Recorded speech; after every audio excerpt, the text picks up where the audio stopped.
now, we are under a weather impact alert as Hurricane Helene wreaks havoc from Florida to Georgia. Heavy wind, heavy rain, and a lot of standing water across metro Atlanta. Then we start seeing more water. We like, oh no, we got to get up out of here. Then the car got stuck.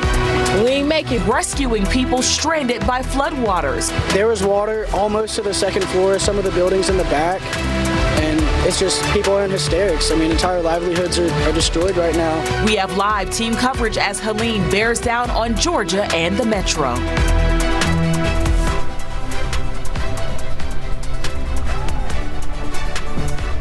It has been a long night for us here in Georgia as Hurricane Helene is barreling down on the metro and really the entire state. We have 2 deaths have been confirmed in our state. We have water rescues happening overnight, down trees and power lines. In the last 5 minutes, we saw Georgia Power update its impact map, and now 418,000 customers don't have power. That's just from Georgia Power. That's about 3,500 outages across the state. We're already at 500,000 people without power, and really we're just getting started because it is from now through a few hours from now that we will see the most intense winds of this storm. Let's get a better look at the track and the timing of Hurricane Helene as we send it over now to meteorologist Chesley McNeil for a look at the radar. Chesley, good morning. All right, we are looking at the impacts being Hurricane Helene. Still a hurricane, still a Category 1 hurricane. The storm is making its way further off to the north, and that's going to be the impacts that we feel and already starting to feel this morning. We're talking about the rain, another 2 to 6 inches of rainfall certainly possible. The heaviest rain has been around the center of circulation, which is now just down to the south and east of us. I'm going to show you that on the radar in just a minute. The winds, we're expecting those winds to begin to pick up. We've already started to see gusts in our area in the 20-mile-per-hour range. We're expecting that to pick up a little bit more.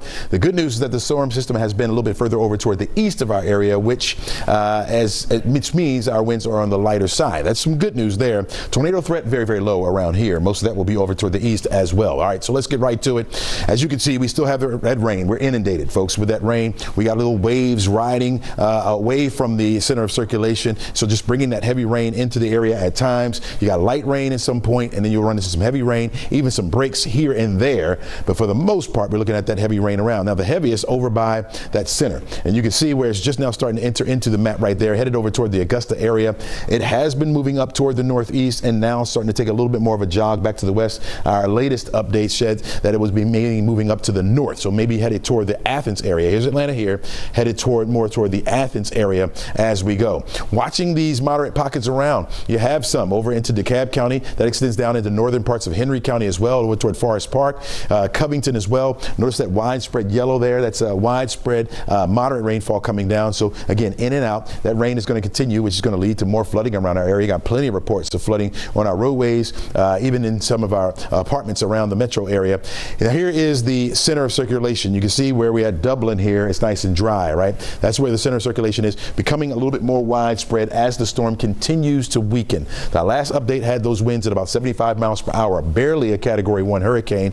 We're expecting in our next update in about a half hour for this to be down to a tropical storm status. It is moving very, very fast to the north now at about 30 miles per hour, which is good. So from Gibson down through Watley over towards Swainsboro, very heavy rain, and this is very widespread as well. Near this center of circulation is where we've seen some of the strongest winds, and so you have power outages in places like Wrightsville, which would be located about right in here, just to the north of I-16. Very lots of power outages being reported there as well, and some trees down as well, because again, that's where we have the strongest winds right now. Extending out from that, those winds, or at least the gusts, have been around 30 and 20 miles per hour. So we'll continue to watch that as the storm weakens, but its rapid movement is really what's going to cause those gusts to be a little bit stronger. The good news is that it moves in and it moves right on out. So this is our window now for the strongest winds between now and 9 o'clock. That's where we can see those gusts get up as high as 50 miles per hour, at least in the metro area. Sandersville had reports of trees down, got flooding there as well. Again, this is where the heaviest rain is. One lone lightning strike over toward Watley. That's it. Most of your severe weather has been well over toward the east of this particular system. Widening out here, you can get a better look at it. Made landfall as a Category 4 hurricane, moved into South Georgia as a hurricane, remained at hurricane status all the way up into central Georgia, where it's barely a hurricane, but will continue to weaken somewhat. Here's Atlanta here. Notice the trajectory has been up toward the north and east. Now starting to take a more of a turn to the north. All right, even though some of the tracks from the Hurricane Center tries to bend it back all the way to Atlanta, because of its rapid forward movement, I think it will stay mainly over toward our east. Talked about the severe weather mainly east of the system. Well, there's the center of circulation, and there you have a bunch of tornadoes around. You can see over into parts of South Carolina. We've been seeing this off and on as we head through the night. There's another one that just popped up there, another tornado warning. Again, as the center of circulation gets a little bit closer to that, you got the friction along the coastline there, and you get these little spin-ups that happen, and so that's where the tornadoes have been. That will continue to be the case as we head further off to the north. That will begin to shift further up into northern parts of South Carolina and into North Carolina. I think we'll stay severe free around here. In fact, you look at the back end of this already down into the southern portions of the state, things are starting to dry up just a little bit there. That continues to push to the north. We'll get in on the same trend as we start to head into the 8 o'clock, 9 o'clock hour, unless it picks up some more forward speed, which again, it has been moving very rapidly up there to the north. So until then, expect more heavy rain to be around the area, and expect those wind gusts to start to pick up a little bit, and we'll see more of those trees beginning to fall, probably more power outages around our area as well. So right now, winds up to 75 miles per hour, moving to the north at 30 miles per hour. All right. Each run, we've been seeing it get a little faster, a little faster, a little faster. That means it moves out of our area quickly, but because of that faster movement, the gusts will be a little bit stronger, especially in the higher elevations of the North Georgia mountains. So you may encounter some of those power outages up there, along with some of the trees down as well. Notice on the latest track from the Hurricane Center, they keep trying to bend it back toward Atlanta. It's moving in that direction, so it's going up toward the northeast. So now it's starting to turn more northerly, will likely pass to our east and then head further off to the north, where it will continue to slide back just a little bit. We're expecting within the next 3 hours or so, those winds to pick up to around anywhere between 50 and 60 miles per hour. Now we're talking about the gusts. Sustained winds will probably be between 25 and 30 miles per hour, and that can do some damage for us, especially because the ground is so saturated. That storm will continue to lift off to the north and will continue to meander around a bit, but our conditions will get better as we head through the day on Friday. Now look at the current wind speeds. These are actual wind speeds. They have been down into the teens. Every now and again we'll get a 20 mile per hour wind in Atlanta, and that has caused some problems for us as far as the trees go. You got isolated trees down in the area, but no widespread trees down as of yet. As far as the gusts go, up to 25 miles per hour in Atlanta, 30 up toward Duluth. The strongest has been over toward the east. Is where you see these colors here. That's where the strongest has been, more so toward the center of circulation. As a hurricane, as a very strong hurricane, those wind gusts were really spread out wide. Now that it's weakening a little bit, we're seeing those winds a little bit more tighter, closer toward the center of circulation. Now, according to our wind gust forecast map, it shows that those wind gusts could get as high as 54, 57 miles per hour, gusting a 36 mile per hour gust over toward the Duluth area. That will continue to slide further off to the north as we go, so that by 7 o'clock, 8 o'clock, you'll notice where these purple shades are, you still got those winds out there, even though the rain starts to subside, and then that moves further off to the north. Through the day, we'll have those winds still around 30, 35 miles per hour. So even after the rain stops, we still get trees down, and that could lead to more power outages. Guys, back over to you. All right, Chesley, thank you. As we continue our coverage right now, we are going live to 11Alive's Ariana Maniz, who has been on the scene of some pretty intense water rescues. Ariana, what are you seeing out there right now? Yeah. Water still rising? Yeah, well, right now firefighters, they are right now pretty much wrapping up those water rescues. They're putting their boats back onto their trucks. For the last 3 hours, we've seen them go to the back of this apartment complex. We're at Peachtree Park Apartments, an apartment complex off of Peachtree Road in Buckhead. Going to the back of this apartment complex, retrieving residents from their homes. We saw them bring back 4 and 5 families at a time on this boat. They had to switch over from the rafts over to an actual boat with the motor. A firefighter told me that they were dealing with a current with this flooding. There is a creek behind this apartment complex. I spoke to a resident. He says he saw the water rise pretty quickly within an hour. Once again, fire crews, they are wrapping up their water rescues here. They're putting their boats back onto their trucks. They've been out here probably since 2 a.m. this morning, helping residents move to higher ground. We saw residents come out of their apartments to try to move their cars to higher ground as quickly as they can. And when those residents were being rescued from their apartments, we saw them come up with their important documents. We saw them come up with their animals. We saw firefighters firefighters helping a pregnant woman off of this boat. Once again, Peachtree Park apartment complex here in Buckhead. Things just really shifted so quickly here. The moment we got here on the scene, we saw residents walking in waist-deep water, really trying to move themselves to higher ground and get to safety, guys. Ariana, thank you. We want to turn now to Douglas County EMA Director James Queen, joining us now on the phone.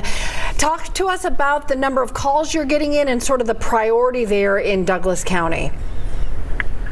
Currently, our call volume is fairly steady with what a normal day would be.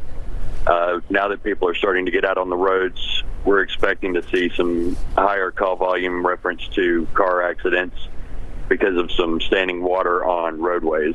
Do you guys have any areas in particular that you would warn people to stay away from? You know, historically, communities tend to have those roads that we know are going to be a problem. Of course we do. We've got Mount Vernon Road down near Woodrow Wilson Park where Sweetwater Creek generally floods. County DOT was just down there and said that currently the water level's right there at the road. We expect it will be over the roadway probably within an hour or so. All right, so things intensifying there. Have you had water rescues up to this point? No, we have not. We have not experienced any severe flooding anywhere. Again, we've had some standing water on roadways. We've had a few trees that have come down, but other than that, at this point, we've been fairly lucky here in Douglas County. All right, glad everything is off to a smooth start there so far. We know more wind and rain is headed our way. We wish you guys the best of luck, and we will check back in with you a little bit later. One person who has found a lot of damage and has been very daring in bringing us the up-close views of what we are seeing here in the city, 11Alive's Liza Lucas. Liza, you've been out at Nancy Creek for a few hours now. The water getting pretty high. You've seen trees come down. What's the situation like there right now? Well, guys, I want to give you an example right now of what we're not pushing the limits right here, because there are barricades up here at this portion of Windsor Parkway on both sides of the bridge where Nancy Creek has been flooding overnight. This was one of the areas that Sandy Springs sent out an alert, and actually as soon as we kind of drove through that evacuation zone, my phone started ringing really incessantly, because they are still warning in this evacuation zone over here that potential flooding, the flooding that we've already seen, could very much continue. So again, the barricades are up right here, but we want to turn to some pictures that we've been showing you over the course of the night, because really you can't go farther safely. They've really created a huge barricade right here to keep anybody off the road, and we are honoring that barricade. We're going to stay back here off of Windsor Parkway. I'm at the corner at Windsor Gate, which is kind of a cul-de-sac area on the Peachtree Dunwoody side. This is Sandy Springs. We've been kind of ping-ponging between Sandy Springs and Atlanta all along Nancy Creek this morning. But guys, I also got to, because I'm following some other neighborhood threads in the Nancy Creek kind of area within a mile of here that's also in that evacuation zone. People talking about flooding in their basements, fences kind of collapsing due to the creek overflowing, AC units kind of floating at this point. So there is damage, especially when you get these back up to the creek. But again, I know we've kind of shown you the fallen trees. We're going to go back to some of that stuff. We're going to go back to Roswell Road throughout the course of the morning and show you the flooding that's coming into people's yard. But we did want to check the situation here at Windsor Parkway. Again, officials have really made sure that there is a big perimeter to keep people off of the bridge as Nancy Creek continues to rise and continues to flood. They really have public safety in mind here, guys. All right, Liza, thanks a lot. And that is an area where there were some wireless emergency alerts sent to have people evacuate because of those high rising waters. A woman is recovering this morning in the hospital after officials say this tree fell on her home in Spalding County and caused the roof to collapse. That is a huge tree. No one actually saw it happen, though. It was a neighbor that heard that loud boom and then heard the woman's cries for help, so they called 911 right away. First responders were able to rescue that woman, and she is expected to be okay. Angelina Salcedo, who is tracking the storm in Valdosta, just shared these pictures with us. About 3.5 hours southeast of Atlanta, you see debris all over the roads, trees down. There were strong winds that went through Valdosta as Helene was making its way out of Florida and heading straight into Georgia. And take a look at this driving shot from Perry, Florida. Yeah, it's a driving shot. You can barely see anything. The rain just making that visibility zero out there. A lot of rain coming down. I know Chesley mentioned yesterday as we were getting ready to prepare, make sure your windshield wipers were up to snuff and that they were all new and the blades were sharp, because we're going to get even more intense rain throughout the day. Yeah, and the rain that we've had up until this point is what causes all the instability in the trees. That's really a big question mark right now. We've seen trees come down really in the last couple of hours. We've seen some cases of the roots just coming right out of the ground because the ground is so saturated, and that's really before the winds really picked up. So I know Chesley's watching those wind gusts real closely to see what happens in the next couple of hours. This storm is serious. It is a fast mover, and it is going to bring a heavy punch here. We are locked in with you all morning for the very latest on the track and the impact. Stay with us. We'll be right back. Weather takes a turn. Be ready. 11Alive weather impact alerts. We love Atlanta. It's where we want to build our dreams, but it's not the affordable city it once was. At the time I applied for SNAP benefits, we really didn't have any food. I was unemployed at the time. So these kinds of problems need real solutions. Channel 11 helped me and my family out by putting pressure on the regulators to get the benefits I needed. So while you're striving for a better life, we're fighting to make your life better. 11Alive News. Spotting disinformation during an election year can be tough. Verify is your resource for the facts you need to understand what's true and what's false. From spotting artificial intelligence to fact-checking claims from the candidates, get the facts this election season with Verify. Let's face it, the weather is always changing. We can't control it, but we can help you prepare for it. Crazy weather can really mess up your plans, even put you at risk. So trust our team to give you everything you need to know when you need it most. Those strong winds can down trees and power lines. Morning and night. We help you get prepared for any weather, no matter what happens. Our weather impact alerts will give you a heads up when we see bad weather or conditions that could mess up your day. Stay safe, informed, and in control with 11Alive's Weather Impact Team.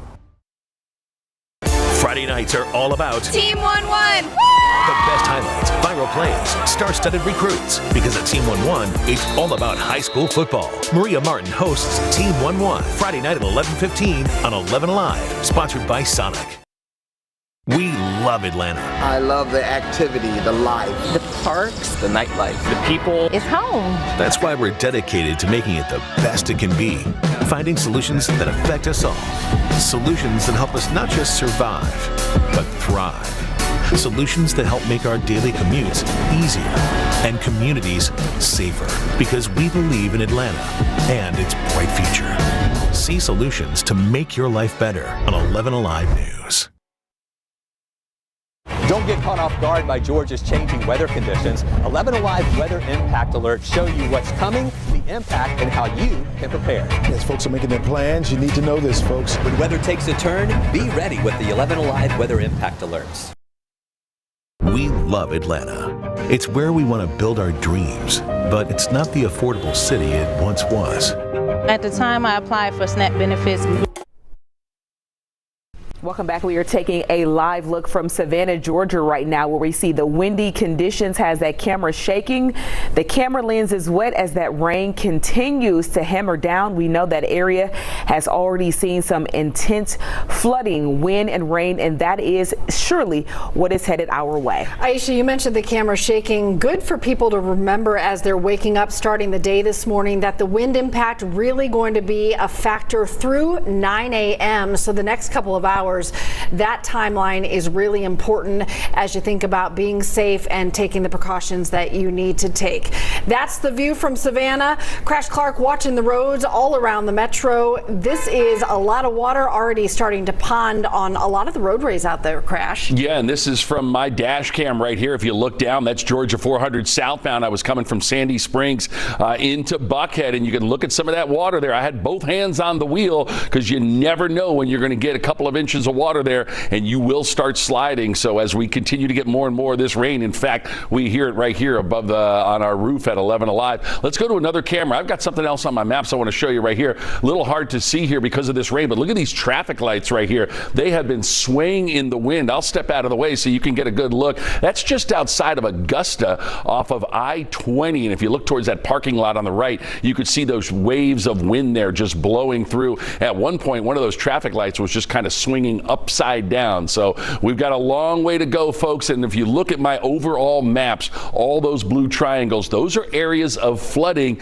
and you see that yellow indicator. Now that normally would mean, okay, we've got some volume in traffic. That's just traffic that's now getting out on the roads going very slow, and that's exactly what we want. Okay, we've got some problems up here on Northside Drive at Sagamore. This is not only flooding, but they're reporting that manhole covers are also starting to pop up because of some of that flooding. So it's certainly something we want to be aware of. And again, interstates too are going to start to pond a little bit more. North Druid Hills at Lenox Park Drive, not only a tree down, but wires down, but thankfully on an unoccupied car. So that's the good news there. We knew we were going to get flooding here along this construction zone, 285 South and I-20 in DeKalb County, and that is exactly what we're looking at. A very familiar ramp in Clayton County on 75 North at 285. That one experiencing some flooding as well. And this is in my backyard right here in Sandy Springs. This is a sinkhole on Lake Forest Drive. Lake Forest closed in both directions between Wyuka and Barber Lane. If you need to travel anywhere near there,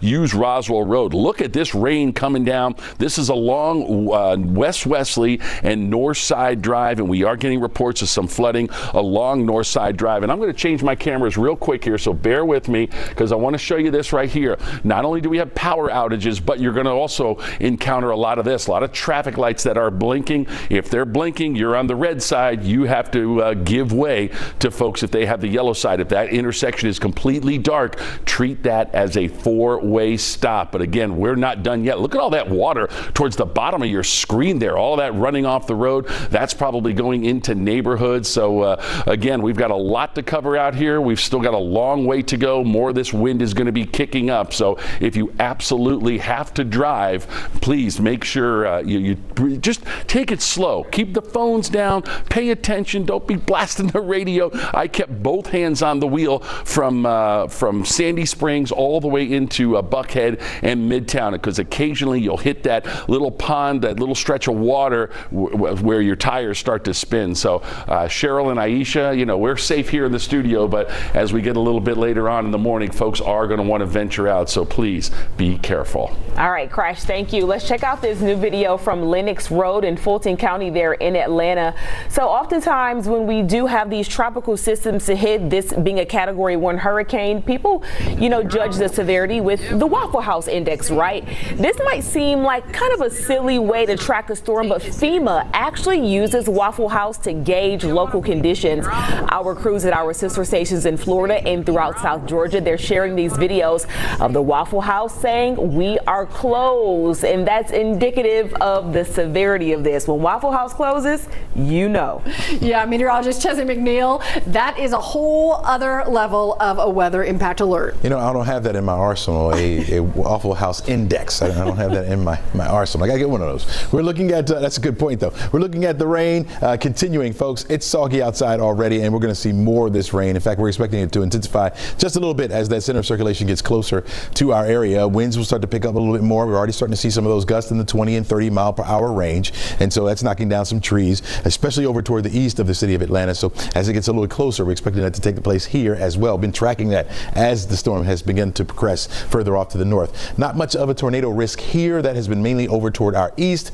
You can't rule out a brief spin up, but most likely we're just going to be dealing with the rain. Haven't even seen very many lightning strikes in our area so far. We've been having these bands of heavy rain continuing to push right on through, rotating around the area of low pressure, which has been the center of circulation. And so as that continues to push further off to the north, we've been watching that move into our area. Now, over toward Augusta, you see that patch of yellow and green, orange in there, that is where the north portion of the center circulation is. It has been moving up toward the north and east, and so that's been pushing away from the Atlanta area, which has been good news for us, but it's in these areas here from Gibson over to Waynesboro, down toward Millen, Thomason, over toward Augusta. That's where we've been seeing some of the highest wind gusts. We've been seeing or hearing reports of a lot of trees down in these particular areas, passing through places like Sandersville, down toward Wrightsville as well, trees on homes. We've been seeing that. So right around this particular area is where we had the strongest winds, and so as that continues to push further off to the north, we're expecting that to continue, especially over toward Augusta,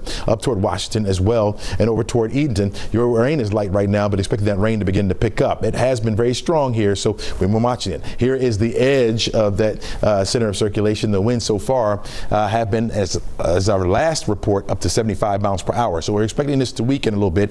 In the next 5 minutes, we're going to have a new fresh report from the Hurricane Center as of our 5 o'clock update. So expecting this to be downgraded, at least by then, to a tropical storm. So we're waiting for that. We've had impressive rain totals. You can see over where the center of circulation has been pushing to the north. You're talking about as much as 8 inches of rainfall, more like 5 and 6 inches over toward the Atlanta metro area, and it gets lighter more further west you go. Here is the center of circulation here, made landfall last night, and now continue to slide further up into the central portions of the state. Eventually, we'll be moving to the northern parts of the state. Notice over toward the east is where we've been seeing all those tornadoes, numerous tornadoes now over into parts of South Carolina. So I think we are safe from that because we're on the west side of the center of circulation, which is right here. Winds a little bit lighter on this side as well, so we haven't seen those gusts in the 50 mile per hour range yet. But as that center gets a little bit closer and now starting to bend a little bit more toward the north, that's when we're expecting to see that pick up. So our highest wind gusts will be between now and about 9 o'clock this morning as that storm continues to push further off to the north. The other thing about this is as it has begun to pick up forward speed. So now moving to the north at about 30 miles per hour. So it is picking up some forward speed. You can see on the back end of this down into the southern portions of our state, the rain is starting to dry up. So that's going to be our trend as we head through the morning. We'll watch this rain ending in the area and the winds starting to lighten up a bit as the storm continues to push further off to the north. I think through the day our winds will still be gusty around 25, maybe 30 miles per hour. So we'll continue to watch that. Watching the storm as it continues to push away. It's some good news for us. But again, as those winds pick up, we're expecting to see more trees down and more power outages in the area. And we will be right here to alert you on all of that. Stay right here for the very latest. It's all about high school. Maria Martin hosts Team 1-1 Friday night at 11:15 on 11Alive, sponsored by Sonic. We love Atlanta. I love the activity, the life. The parks, the nightlife, the people. It's home. That's why we're dedicated to making it the best it can be, finding solutions that affect us all. Solutions that help us not just survive, but thrive. Solutions that help make our daily commutes easier and communities safer, because we believe in Atlanta and its bright future. See solutions to make your life better on 11Alive News.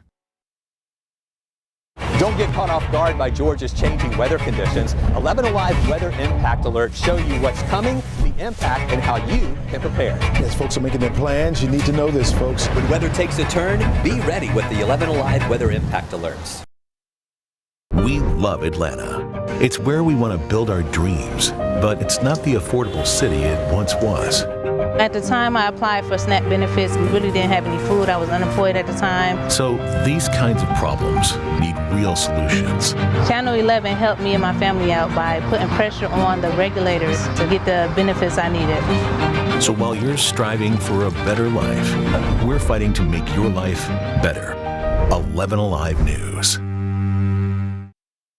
Spotting disinformation during an election year can be tough. Verify is your resource for the facts you need to understand what's true and what's false. From spotting artificial intelligence to fact-checking claims from the candidates, get the facts this election season with Verify. Let's face it, the weather is always changing. We can't control it, but we can help you prepare for it. Crazy weather can really mess up your plans, even put you at risk. So trust our team to give you everything you need to know when you need it most. Those strong winds can down trees and power lines. Morning and night. We help you get prepared for any weather, no matter what happens. Our weather impact alerts will give you a heads up when we see bad weather or conditions that could mess up your day. Stay safe, informed, and in control with 11Alive's weather impact team. Friday nights are all about Team 1-1. the best highlights, viral plays, star-studded recruits. Because at Team 1-1, it's all about high school football. Maria Martin hosts Team 1-1 Friday night at 11:15 on 11Alive, sponsored by Sonic. We love Atlanta. I love the activity, the life. The parks, the nightlife, the people. It's home. That's why we're dedicated to making it the best it can be. Finding Welcome back, everybody. Here we are at 5 a.m. I'm Aisha Howard. We have been tracking what was Hurricane Helene that made landfall as a Category 4.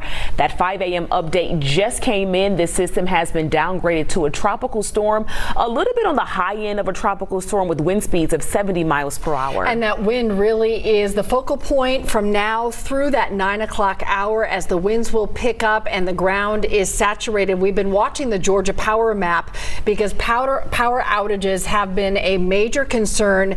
It just updated and the number is now 465,000 customers just from Georgia Power without power right now, and we are just starting kind of what will be the most intense wind that we'll have seen yet. And don't let it fool you, the fact that this system has been downgraded, because it has already packed a punch and has even turned deadly here in our state. 2 people are dead after a possible tornado hit the city of Alamo. That is just southeast of Warner Robins. The sheriff says the possible tornado is the result of what was Hurricane Helene.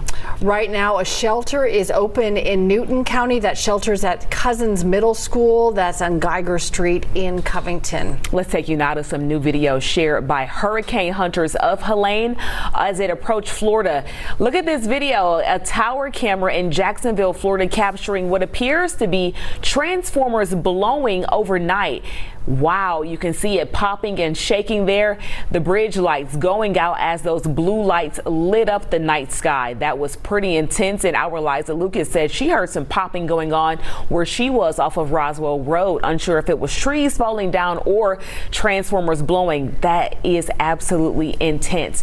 Looks like it storm system wise losing some steam, but the impacts are still going to be felt for sure. Let's bring in meteorologist Chesley McNeil. Chesley, we've talked so much about just how expansive the storm is. 5 states with a state of emergency. Are we still seeing how wide that track is? Yes, very much so. It has far-reaching effects, right? The further out it goes, the better off you are. Nearby the center, that's where we're seeing the highest impacts, and that's over just to the east of us, but we're on the west side of that center of circulation, so it's boding well for us. Our conditions may be better than what we forecast because of that. It was originally going to move up toward our area. You can see how far away it is now.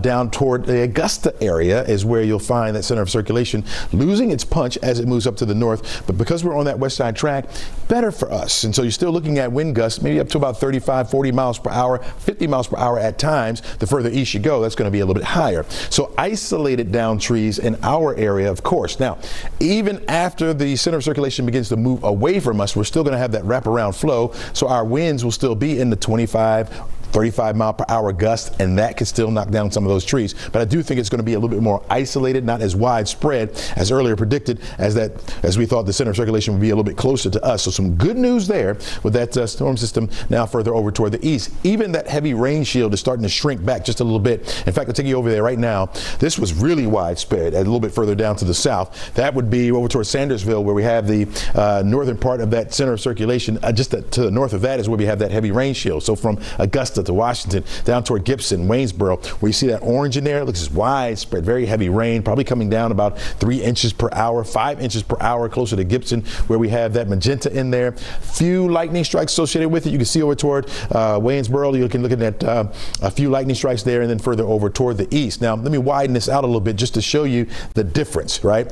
To the east of the storm system, or at least to the east of the center of circulation, is where you have your most intense rains and also your severe weather. That's why you see all these tornado warnings over into South Carolina. Some coming off the coastline there, and then some inland because of that friction. When the winds meet that land mass there, they start to spin up a little bit, and so you get these brief spin ups. To the west of the system, it's a little more on the lighter side. That's where we find ourselves, at least for this morning. This center of circulation moving more up toward the north and east. Now, the latest update from the Hurricane Center says that this is going to start turning now more to the north. So I'm thinking this will start to head toward the Athens Athens area. It won't have time enough to make it over toward Atlanta because of its forward speed. It's moving forward at about 30 miles per hour. And so that will continue to slide up to the north over toward the Athens area. It may even be just to the east of the Athens area before it starts to bend back as it moves further north of us. And again, this is a good sign for us that we're on the back end of this. In fact, you can already start to see in parts of the southern portion of the state where the rain is starting to let up just a little bit there. That's going to be our trend as we head through the morning. Still, I would say up until about 9 o'clock, we're still going to be monitoring these winds. They could get as high, or the gusts could get as high as 50 miles per hour in some spots, mainly east side of the city, and we'll watch that continue. You notice these red boxes here, those are tornado watches. Doesn't include our Atlanta metro area. That's way over toward the east of us, and that's going to continue to be the case as the storm continues to head further off to the north. So expect that rain to be around. Flooding has been a problem. That will continue to be a problem for us as we head through the morning. We'll also be watching out for, again, those winds, and the tornado threat has been mainly over toward the east. And so as things begin to wind down, the winds will continue to be around, and so we'll still have to watch out for trees falling in the area. I think, again, it will be more on the isolated side than more widespread, which is good news there. So we'll continue to monitor it for you and continue to keep you updated.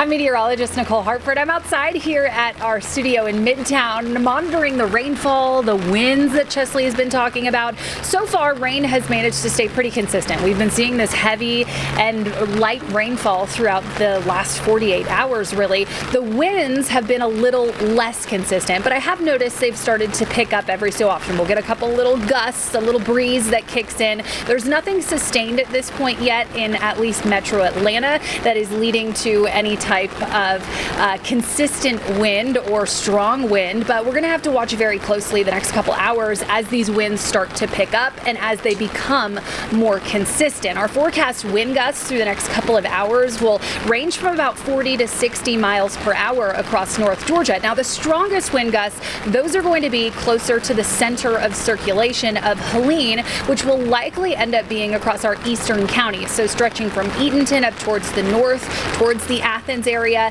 and then eastward out towards South Carolina and into North Carolina as well. This will lead to additional power outages across North Georgia.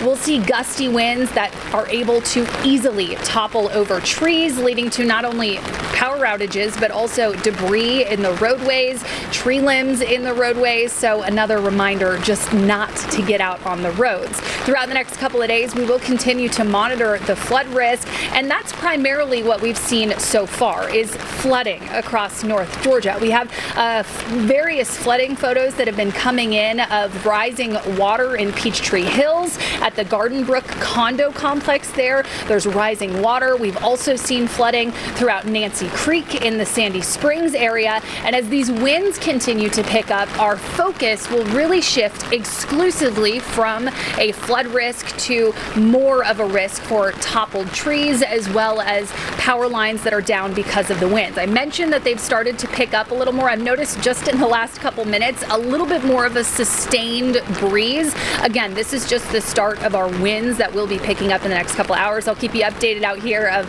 how things are shaping up in Midtown across Metro Atlanta as we go through the next few hours. Cheryl and Aisha.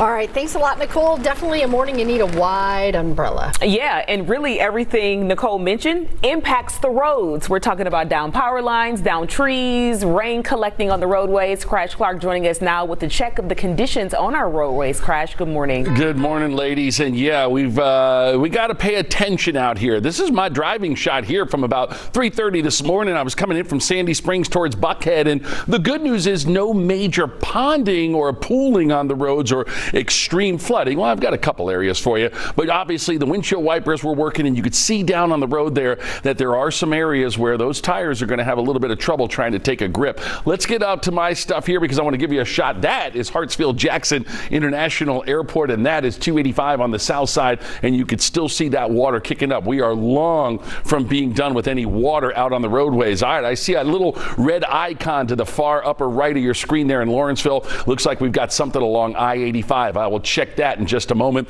but our first wreck came in on I-20 westbound at Candler Road. Always a slick area there, a lot of water on the road, a couple of cars mixed it cleaned up. They are off to the right. Good news, nobody got hurt. Of course, we're still over in DeKalb County with these entry ramps blocked off, 285 south to I-20 east. That is all because of flooding in a very heavy construction area as well. So a lot of those ramps, they get that clay that just kind of just pours right on over the road. This is a tough ramp, even on a dry condition in Clayton County. 75 north, 285 west. They're experiencing some flooding out there. And as you can imagine, plenty of surface street troubles, just like this one down where a tree and a wire is down on North Druid Hills at Lenox Park Drive. We've got a long way to go, folks, and we'll be right back. We love it. It's where we want to build our dreams, but it's not the affordable city it once was. At the time I applied for SNAP benefits, we really didn't have any food. I was unemployed at the time. So these kinds of problems need real solutions. Channel 11 helped me and my family out by putting pressure on the regulators to get the benefits I needed. So while you're striving for a better life, we're fighting to make your life better. 11Alive News. Spotting disinformation during an election year can be tough. Verify is your resource for the facts you need to understand what's true and what's false. From spotting artificial intelligence to fact-checking claims from the candidates, get the facts this election season with Verify. Let's face it, the weather is always changing. We can't control it, but we can help you prepare for it. Crazy weather can really mess up your plans, even put you at risk. So trust our team to give you everything you need to know when you need it most. Those strong winds can down trees and power lines. Morning and night. We help you get prepared for any weather, no matter what happens. Our weather impact alerts will give you a heads up when we see bad weather or conditions that could mess up your day. Stay safe, informed, and in control with 11Alive's Weather Impact Team. Friday nights are all about Team 11. The best highlights, viral plays, star-studded recruits. Because at Team 11, it's all about high school football. Maria Martin hosts Team 11 Friday night at 11:15 on 11Alive, sponsored by Sonic. We love Atlanta. I love the activity, the life. The parks, the nightlife, the people. It's home. That's why we're dedicated to making it the best it can be. Finding solutions that affect us all. Solutions that help us not just survive, but thrive. Solutions that help make our daily commutes easier and communities safer. Because we believe in Atlanta and its bright future. See solutions to make your life better on 11Alive News. Welcome back. We have crews dispatched across the area showing you the wide range of the storm impact we are seeing this morning. Ariana Manise is live in Atlanta at the Peachtree Park Apartments, where they've had water rescues throughout the morning. Cars in the parking lot flooding out there, Ariana. Yeah, that's right, Cheryl and Aisha. Flooding continues to be the story here at the Peachtree Park Apartments in Buckhead, an apartment complex just off of Peachtree Road right now. Crews with the city, they are here. They just arrived within about the last 15 minutes. Right now, they are putting barricades blocking off this flooded parking lot. Firefighters, they were also here. They wrapped up those water rescues about 30 minutes ago. We saw them with at least 2 rafts, and then they had to bring out a boat with an actual motor. A firefighter told me that they were dealing with an actual current in this flooding. We saw them haul out pets. We saw them bring residents from the back of this apartment complex. Residents at one point, they were walking through waist deep water when we first got here around 2 a.m. this morning. We saw residents come out of their apartments, try to move their cars to high ground. When we got here, we saw the water up to the tires of some vehicles. Vehicles are just submerged at this point. We saw residents really bonding together to get people from the back of the apartment complex. We saw a couple with a baby about 3 months old walking through this high water, trying to make their way to high ground. Once again, this is at the Peachtree Park Apartments. Crews here with the city, they are right now putting barricades, blocking off this part of the parking lot. Flooding, high water continues to be the story. We know that Peachtree Creek is right next to this apartment, so that attributes to a lot of this flooding that we're seeing here at this apartment complex. Sending it back to you in the studio, guys. Ariana, thank you. Glad everyone's been able to get out safely there. Yeah, that has been pretty intense. We want to get you with a shot of the roads right now. We don't want you to be on the roads, but we do want to let you know how things are looking if you just absolutely have to venture out. 11Alive's Bobeth Yates joining us from the Thunder Truck this morning on I-85, headed toward Athens. Bobeth, how's the drive? right now things are looking pretty good. I'm surprised at how empty the roads are. Normally in these circumstances, people don't follow advice, but luckily they have this time around. We have not seen many people on the road, just a few trucks. Good news also is the rain has subsided just a bit. It went from a heavy downpour to now just a light drizzle. Granted, we know that this is not going to stay, but we're enjoying it as we actually are enjoying this trip right now. Heading north on 85 as we try to head towards some of the outer town areas in Gwinnett County. Possibly we'll keep moving towards Athens after we pass Gwinnett, just to kind of give you a perspective of the impacts that is being seen all across the metro, not just right in the center of town. We're hearing flooding is happening in the Athens area. Of course, flooding happened also in Gwinnett. So the widespread impacts of this storm continue to be felt right now on 85 going north. The roads not packed, little people, a small amount of people on the roadway right now, and luckily the rain has subsided a little bit, so we are enjoying the lighter rain as we head north, and we'll continue to follow this and bring you updates, as things progress. We expect in the next few minutes another band of heavier showers to come through, so we're gonna drive safely and make our way north and see if we can find some more of that impacts for you ladies. Sending it back to you guys right now. Well, that's what we like to see. The people are listening. The roads do look pretty clear out there. Yeah, for the people who are out there, you see the ponding on the road. It grabs your tires. We both experienced that on our drives in, and it's been raining for many hours since. All right, stay with us. Much more weather coverage coming your way when we come back. It's home. That's why we're dedicated to making it the best it can be. Finding solutions that affect us all. Solutions that help us not just survive, but thrive. Solutions that help make our daily commutes easier and communities safer. Because we believe in Atlanta and its bright future. See solutions to make your life better on 11Alive News. Don't get caught off guard by Georgia's changing weather conditions. 11Alive weather impact alerts show you what's coming, the impact, and how you can prepare. As folks are making their plans, you need to know this, folks. When weather takes a turn, be ready with the 11Alive weather impact alerts. We love Atlanta. It's where we want to build our dreams, but it's not the affordable city it once was. At the time I applied for SNAP benefits, we really didn't have any food. I was unemployed at the time. So these kinds of problems need real solutions. Channel 11 helped me and my family out by putting pressure on the regulators to get the benefits I needed. So while you're striving for a better life, we're fighting to make your life better. 11Alive News. Spotting disinformation during an election year can be tough. Verify is your resource for the facts you need to understand what's true and what's false. From spotting artificial intelligence to fact-checking claims from the candidates, get the facts this election season with Verify.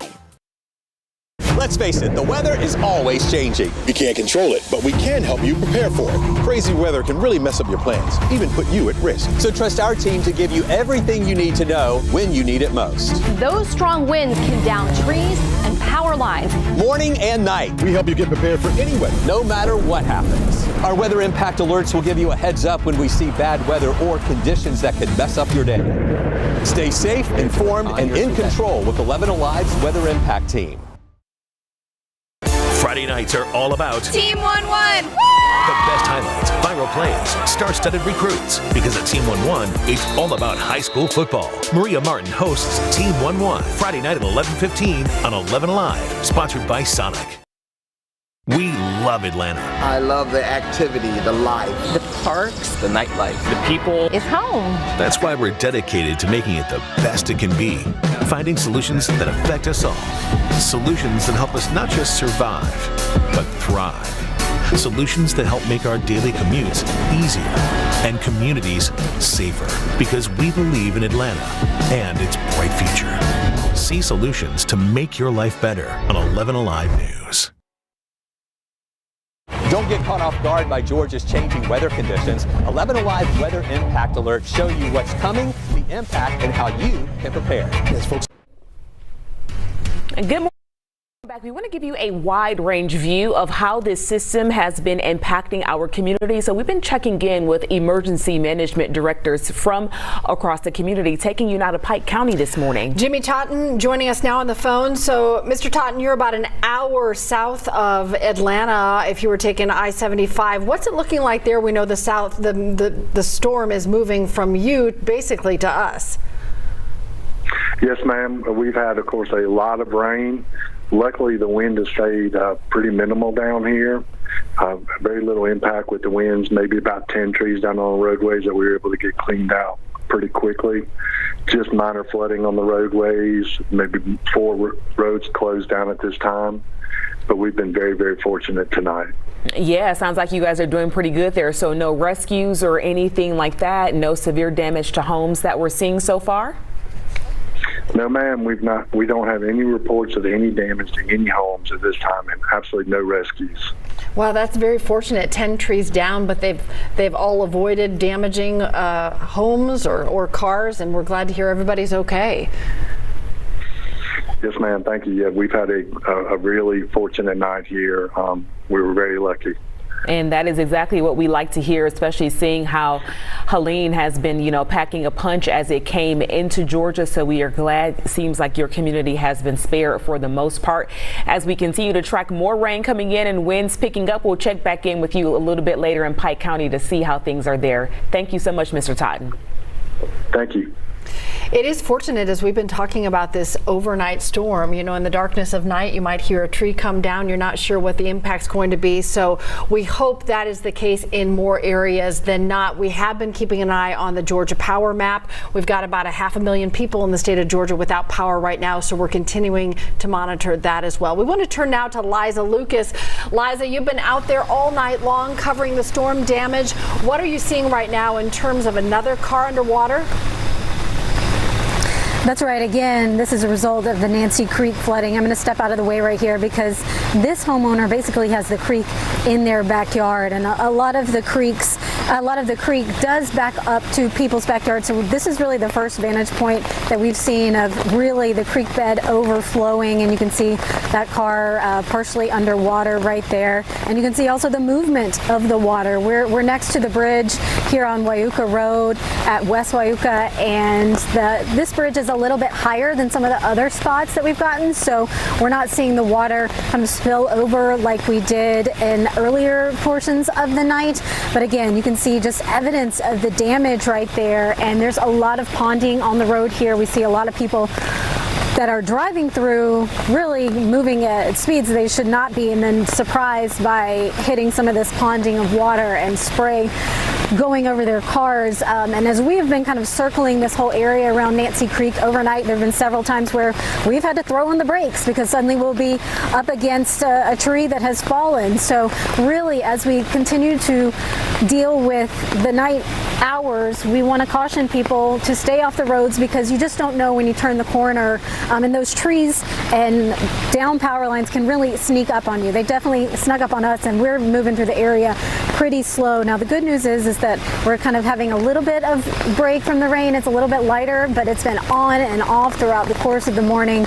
So far, we have not seen any heavy gusts of wind, but really just a saturation of the neighborhoods over here. I've been seeing a lot of posts online saying basements are flooded. Obviously, you can see some of the evidence of that behind me. A lot of water, the creek just overflowing into this homeowner's yard. Some people also posting online that they've lost their fences, their air conditioners, and we've yet to really get a window into the damage because it is dark outside, guys.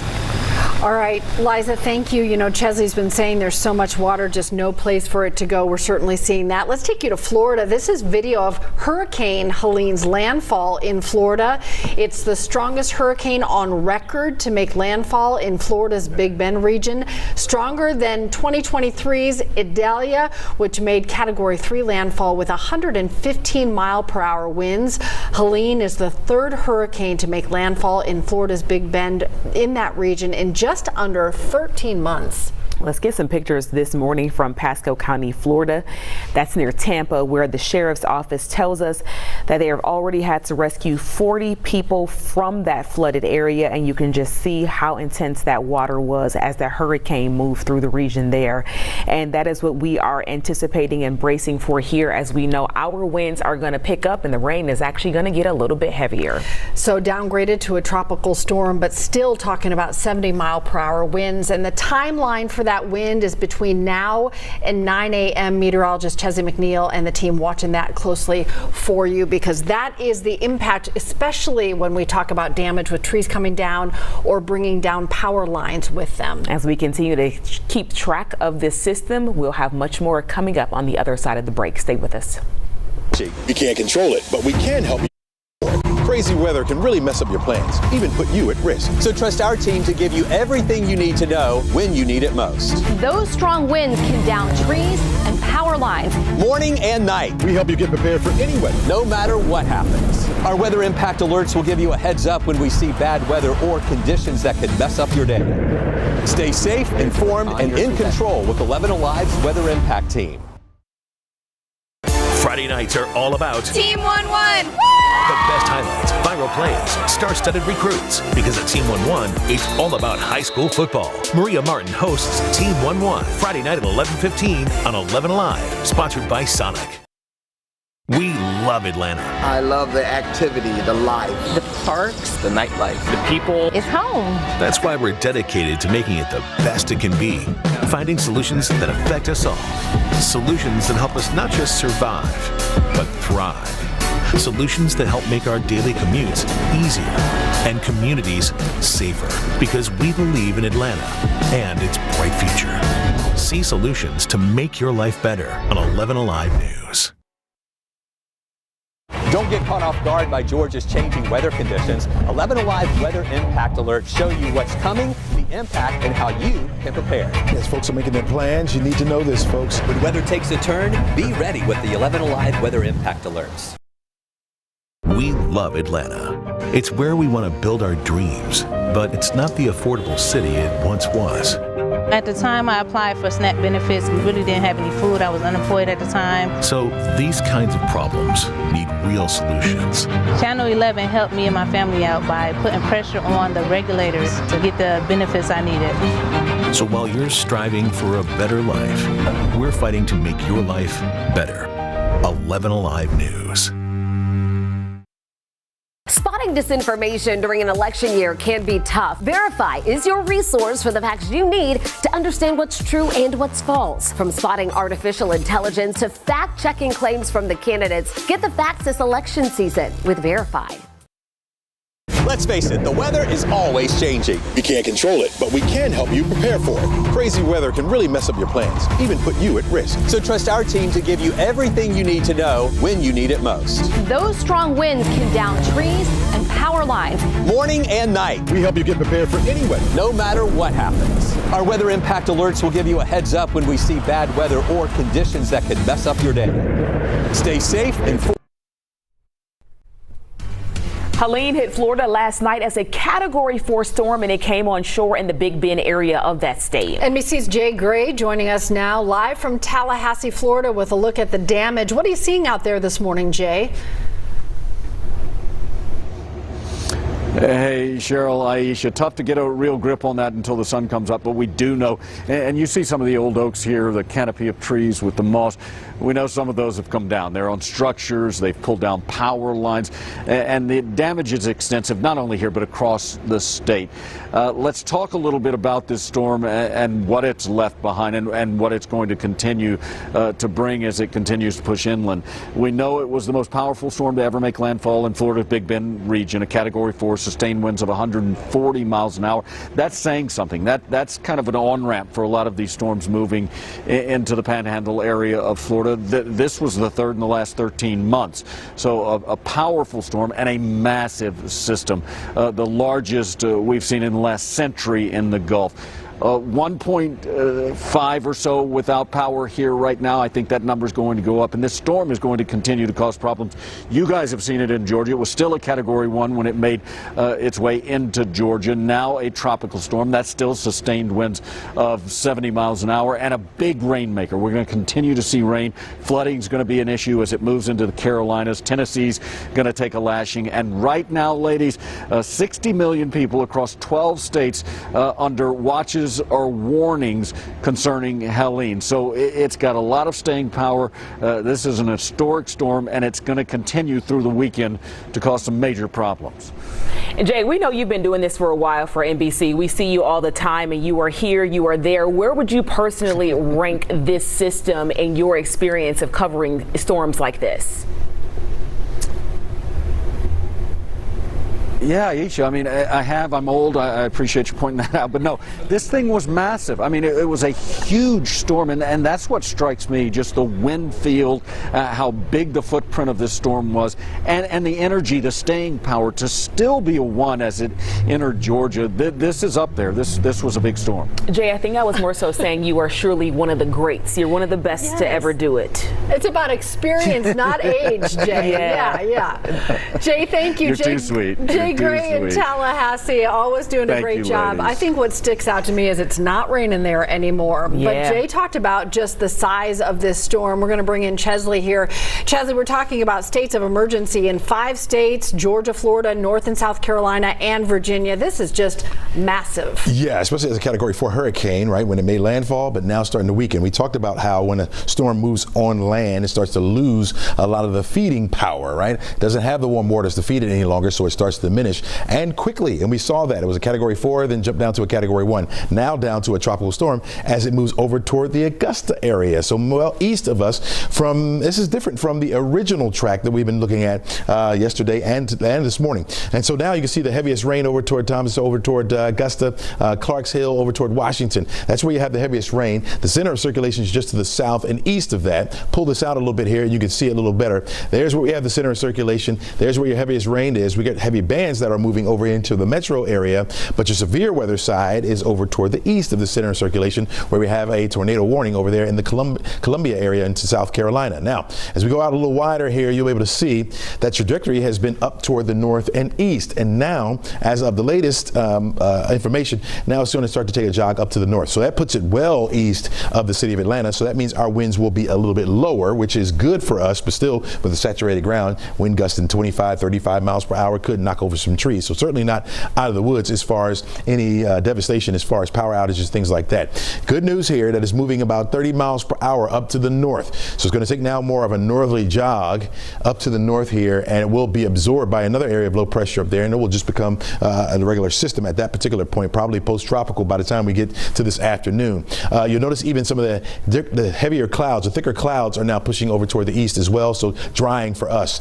The Hurricane Center has changed its path. It hadn't making its way over toward the Atlanta area, now staying well east of the Atlanta metro area. Will continue to slide further off to the north, where it will be again absorbed by another area of low pressure. So that will happen by this afternoon. That forward speed is good news for us, bad for the higher elevations of the North Georgia mountains, because those gusts there will be much, much higher. Right now, sustained winds in the teens. Hasn't been too bad here. It's over toward the east where those winds have been a lot stronger, of course, and that's where we've been hearing a lot of trees down. Our gusts have been in the 25 to 35 mile per hour range. You see a 46 mile per hour gust up toward the Gainesville area, and so a little bit stronger just to the east of the city. I think that's the way it's going to stay for the rest of the morning until that begins to move up to the north. So our highest gusts will be around between now and about 9 o'clock, maybe even before then if it continues to pick up some forward speed and continue to move out. Notice the hurricane warnings have been dropped. It's now down to a tropical storm, so we just have tropical storm warnings throughout the state so far this morning. Flooding has been a problem for us as well. You see the red in there, which indicate the flood warnings that we have on our area creeks and streams, so be on the lookout if you live near some of those. Of course, the flood watch continues for our area as well. We're going to toss it over to Nicole now. She's out in the elements checking out the winds around our area today, and so far, thankfully, they haven't been as bad.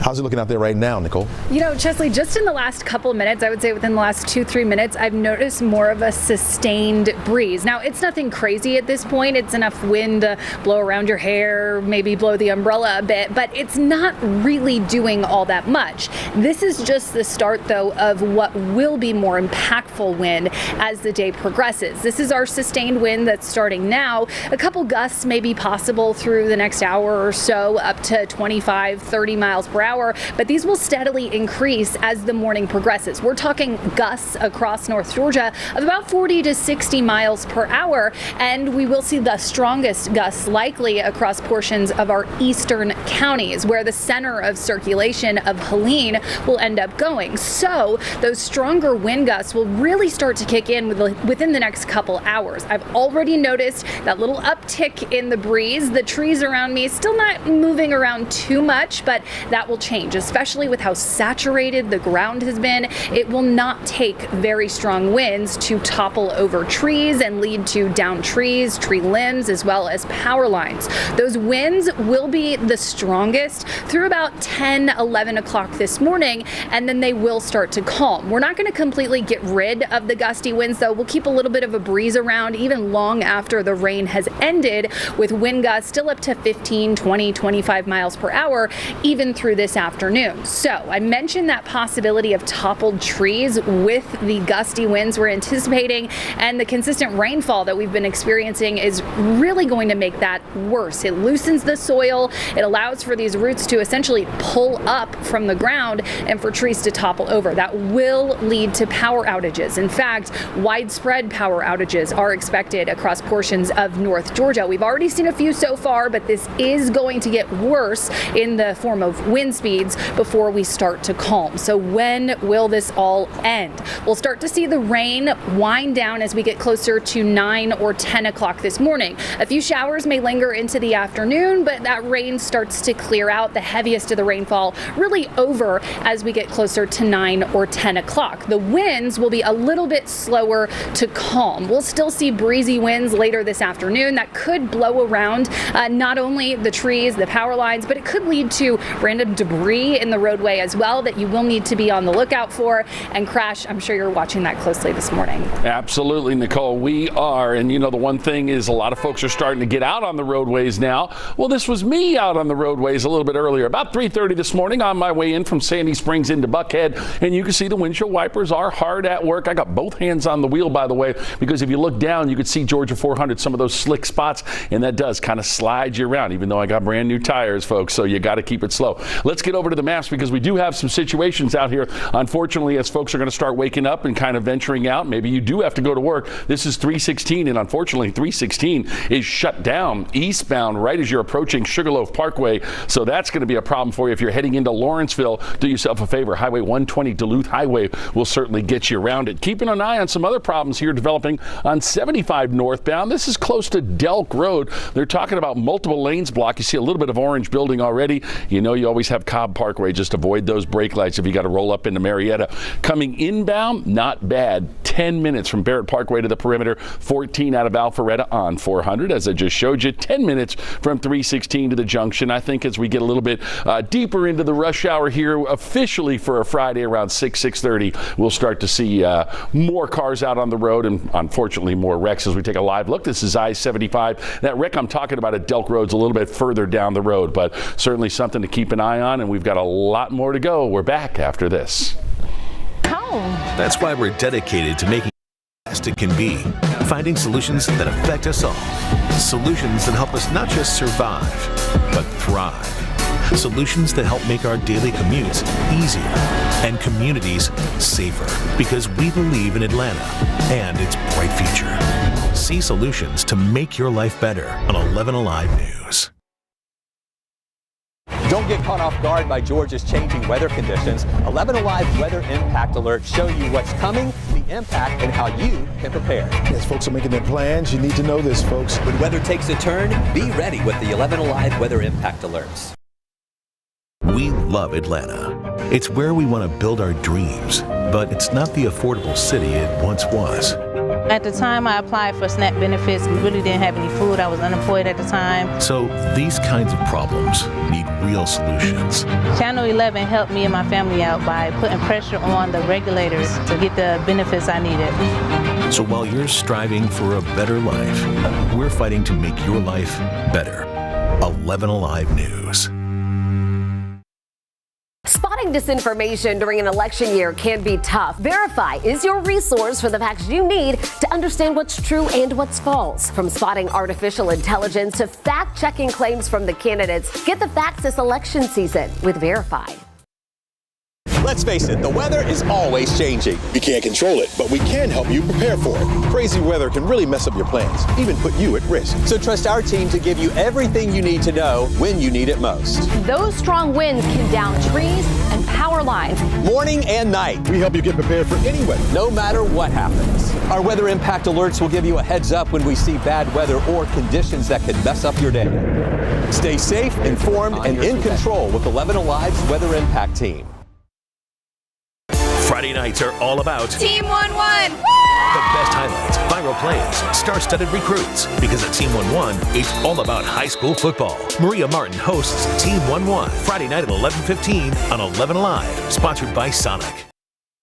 We love Atlanta. I love the activity, the life. The parks, the nightlife, the people. It's home. That's why we're dedicated to making it the best it can be. Finding solutions that affect us all. Solutions that help us not just survive, but thrive. Solutions that help make our daily commutes easier and communities safer. Because we believe in Atlanta and its bright future. See solutions to make your life better on 11Alive News. Don't get caught off guard by Georgia's changing weather conditions. 11Alive. Welcome back. As we mentioned, people living along Nancy Creek and Sandy Springs have been told to evacuate. That water came up high and quick. Take a look at this map put on X by Atlanta Fulton County EMA. Evacuations along Nancy Creek. Now, you see this map. That is a pretty big area. It covers Sandy Springs and Atlanta, and our Liza Lucas has gone to both of those locations. Liza, you've been covering the storm damage all morning long. You know, that area you're in, there was a point firefighters were going door to door, and then they got an emergency alert system. What's the situation now? We've just seen it ramp out through the last couple of hours. That's right, Cheryl. You know, that alert went out specifically really for that Sandy Springs cluster, but where we are here off of Wyuka Road in Atlanta on the city of Atlanta side is not far off the path. Check out some of the evidence, because a lot of the flooding we have yet to be able to see, with the exception of this, because people's homes back up to the creek. A lot of times you can't see the damage and the flooded basements and the flooded yards and the fences that have been torn away that we're hearing residents post about in that evacuation zone. This is really the closest look we've been able to get, again, here off of Wyuka Road and West Wyuka. This is pretty close to the Nancy Creek Bridge on this part of Nancy Creek on the city of Atlanta side. Again, Nancy Creek has a long stretch, and we've been kind of circling throughout the area this morning, but you can see here the creek is overflowed into this homeowner's backyard. This person appears to be home. The vehicle's in the driveway. We haven't seen this person as of yet, but good news, it looks like their main floor is stacked above river level.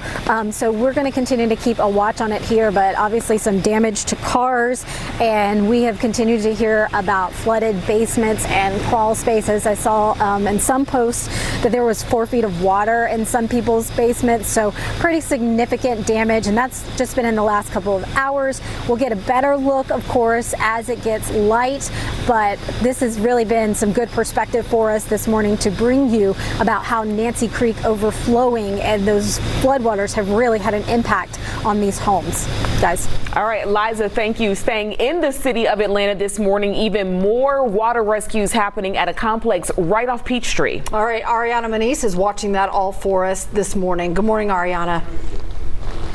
Good morning, Cheryl and Aisha. We're still live here at the Peachtree Park Apartments. The situation has calmed down tremendously here within the last 3 hours. We saw firefighters. They were here rescuing residents from this apartment complex. Since we last spoke within the last 30 minutes, a crew with the city, they were out here. They added these barricades to block off this flooded apartment complex. And we saw firefighters rescue over 25 residents from this flooded apartment. We saw them them help residents move their pets out of the apartments. We saw people self-rescuing with air mattresses. At one point, we saw firefighters with at least 2 water rafts. Then they had to switch over to an actual boat with a motor because the water was so high. They say they were dealing with the current with this water. The Peachtree Creek is right next to this apartment complex. And when we spoke to residents, they pretty much said this just happened just so fast, within an hour they described. At one point, we saw the water rising up to the tires of vehicles. We saw some vehicles submerge in the parking lot. Residents trying to move their car to higher ground, trying to salvage what they can and really try to bond together to really bring everyone to safety here at the Peachtree Park Apartments. Sending it back to you all in the studio.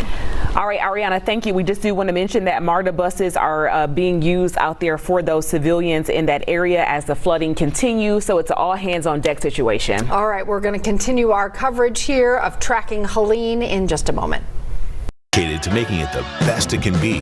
Finding solutions that affect us all. Solutions that help us not just survive, but thrive. Solutions that help make our daily commutes easier and communities safer, because we believe in Atlanta and its bright future. See solutions to make your life better on 11Alive News. Don't get caught off guard by Georgia's changing weather conditions. 11Alive weather impact alerts show you what's coming, the impact, and how you can prepare. As folks are making their plans, you need to know this, folks. When weather takes a turn, be ready with the 11Alive weather impact alerts. We love Atlanta. It's where we want to build our dreams, but it's not the affordable city it once was. At the time I applied for SNAP benefits, we really didn't have any food. I was unemployed at the time. So these kinds of problems need real solutions. Channel 11 helped me and my family out by putting pressure on the regulators to get the benefits I needed. So while you're striving for a better life, we're fighting to make your life better. 11Alive News. Spotting disinformation during an election year can be tough. Verify is your resource for the facts you need to understand what's true and what's false. From spotting artificial intelligence to fact-checking claims from the candidates, get the facts this election season with Verify. Let's face it, the weather is always changing. We can't control it, but we can help you prepare for it. Crazy weather can really mess up your plans, even put you at risk. So trust our team to give you everything you need to know when you need it most. Those strong winds can down trees and power lines. Morning and night. We help you get prepared for any weather, no matter what happens. Our weather impact alerts will give you a heads up when we see bad weather or conditions that could mess up your day. Stay safe, informed, and in control with 11Alive's weather impact team. Friday nights are all about Team 11. The best highlights, viral plays, star-studded recruits. Because at Team 11, it's all about high school football. Maria Martin hosts Team 11 Friday night at 11:15 on 11Alive, sponsored by Sonic. We love Atlanta. I love the activity, the life. The parks, the nightlife, the people. It's home. That's why we're dedicated to making it the best it can be. Finding solutions that affect us all. Solutions that help us not just survive, but thrive. Solutions that help make our daily commutes easier and communities safer, because we believe in Atlanta and its bright future. See solutions to make your life better on 11Alive News. Don't get caught off guard by Georgia's changing weather conditions. 11Alive weather impact alerts show you what's coming. Welcome back. Right now, we continue to track Helene, now being felt across Georgia, across the metro. As of 5:30, Georgia Power reports more than 22,000 homes are without power in the metro. And for the people who are home, that's where we want you to stay. Don't get on the roads. 11Alive's Beth Yates joining us from our Thunder truck this morning on the road, heading on 316 there in Gwinnett County. Beth, good morning. How's it looking?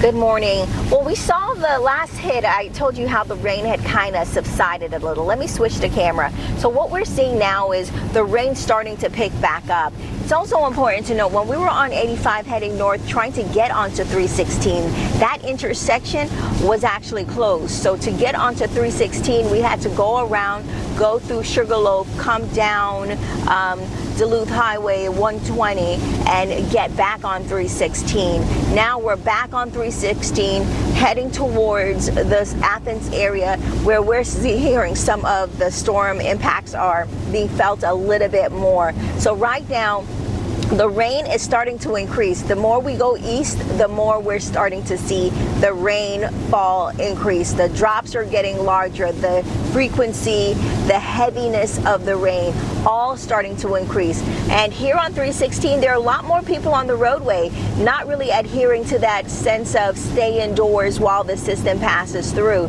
We're definitely seeing more people, though, heading towards Atlanta, going the other direction. But going east on 316 right now, still looking really good, as folks on this side of the roadway aren't as much as the side going west towards the metro Atlanta area. But right now on 316 heading west, we're starting to see heavier rainfall as we head west, and the more west we go, we can see the progression of that. Again, if folks are heading north on 85 trying to get to this area, while again I would suggest not being on the roadways, but if you do and you happen to be out, the exit for the ramp for 316 is currently closed. You'll have to do a workaround, bring yourself up 120 or Duluth Highways, another name for it, and then get back on 316 that way. But overall, if you're going east, it's still looking good. You know, folks, I would just suggest staying off the roadways, because even though it's looking good right now, as we all know, these storms are unpredictable. Things change very quickly, but not too much flooding, just rain so far that we're dealing with here. Ladies, I'm going to go ahead and send it back to you guys right now. All right, Bobeth, thank you. So let's get to some video right now from Manatee County, Florida, near Sarasota, where guests at this Ramada Inn, they were evacuated due to Hurricane Helene.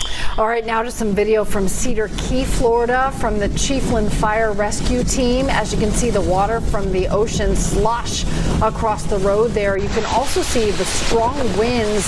They knocked out power in that area. Chesley, those power outages, something we're already dealing with. We talked about more than 4,000 outages already around Metro Atlanta, but that could expand as you're watching that wind increase. I think that will expand because the winds will be with us, pretty much breezy all day long, even after the rain begins to end, and so you'll see more trees coming down. That's going to lead to more power outages in our area. Our 11Alive weather impact alert continues today. No longer a Hurricane Helene, now down to a tropical storm and continuing to diminish, which is good news for us, and more of an easterly track than what we forecast, and so that's good news for us as well. You see those bands now, they were coming up from the southeast, now more from the east, and will change to more northeast as that storm system continues to slide further off to the north. That is the center of circulation there. Here now, and you can see over toward Augusta into parts of South Carolina as where you have the heaviest rain out to the north of the system itself, now starting to bend more toward the north, and so well east of us. Will stay even east of Athens. That's the way it looks right now as the storm system continues to push further off to the north. And so you look at the two sides of it. Here's the center. Notice the severe weather side is on over here toward the east. So into South Carolina, you have all those tornado warnings that you see popping up over there. We're on the lighter side of it, if you will. And so our winds haven't even begun to pick up into the 50-mile-per-hour range yet, although we have been seeing some of those winds gusting up to about 25 and 30 miles per hour. They will increase as we head through the morning. I think they will begin to subside, though, as we head toward the 9 o'clock, 10 o'clock hour, a little less than the 50-mile-per-hour winds. It is moving at a pretty good clip, which is good news, but expect the fast forward-moving motion of this particular storm to create gustier winds up in the North Georgia mountains. Let's talk more about those gusts with Nicole Hartford right now outside in the elements. Thanks, Chesley. Yes, just in the last half hour, I've noticed not only are wind gusts a little bit stronger, but they're also coming more frequently, that we see some of the stronger gusts, and they're a little bit longer lived. Now, at most point right now, much of the sustained wind is not much more than just a light breeze. We're waiting for those wind gusts that could potentially get up to 40 to 60 miles per hour. I'd say at this point, we're probably seeing gusts closer to the 20, 25, even 30 mile per hour range. Now, where exactly we see the strongest gusts throughout the morning is going to be very dependent on that center of circulation. It looks like the strongest gusts will be out east of the Atlanta metro, up stretching from the Eatonton area up through Athens, and then off eastward into South Carolina. The strongest winds today are going to be between about now, lasting through 9 or 10 o'clock this morning, and then winds will start to slowly calm as we go into the afternoon. Those winds, though, are not going to completely calm, so we'll keep keep a little bit of a breeze around even throughout the afternoon hours. We're talking wind gusts up to 25, 30 miles per hour through lunchtime, and then finally settling down to maybe the 15 to 20 mile per hour range by later this afternoon. With how saturated the ground is, even with lighter gusts, it can still lead to downed trees and downed power lines. Those trees, the root systems, they're in some very wet ground, and it's easy for them to be toppled over. Because of that, we're still anticipating widespread power outages across North Georgia, especially south of the Atlanta metro and east of the Atlanta metro, where the strongest winds are expected. Chesley. All right, thanks a lot, Nicole. I want to show you the 7-day outlook. We haven't had a chance to hit this as of yet, but I want to show you just in case you have plans. Temperatures today will be right around 75 degrees. We still have our 11Alive weather impact alert today because of the rain and the wind that will be out there. Still some power outages through the day. 20% chance for an isolated shower tomorrow. We're looking at 77 degrees for your high temperature, 79 as we get to Sunday. There will still be a few clouds around. You may get an isolated sprinkle or two, mainly for our northernmost counties, but it gets better as we head into next week. Temperatures get back up to the 80s, low 80s, where we should be for this time of year. We're looking at 81 on Monday. Tuesday, mostly sunny skies and 80, and we'll round out the week with temperatures right near 80 degrees with that sunshine staying in the forecast. So some better days ahead, Mr. Crash Clark. Oh, my goodness gracious. All right, barbecue at your place tomorrow. Let's do it. All right, folks, we had two separate problems on I-75. One of them still remains. That's I-75 northbound, and then we had trouble on 75 southbound. I just watched them clear 75 southbound. So good news there, bad news for our friends heading northbound. Let me step out of the way. Again, we had two separate wrecks, 75 north and south at Delk Road. Southbound one is clearing. The express lanes are open as we saw, but northbound traffic still a little bit of a sticky wicket. You've always got Highway 41, Cobb Parkway as your alternate.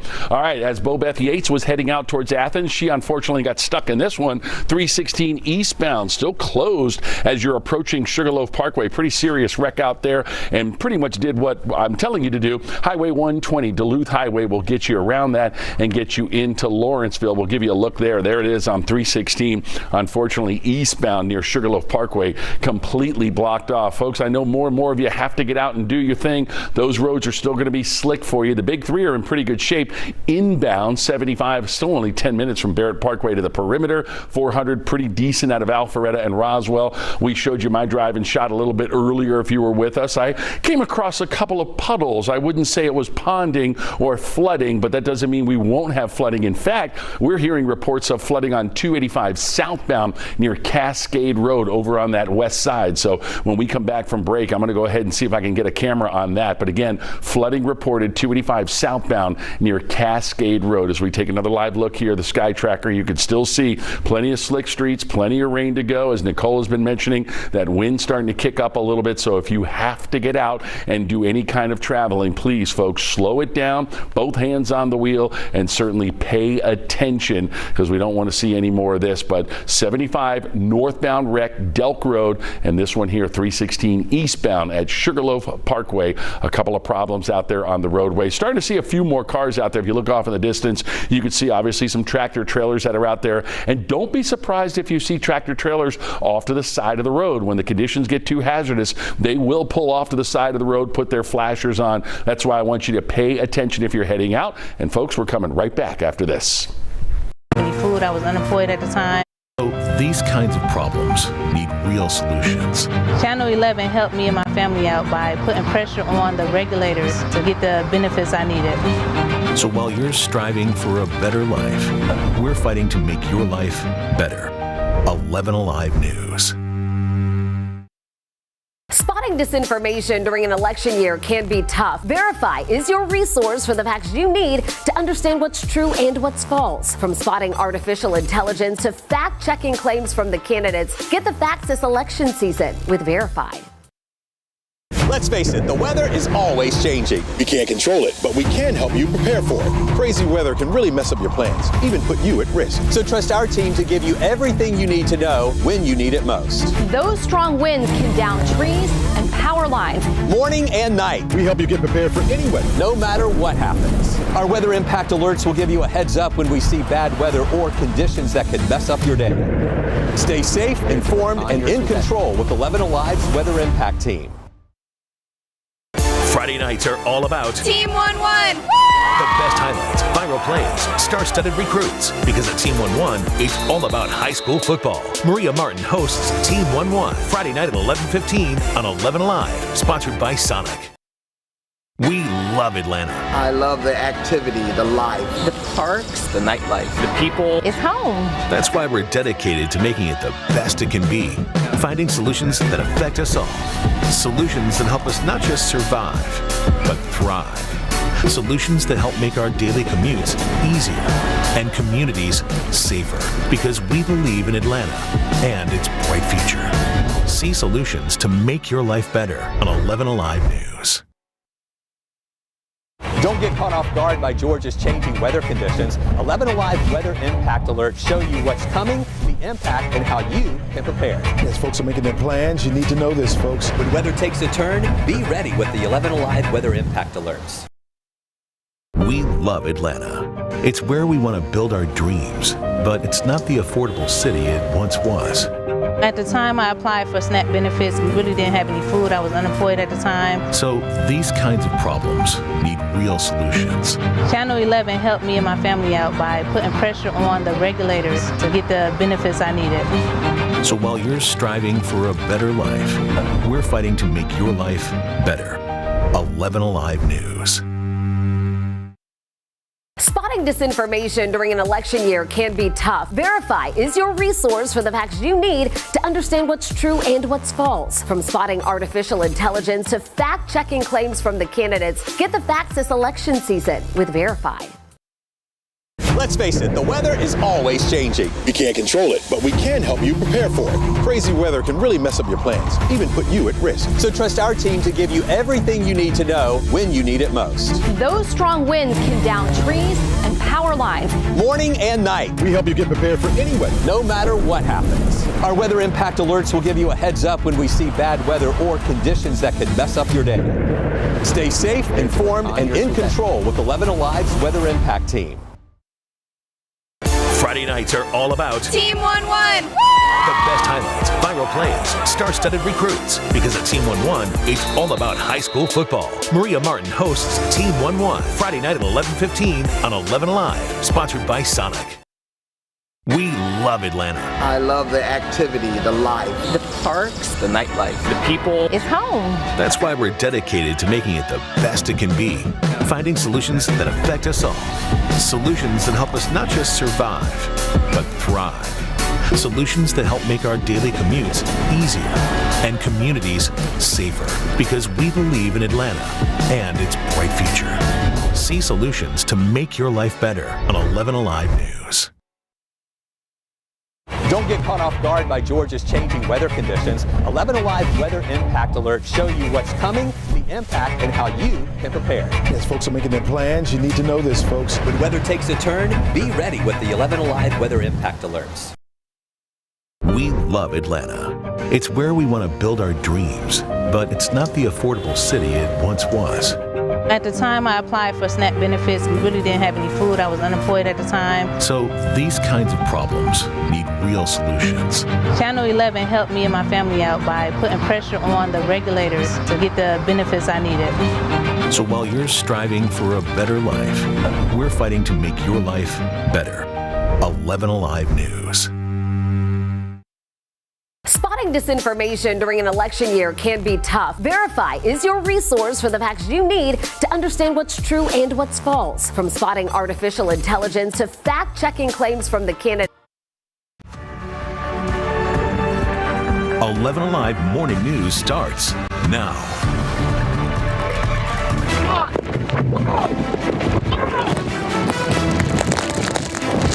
Right now, we are under a weather impact alert as Hurricane Helene wreaks havoc from Florida to Georgia. Heavy wind, heavy rain, and a lot of standing water across metro Atlanta. Then we start seeing more water. We like, oh no, we got to get up out of here. Then the car got stuck. We ain't make it. Rescuing people stranded by floodwaters. There was water almost to the second floor of some of the buildings in the back. And it's just people are in hysterics. I mean, entire livelihoods are destroyed right now. We have live team coverage as Helene bears down on Georgia and the metro. And in the last hour, Helene has been downgraded to a tropical storm at the high end, packing rains and winds Those winds up to 70 miles per hour, but still we are on high alert for you this morning. Thanks for being with us. I'm Aisha Howard. And I'm Cheryl Preheim. As we are tracking Helene, one of the big layers of the story is power outages. Georgia Power alone is working more than 4,100 power outages, impacting hundreds of thousands of people. In fact, Gwinnett County Police just saying they've got a line down on Little Mill Road near Peachtree Industrial Boulevard, closed in both directions. There are power lines across the roadway. That is an indication of what's happening outside the window this morning. And what is to come, because the winds are only going to intensify as the morning goes on, and the rain will just keep coming. Meteorologist Chesley McNeil is tracking that system for us right now. Chesley, what are we seeing at this hour? Well, got some heavy rain, mainly over toward the east. The path of the storm took a little bit of a different jog. We thought it would move, according to the Hurricane Center, it would move straight north, but it didn't. It made its way up toward the north and east. So now very much east of the city of Atlanta, which means we're on the weaker side of the system, which is good news for us. You see that heavy rain over toward the Augusta area? That's ahead of the center of circulation, and that center of circulation is starting to weaken a lot. Probably has winds down to about 60 miles per hour at this particular point. We'll get another update from the Hurricane Center around the 8 o'clock hour, but that storm is continuing to push further off the north. Now starting to take more of a northerly jog, so the center of circulation will likely move through the Athens area instead of over toward the Atlanta metro area. Heavy rain continues to be the case for us, but the heaviest over toward the east, and that's where the greater impacts are right now, where winds have been up to about 70 miles per hour, as you said, around that center of circulation. So here you have your heavy rain that's pushing further into parts of South Carolina. You see Elberton over toward Cannon. We have moderate pockets of it around, even over toward the metro area as well, just moderately seeing some rain that's coming down. Of course, we've had a lot of rain. That continues to be the case, and we could see anywhere from 4 to maybe 6 inches of additional rainfall as we head through the rest of the morning. Your severe weather has been mainly on the east side of that center of circulation, which is right there. That's where your tornado warnings are popping up. We just have the rain in place, not even lightning strikes so far, which is good news for us. As the center of circulation gets a little bit closer to our area, because now it's starting to bend a little bit further up to the north, that's where we'll start to see on the east side of town, those winds really start to pick up in excess of 40 miles per hour as far as the wind gusts go. You may get some 50-mile-an-hour winds. Because the ground is already saturated, that means those trees will start to winding around a little bit, and some of those will begin to fall. And we've already seen a couple of reports. It's been isolated so far. That's the good news so far. I mean, you look at the latest satellite, and it shows most of that action pushing over toward the north and east. We don't have a lot here. Again, that's the good news, a good sign for us, and expecting maybe that rain to start to wrap up by the time we get to the 8 o'clock hour, 9 o'clock hour. A lot of that will be on. You notice the latest path from the Hurricane Center brings it now just to the east of the city. In fact, well east of the city, and then heads up to the north, where it will be absorbed by another area of low pressure. In fact, probably becoming post-tropical by the time we get to mid-morning. Winds so far have been on the lighter side. You got some teens out there starting to pick up in the city, where we're up to 24 mile per hour winds. This is sustained winds. When you talk about those gusts, you're looking at 38 mile per hour gusts. So it does get a bit gusty at times. That type of gust could knock over some of our weaker trees, so we'll have to be on the lookout for that. Tropical storm warnings continue in our area, and that will last at least until that storm gets a little bit to the north of us. Then I think that will begin to subside as those winds start to die down a bit to about the 25 mile per hour range, but that won't happen until later on this afternoon. Here to talk more about those winds and a little bit more is meteorologist Nicole Harford. Thanks, Chesley. Yes, the winds out here have definitely increased over the course of the last couple hours. They're not sustained, very breezy, but they're breezy enough at this point to lead to a little bit of a slant in the raindrops coming down.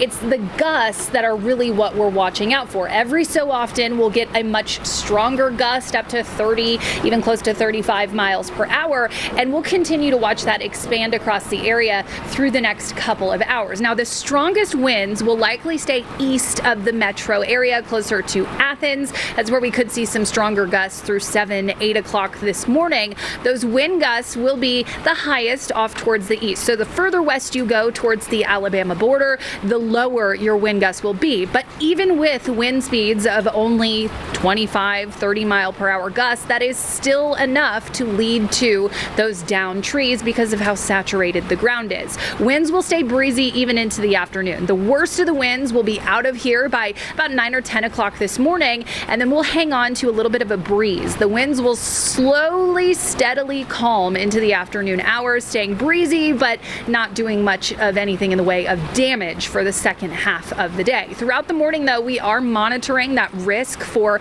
downed trees and down power lines, which will lead to additional power outages. We're already seeing a number of power outages across North Georgia, and these winds are just starting to really pick up. We could see widespread outages, mainly down towards the south and the east of Metro Atlanta, where the winds are expected to be the strongest. So we do have to deal with this still for the next couple of hours as these winds really start to pick up. Again, if you see any downed trees, downed power lines, do not try to go close to them.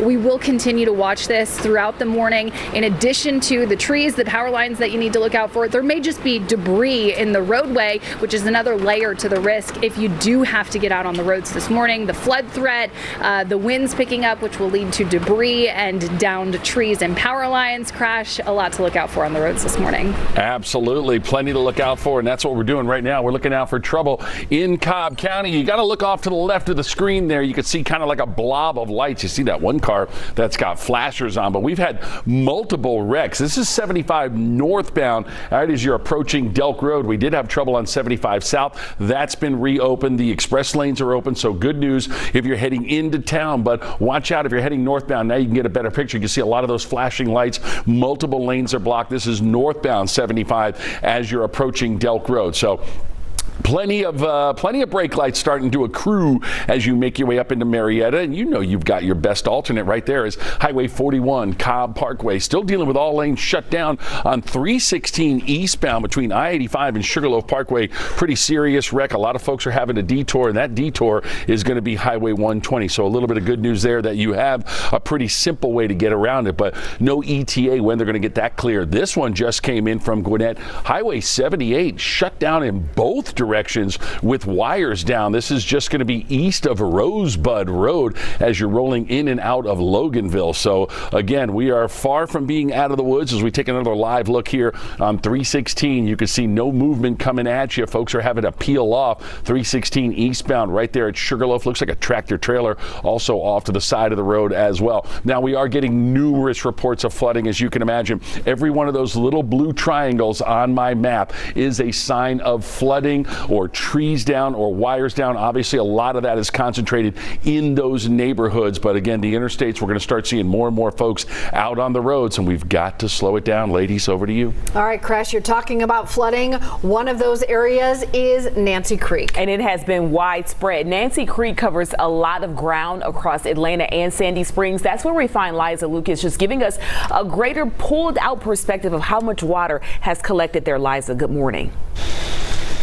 Good morning. And you know what, guys? I actually have some good news, because if you were with us overnight here on Reckenbach Way, well, this was covered in water. In fact, now we just have some ponding on the road. To give you a little perspective, about 2 a.m. overnight, the water was up to the top of this mailbox right here. So that's what, like 2.5, 3 feet. So we're seeing some receding, which is great news for these homeowners. It's really hard to see how much damage might be on these homes right now because it is so dark. I did talk with a homeowner just a second ago. She said she's okay. She was letting her dog out. So we might be able to speak with some more homeowners in the next few hours as the light comes up. But this is a huge change from what we were dealing with overnight when we were showing you pictures of the rushing water off of Nancy Creek. And this is a good sign. Of course, now we've got more rain coming down again. We'll have to watch and see if the creek beds kind of overflows up into the roadway, but we couldn't drive through this overnight. Now we're easily able to walk it. So we are very surprised, pleasantly surprised to bring you that development. There's still some water sitting in people's front yards, but so far this is good news. We're going to continue to monitor the situation, but didn't expect to see this when we came over compared to what we saw overnight. So Cheryl and Aisha, glad to report the water here has receded some. We'll see if it holds. Sending it back to you. All right, Liza, thanks for that perspective. It actually happened pretty fast, so hopefully we continue to see that throughout the day because we have a lot of water collecting on our roadways. Bobeth Yates watching that for us from the Thunder Truck. How's it looking out there, Bobeth?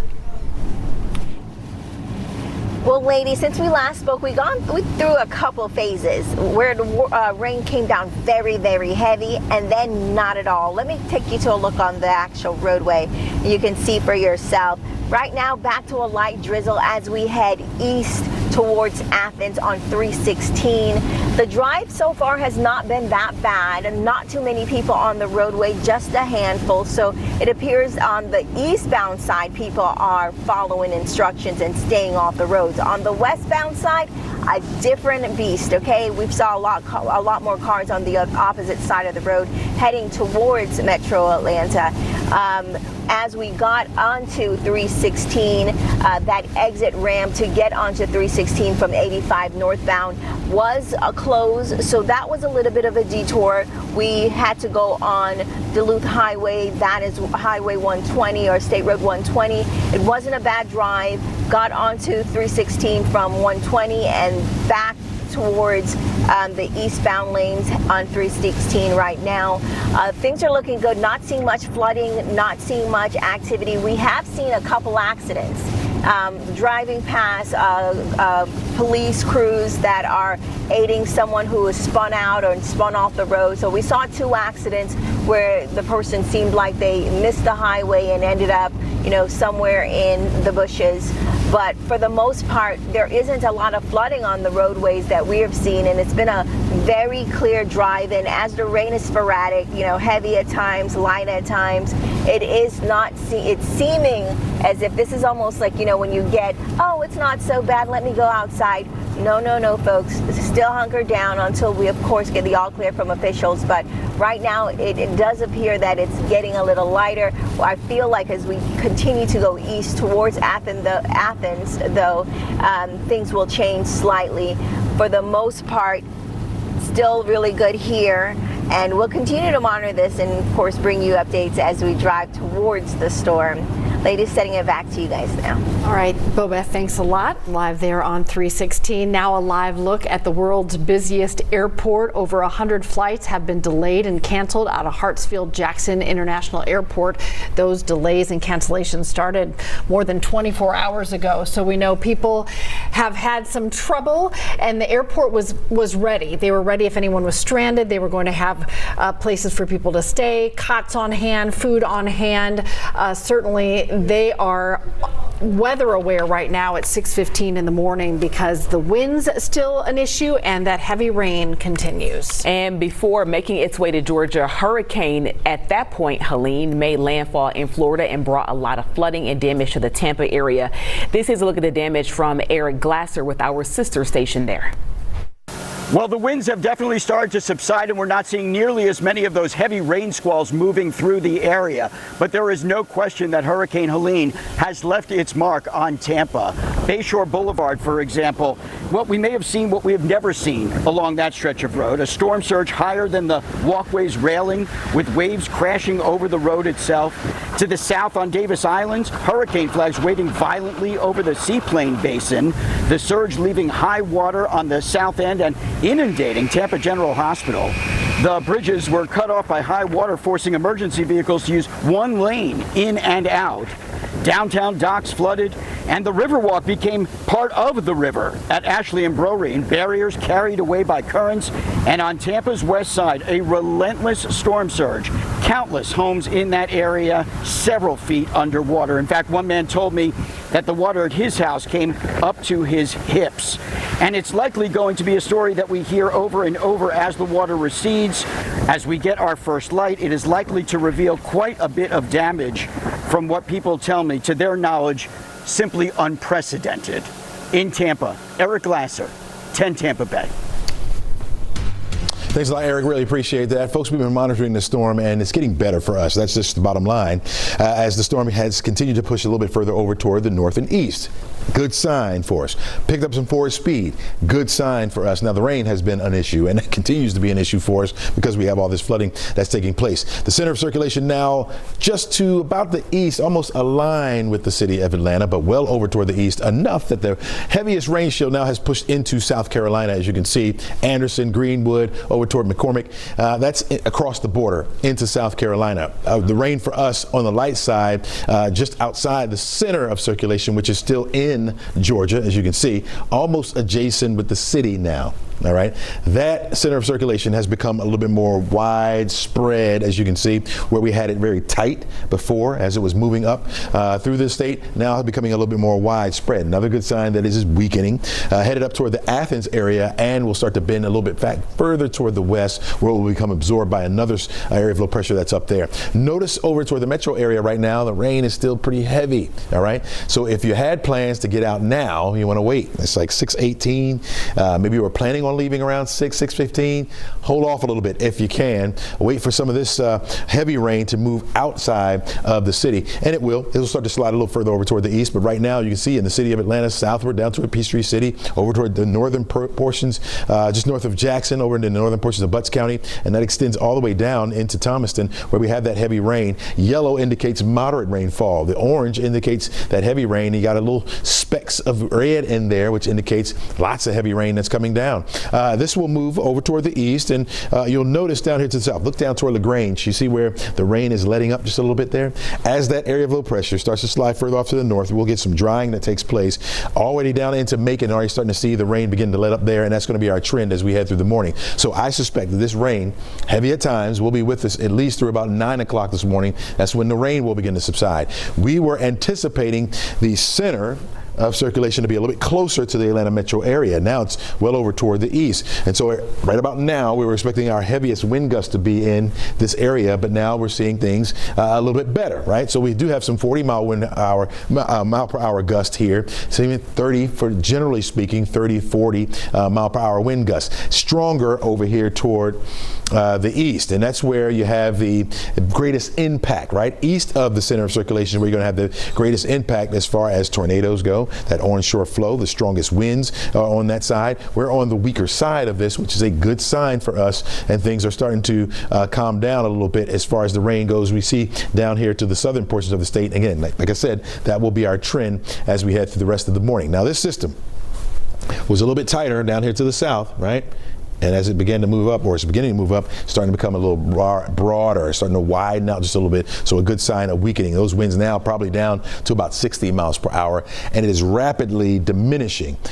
Came on shore as a Category 4 and jumped down to a Category 1 just that quickly, right? Once it crossed our border into our state. Still hurricane force winds down to the south, but at least it started to weaken, and now continuing to weaken as it heads further off to the north. Will continue up to the north, and now taking more of a northerly jog. It was going up toward the northeast, now starting to turn or bend back just a little bit, and so it will bypass our area and then head up into the North Georgia mountains, where the winds will be a little bit stronger because of the higher elevations there, and continue to slide further off to the north. The forward speed picked up as well, right? So it got up to about 26 miles per hour moving forward, now up to 30 miles per hour moving forward, and that has been our trend, so I think that will continue as well. So this could be out of our area as early as 7:30, 8 o'clock. This is some good news for us as well. Better look at it now here. The 70 mile per hour winds, this is as of the 5 a.m. update. I'm sure those winds are down to about 65 miles per hour now because of the rapid weakening with this particular system. You can see the bulk of the thicker clouds are now over into South Carolina, where the clouds are a little bit less for us. We still have the rain in place, okay, and we'll have heavy rain at times right on through the rest of the morning. Once we get to the afternoon, that rain subsides. The winds will still be a bit gusty, but not as strong. You're looking at that forward movement at 30 miles per hour, which is good for us. Hurricane Center has had a hard time trying to bend this path back.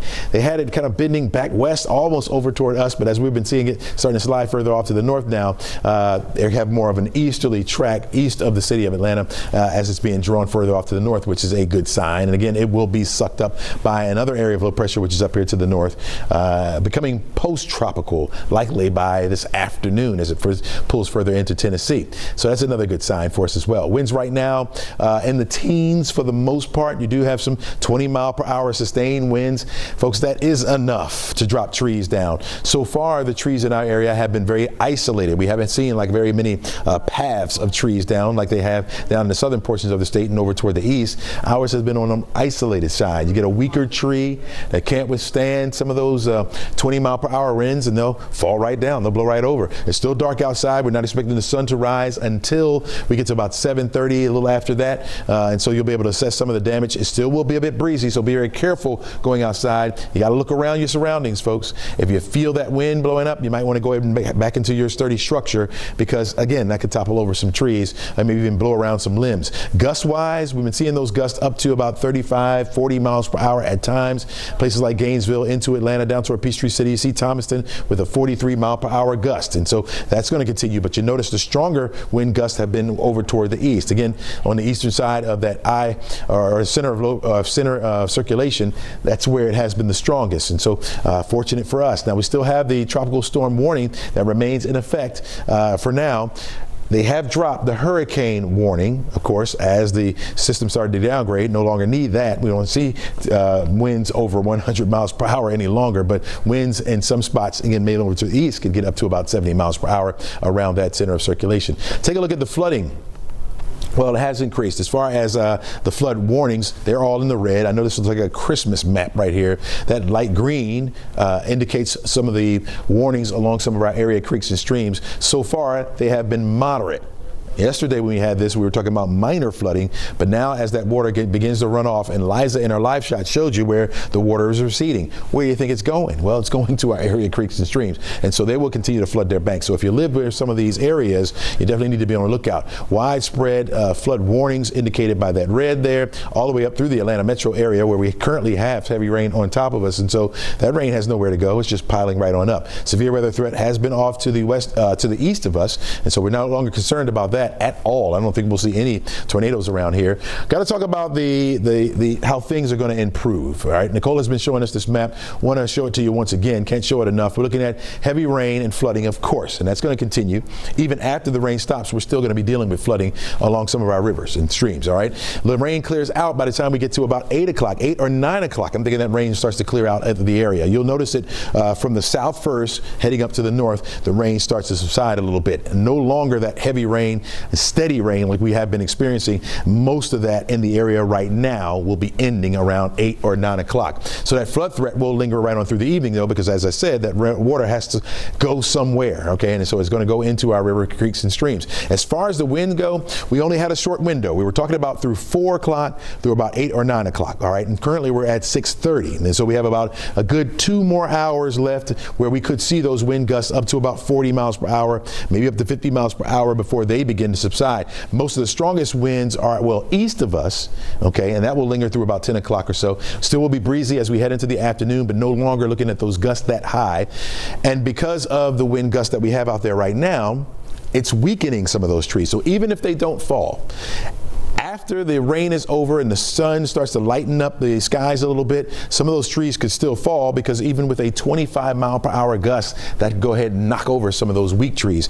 This wind that we have out there right now is weakening those trees up just a little bit, and so we have to be on the lookout. Here's how it all plays out. Our forecast track model, it shows again the strongest winds east of our area. The strongest winds over us are around right now as far as those gusts go. That will continue to slide up to the north. Here we are by 8 o'clock. We're still dealing with some of that moderate rain that's out there all away from us. By the time we get to 9, 10 o'clock this morning, you'll have a few lingering sprinkles around, and that will be the case as we head through the afternoon as well. I think it stays breezy, but starts to calm down later on tonight. Let's go out to Nicole, who is out live in the elements, have been braving them all morning long. Really appreciate that, Nicole. How's it looking out there right now? You know, Chesley, not great right now. I would say this is probably the worst of what I've seen over the last couple hours. The rain more consistently heavy. The winds have also picked up. I don't know if you can tell that the tree limbs are certainly blowing around a little bit more. Sustained winds, I'd call it breezy, even up to windy. It's the wind gusts that are really going to get us. We every so often, within probably about every 5 to 10 minutes, get these stronger gusts up to 35, even 40 miles per hour, and these are expected to become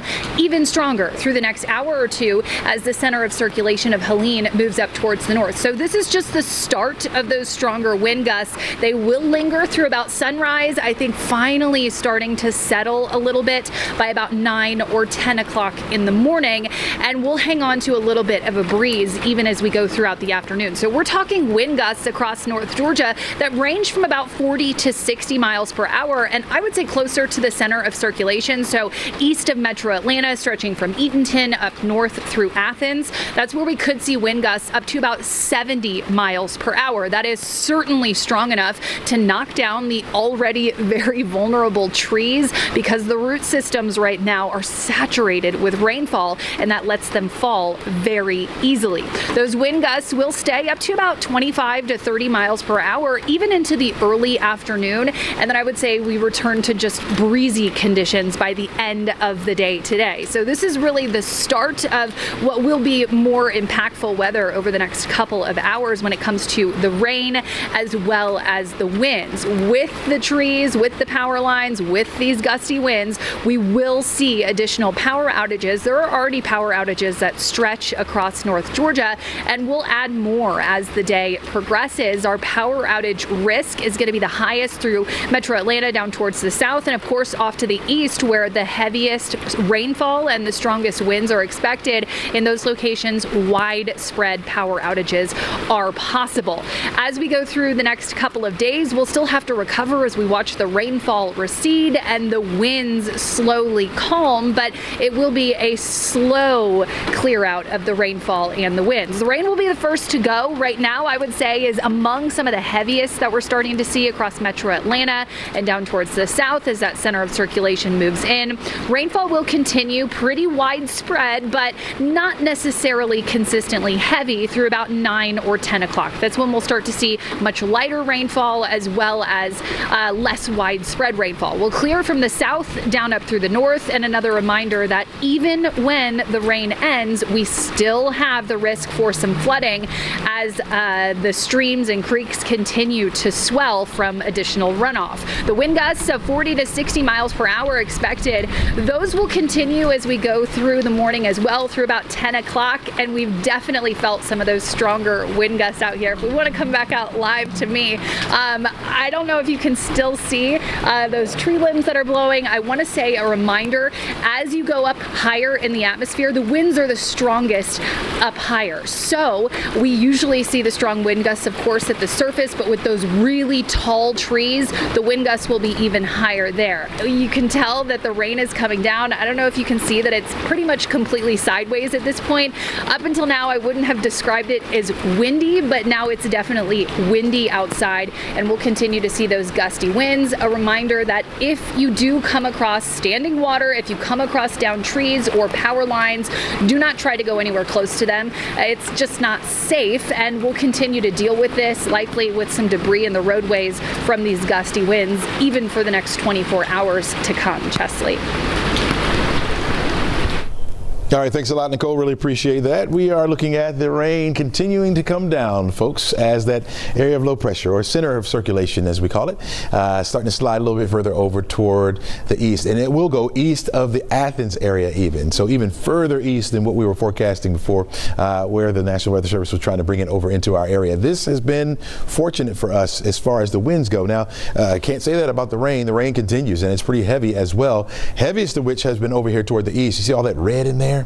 Man, even east of that has been all the thunderstorms and even the tornadoes, but we've been just inundated with the rain coming down at about 2 to 3 miles an hour. All right, and so that continues to be the case. Notice how it begins to shift now as the center of circulation starts to slide up to the north. We've been seeing it come in from the southeast, or come in from the southeast. Now easterly or westerly, and now it's starting to shift a little bit, and so this is going to wind up. So this is going to, as it moved through the area, that heavy rain, now it's going to just come back to us. So it stays heavy over us at least for the next hour or so before it begins to taper off. The ending of that, you can see not that far down to the south, so down toward Macon. So I'd give it another, let's say, an hour and a half before a lot of this rain starts to leave our area. This will slowly make its way further off to the north, but we're on the back end of that, and you can see the back end over here into parts of Alabama. That will be our trend as we head through the rest of the morning. So look out for the rain, look out for the wind. It's going to be with us. I'm sorry, folks. Yep, we're still stuck in it. Again, the highest gust so far that I've seen in the Atlanta metro area, or at least around the Atlanta metro area, has been in the 40 mile per hour range so far. That may pick up in some isolated spots. Again, we've had had isolated trees down as well, so it's correlating with those winds. And so expect that to be with us at least through about 8 or 9 o'clock this morning before those begin to settle down as well. Guys, back to you.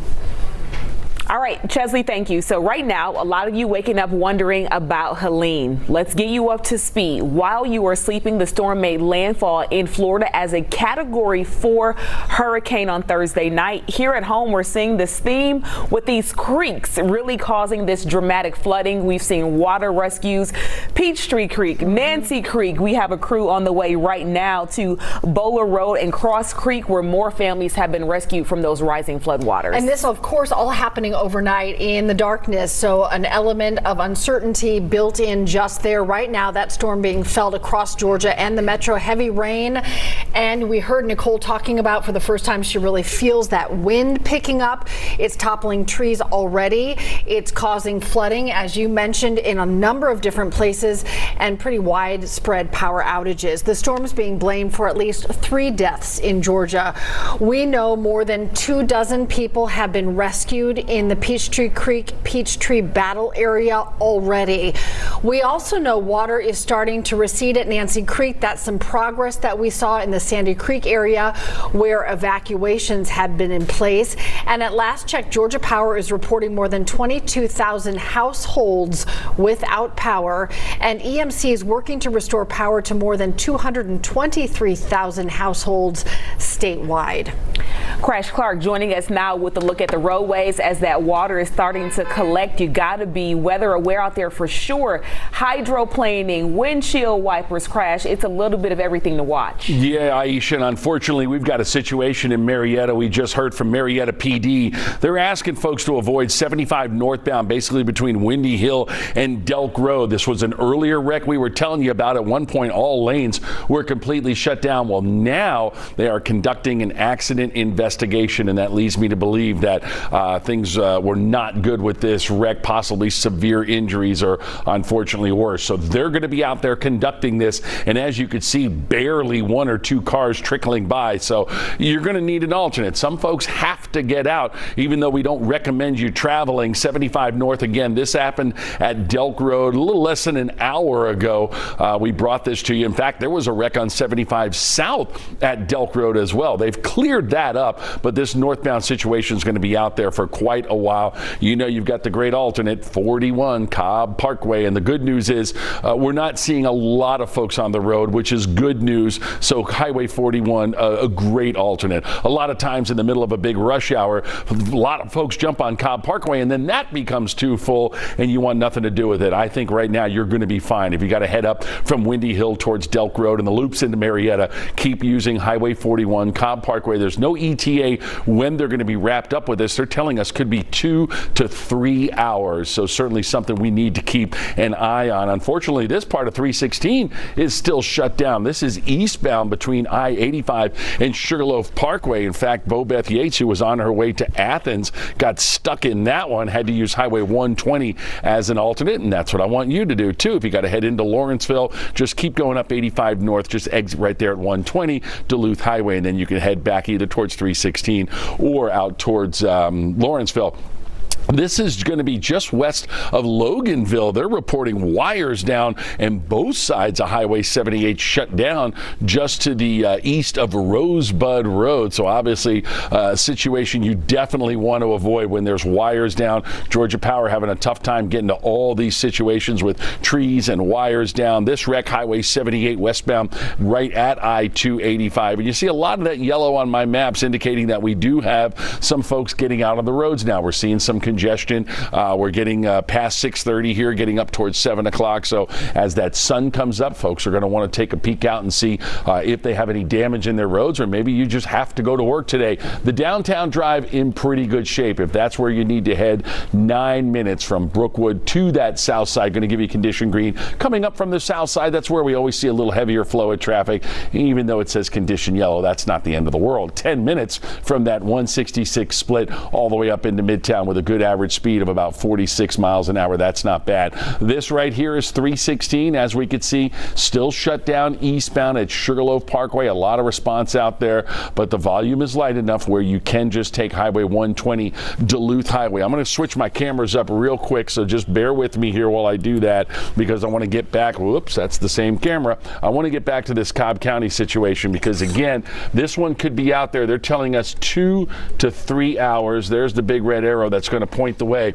This wreck happening a little bit less than an hour ago along 75 northbound, right as you're approaching Delk Road. You can actually see the Delk Road overpass there, and they're going to be conducting an accident investigation. And if you're familiar with these at all, and believe me, I am, they can take several hours, 2 to 3 hours to complete this. And we are starting to see those brake lights back towards Windy Hill, and eventually, as we get more folks on the road, it'll be back towards the perimeter itself. So they're saying 2 to 3 hours. I would highly recommend Cobb Parkway, because you could see only a trickle of traffic coming through. Certainly something we're going to keep an eye on, and definitely keep an eye on the roads, because as more and more folks get out, these roads are not going to dry up anytime soon. Ladies?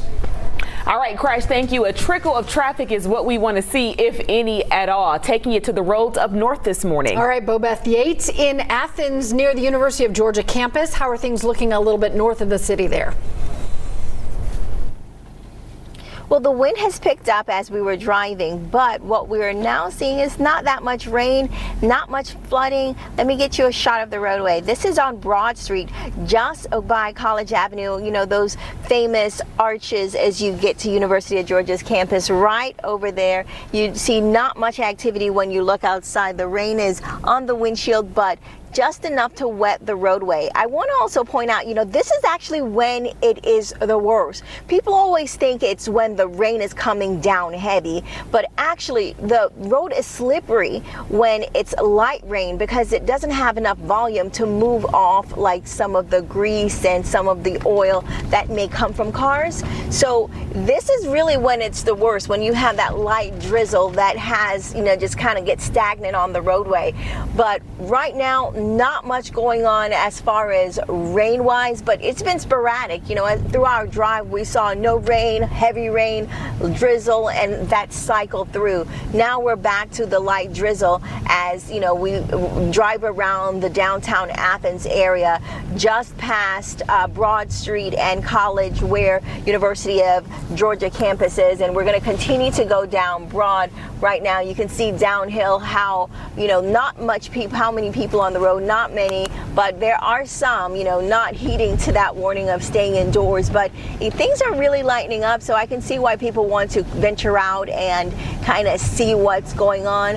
But again, the rain has been sporadic, so there's moments where it's light, moments where it's heavy, so it's not passed through the area yet. It's not gone, so it's not time to you know, venture out and start to explore. In fact, I would probably wait till morning when you can actually see what's out, and not in the nighttime hours, and getting the all clear from officials. But as we drive around downtown Athens, it does not look to be a lot of flooding at this moment. But, you know, we're going to do some more exploring and try to find things. And as you can see here, the rain's starting to come back as we, you know, venture down Broad Street a little bit more. But ladies, I'm going to send it back to you now as we continue to drive and look for some of those widespread impacts that we know are happening around us. Back to you guys. All right, Bobeth, thank you. Yep. Interesting, because I think the as it moves north, Athens may see a little bit more later. And Chesley's talking about this wind element, really still a couple of hours happening. Ariana Mani's been watching this up close and personal. Ariana, the people at Peachtree Creek had quite the morning, and it happened really fast. Talk about what we're seeing right now after we got those water rescues live on air a couple hours ago. Yeah, that's right, Aisha. We saw the water rescues happen in real time. Right now, it's just barricades blocking off the entrance here at Peachtree Park Apartments. We've seen the water go down tremendously since we first got here around 2 a.m. this morning. Crews, they came here within the last hour to block off the entrance of this flooded apartment complex after firefighters. They were here rescuing about 25 residents. We saw them go to the back of the apartment complex, which was where most of that flood flooding was, going door to door, getting residents out of their apartment. Some residents we saw walking through waist-deep water. Residents tell us they had water actually inside of their apartments up to their knees. We saw residents really coming together, walking to those apartments and getting their pets, helping families move their young kids out of that apartment until firefighters were able to make it here. They tell us that they had to go from water rafts over to an actual boat with a motor. Peachtree Creek is right behind this apartment complex, so they told me that they were actually dealing with a current, so they had to switch over to a different boat. We spoke to some of those residents who had to seek higher ground. Most of them, they tell me that they were heading over to a hotel. We saw some residents go over to a friend's apartment in this same complex. We're starting to see the rain really start to pick up out here within the last hour. We're really starting to feel that wind. Chesley has been speaking up, but right now the water has started to go down, and this apartment, it was really flooded. It was up to the tires of some of these vehicles, and as we reach the 6:30 hour, we're starting to see more people waking up, starting to move around, starting to drive around. But if you do live in this area, you want to be careful because we still see this rain coming through. We still see portions of this apartment complex flooded, but not as flooded as it was when we were here overnight. Sending it back to you all in the studio. Ariana, thanks a lot. You know, as you were finishing your report, the lights flickered here in the 11Alive studios. So a lot still happening here in Midtown. We want to talk through some of the bullet points of this storm. It is a deadly system already.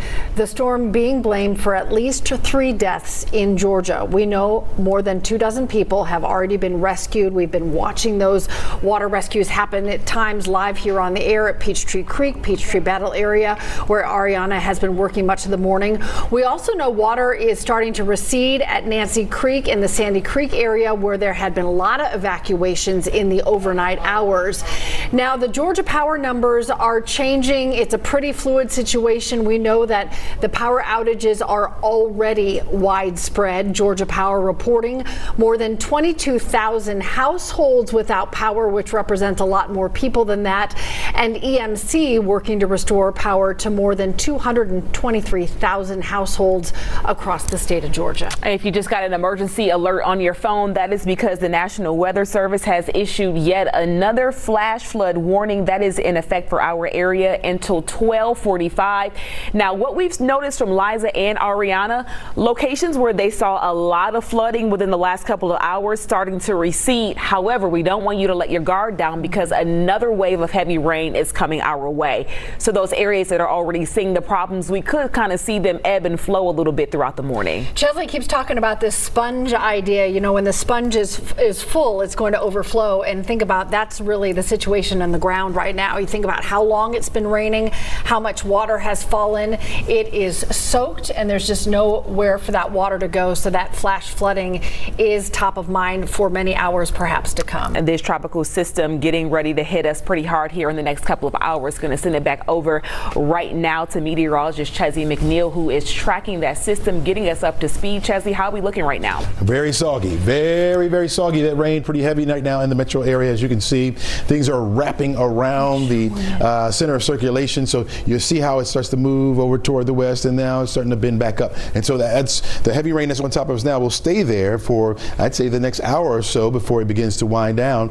Very heavy as well, which is why you got that flash flood warning that was just issued by the National Weather Service. Up here toward Georgia's Rome as well, you're seeing pretty much the same thing. And so it's going to stay there for a while. So all that water just begins to pile back up. And so we'll continue to watch that. The center of circulation now over toward the Athens area.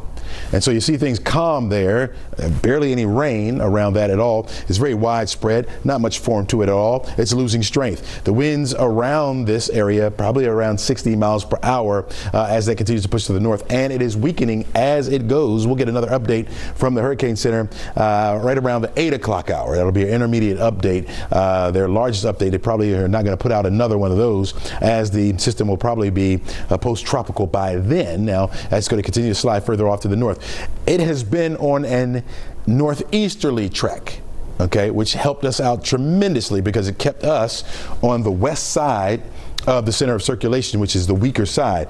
Certainly we've been seeing all this rain, and it continues at least. But notice that heavier rain around the center of circulation is where you had that heavier rain that pushed further into South Carolina. Again, much good news for us there. A couple lightning strikes associated with it, and all of your severe weather has been well east of that. And so we're not going to see any of that at all, just the rain that continues in the area. We're expecting the sky to start to lighten up here probably within the next 20 minutes or so. Certainly sun not rising until after 7:30. Now we're not going to see sun. Don't worry about that at all. We're looking at that rain, but it will begin to taper off. This is going to continue to push further off to the north and probably picking up a little bit more forward speed as well.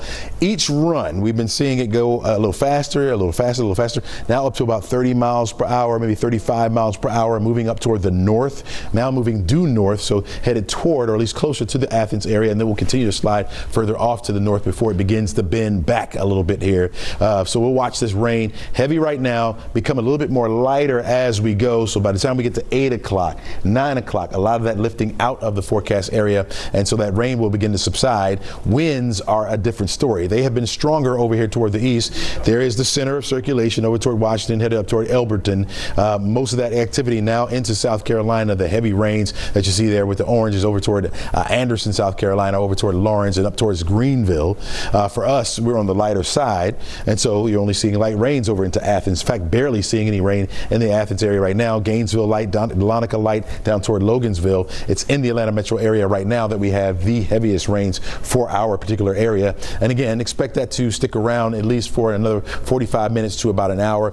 Already starting to let up a little bit down here to the south. So you can see down toward Macon and southward, it's done. As far as the rainfall goes, you may get a sprinkle or two. That's just about it. That heavy, steady rain is just over our area. Give it another, I'm going to say another hour and a half, 2 hours before a lot of that will be the same for us. As this continues to lift further off to the north, it's kind of circulating around the area of low pressure, which is right about in here.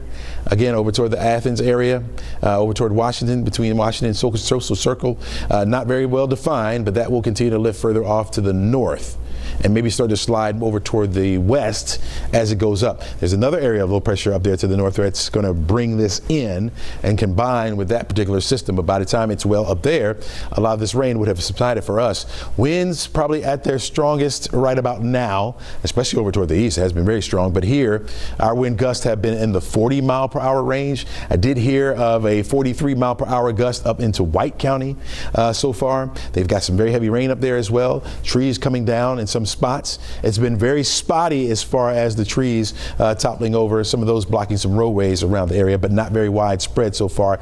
And I suspect that we won't see that. Now, the chance for the trees, or the possibility or threat for trees coming down, will remain in the forecast even after the rain is gone. Even after the area of low pressure starts to slide further off to the north, we'll still have that wraparound flow, and so our wind gust will still be in the 20 to 30, maybe 35 mile per hour range. And so the winds that we have out there now are weakening the trees, right? And so they get a little weak, a little wobbly, and then you get another little gust that comes through and just enough to maybe topple that over. So I suspect that it will continue to be isolated trees down in the area, isolated power outages around the area as well as we head through the rest of the day. Want to widen this out and show you how the storm made landfall yesterday. It's Category 4 hurricane, weakened significantly as it moved into our state down to a Category 1, remained that way for a while until it moved into the central portions of the state. That's when it started to downgrade even more, now down to a tropical storm as it's starting to slide further off to the north. I suspect, and we don't have another update, but I suspect those winds are down now below the 70 mile per hour range. They're probably down into the 60 mile per hour range and continuing to drop as it heads further off to the north. You can see down into the southern portions of our state, the rain has begun to subside. Even some breaks in the cloud cover already down here to the south. That's going to be the trend as we head through the day. Notice to the east of the center of low pressure is where we find the tornado watch, which remains in effect. A couple tornadoes over north of Charleston now, right along the coastline there. We've been seeing those pop up even into the Columbia, South Carolina area. Haven't seen much of any severe weather over here toward the west, and so that's the way it's going to continue. So that was favorable for us.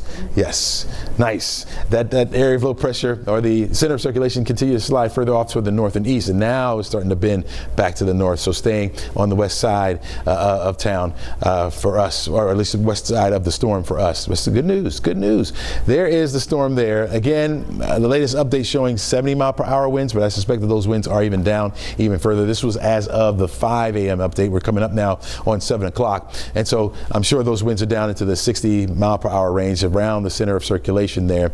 Most of the activity up toward the north and east of that center, so we don't have a whole lot of activity. We do have the heavy rain over us right now, but as far as the wind speeds go, not much, and so favorable for us. We'll stay in the 40-mile-per-hour range probably for the next hour or so, and then things will begin to settle down. The latest track from the Hurricane Center places it mainly east of the city of Atlanta, further up to the north, where it will be drawn into an area of low pressure that's up there and just become a regular storm system at that particular point, becoming post-tropical probably by this afternoon. Look at the winds. These are sustained wind speeds, and greatest of which have been well over toward the east.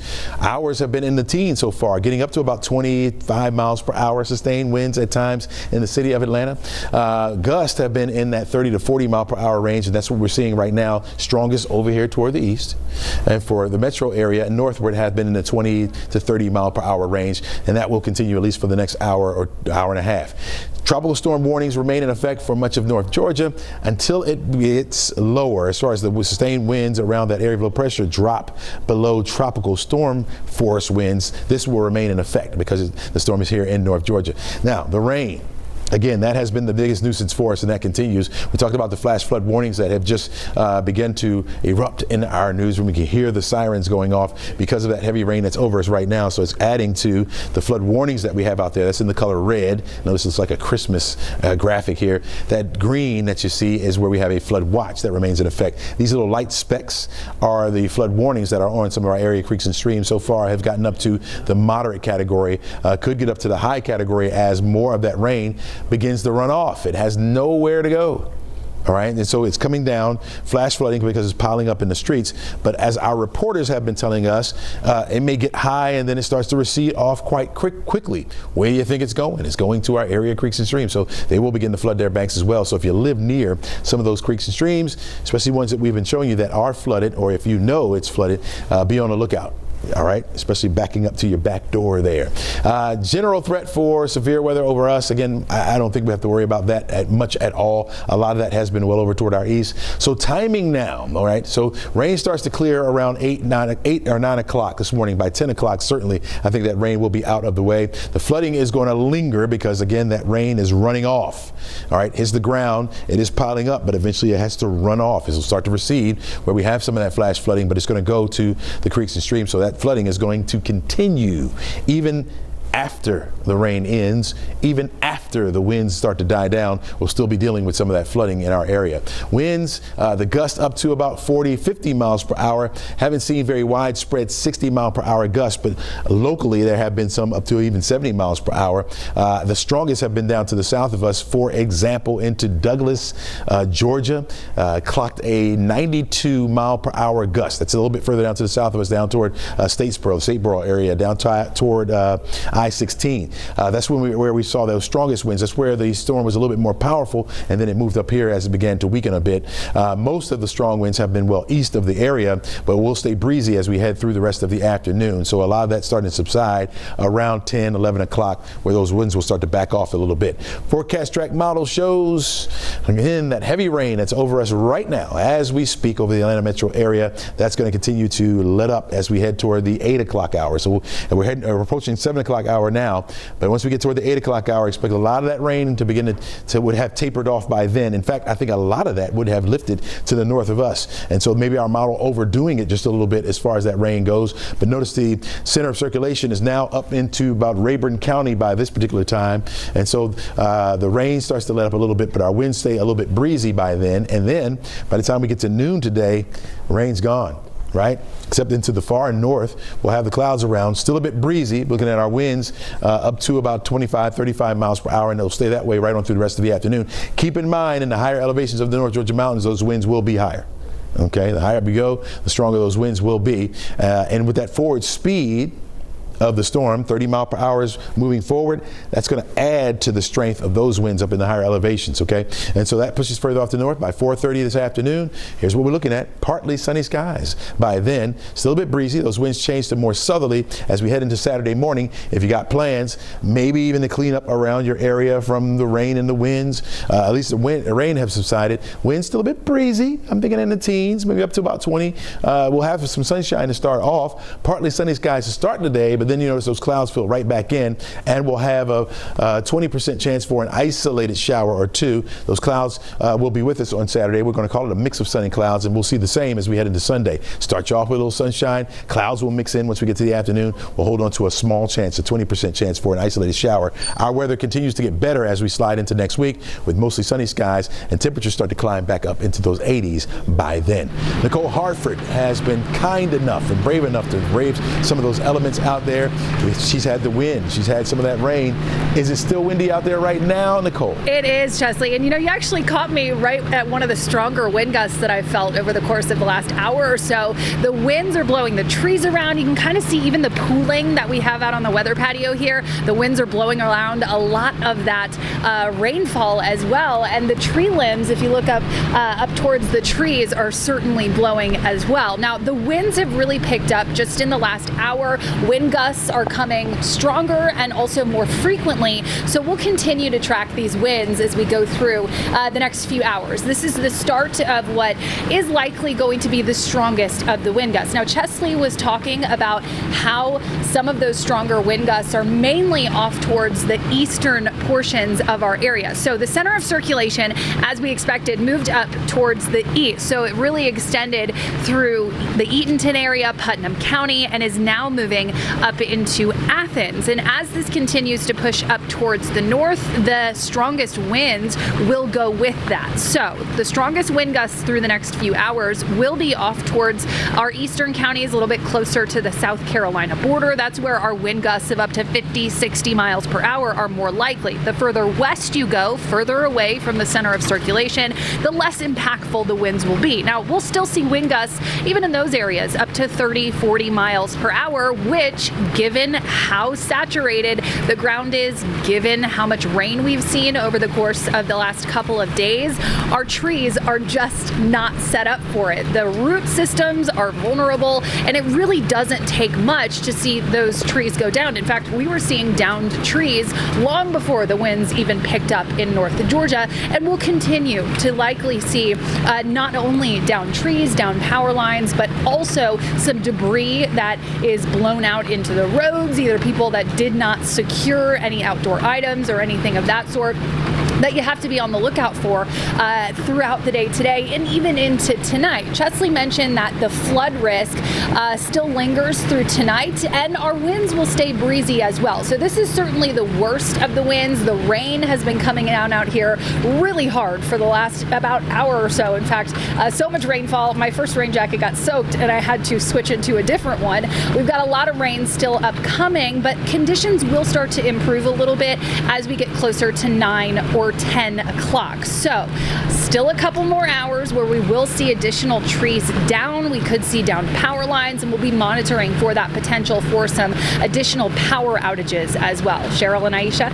All right, Nicole, thanks a lot. I want to mention Atlanta Fulton County Emergency Services just mentioned that there's a flash flood warning, including central and southern Fulton counties. They say flash flooding is occurring, reminding everybody who may be out for some reason, don't walk or drive through those flooded areas. Be safe out there. Again, that's coming from Fulton County. Yeah, that has been the problem all morning. It's hitting different pockets, and so that's why we're advising just overall to go ahead and stay inside if you possibly can.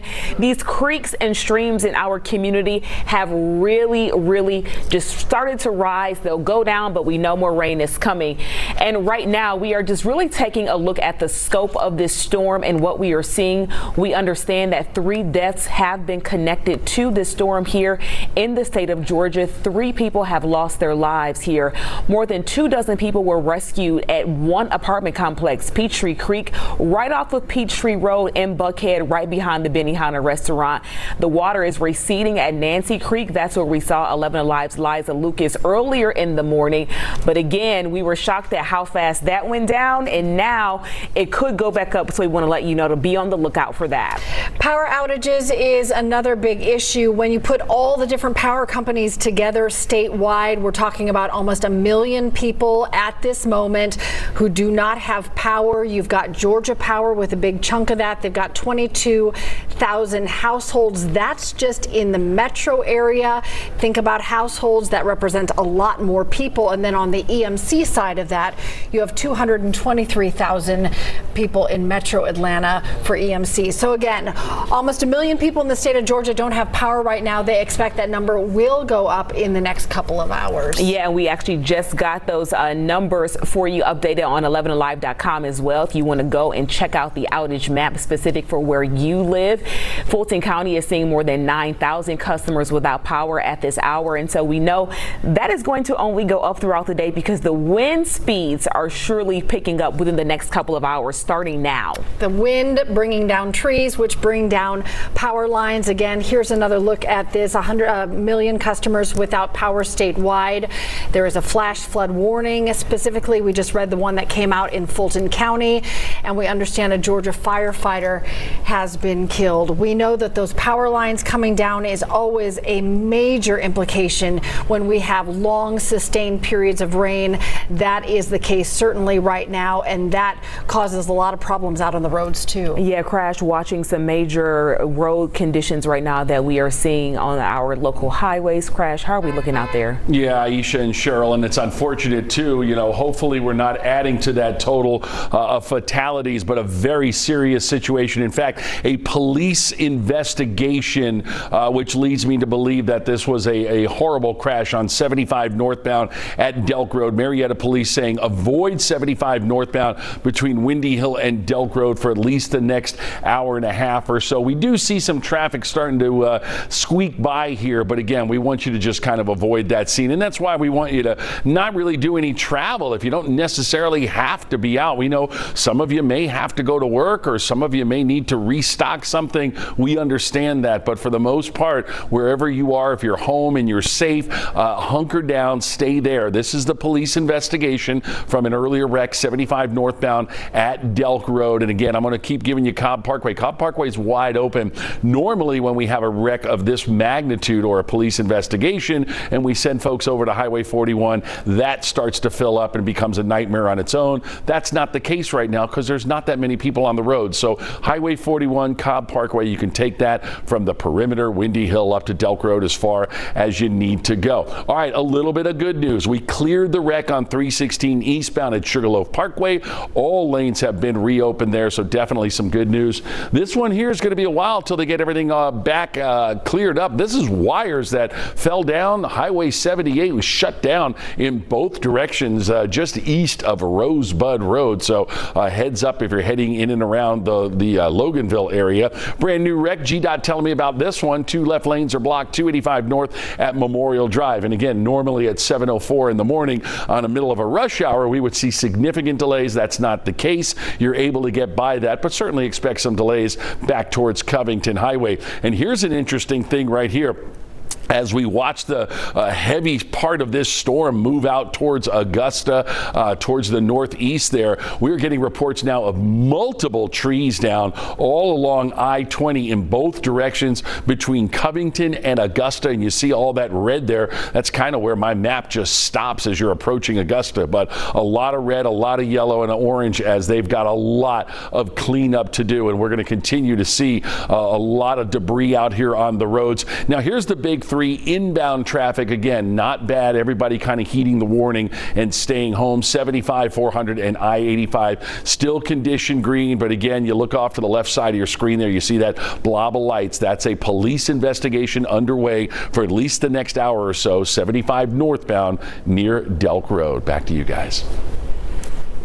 All right, Crush, thank you. Taking a live look over the world's busiest airport right now, where we know it already started yesterday. We saw those huge crowds in the atrium trying to get out of town before this storm hit. If you didn't make it out, it's a little too late now. But actually, Cheryl, I'm kind of impressed with the number of cancellations that we're seeing right now. Yeah, we just checked Flight Aware, and we just got the number in a moment ago that it's 148 delays and 120 flight cancellations. So there is an impact, but you know the airlines, as you have all been watching the forecast, knew this was coming, so they did a lot of preemptive moving things around as they could. So again, as of this moment, we're looking at 148 delays and 120 cancellations out of Hartsfield-Jackson International Airport. It's been a long night and an early morning for us. Now we're going to take a look back at sort of where we have started with this system. A lot of flooding. We're talking roofs blowing off homes. We're talking a lot of damage to communities. People's roofs just caving in. One woman was sent to the hospital in Griffin as a result of that. This is just a compilation video of all the places our crews have gone. So many water rescues happening in our community, just catching people off guard in the dead of night, trying to get out of their homes and not able to make it out. And you see the water levels here on a lot of the creeks and bridges. This is one that we saw play out live on the air as they rescued a dog, and also an expecting mom and her family. This is one of the many trees that we have seen come down through the course of the night as the trees are just so unsettled with all the rain. Yeah, we see that one kind of wiggling right there and really blocking those areas off. But one thing that we have been pretty good to see, glad to see, that is the fact that the water is receding in a lot of those locations pretty fast. But now here in the 11Alive studios, we're hearing the rain start to pound down yet again. Another flash flood emergency just coming into our phones. The last one was set to expire at 12:45. This one has been upgraded now 15 minutes. Now that flash flood warning in effect in our area until 1 p.m. today. Again, that's really been the greatest threat that we've seen. We talk about those flood waters and just how little it takes to move a car, let alone to move your body if you find yourself in that situation. Yeah, 12 inches of water, all it takes to move an entire car, and you certainly don't want to get swept up in that. Liza Lucas has been watching that play out right in front of you throughout the morning. Liza, you've seen those water levels change pretty dramatically in the overnight hours as people may be waking up, starting their day, understanding that many inches of rain have fallen through the overnight hours, and it's still coming down hard over your head right now. That's right, and really I'm having to do the two-handed hold on the umbrella because the gusts are really starting to pick up. This is probably the most wind that we've seen since we were out here since midnight. I want to get out the way because this is significant flash flooding. This is what we're talking about. This is another example of Peachtree Creek right here. Actually, we've got some first responders, it looks like, on the other side now. We were just hearing sirens in the background, but you can see those red flashing lights, first responders on the scene. We're here off of Baller Road and Cross Creek Parkway. Now, to one side on the right is a golf course. Again, Peachtree Creek is over here, but you can see in the distance the stop sign, just to give you a little perspective about where the creek level is right now. I know we had just checked in with you at Nancy Creek where we were seeing a much better situation. Obviously, this situation is not receding here at Peachtree Street. In fact, you can see one of the drains bubbling up a little bit closer to where they have the road closed off, and that water just seems to be coming out as fast as it's trying to push in. So there's a lot of stress on the drains and on the sewer systems over here. We're actually on a hill, so this is really water that is flowing down the hill and then bottoming out right there where the road is closed and where that stop sign is, and it is just pooling. Again, the creek, Peachtree Creek, has been overflowing at other parts we know we've been talking about throughout the morning along like Peachtree Battle where our Ariana was and saw some rescues take place. We've got first responders across the way down there. We've heard sirens go off.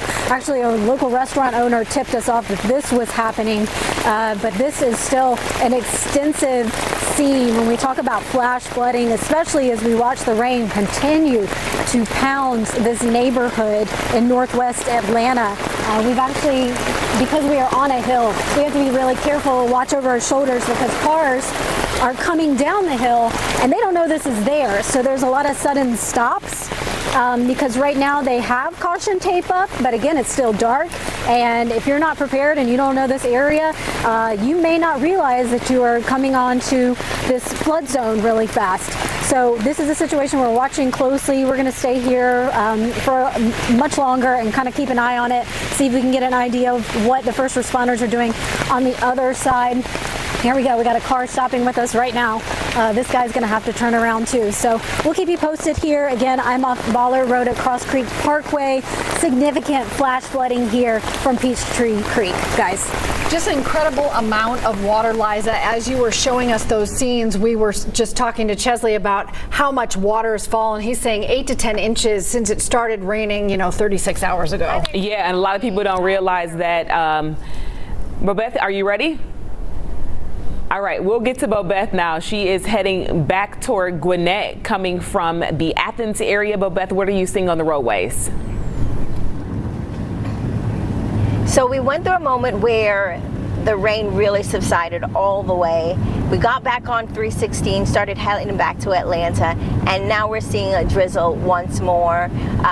And you can definitely see that the wind speeds have picked up. We're seeing the winds, the trees in the area sway a little bit more. And let's actually get you out there so you guys can see. Right now, definitely a lot more cars. People have woken up, but the drizzle coming back. And it's been a good drive. Not too much activity when it comes to as far as flooding on the roadway. We did see an area where, or get reports of trees down. So we're on our way to Gwinnett County now, where we believe there's some tree damage blocking a roadway. So we're gonna head over there and then see what we find. So far, the good news is a lot of the flooding that if these folks up this way experienced has subsided.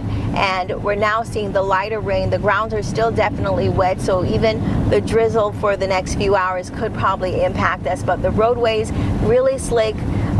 Few people on it, so that's still positive. But we are seeing the growth of the volume grow, even though it is still pretty light. The volume has grown for folks heading westbound on 316, heading towards the Gwinnett area.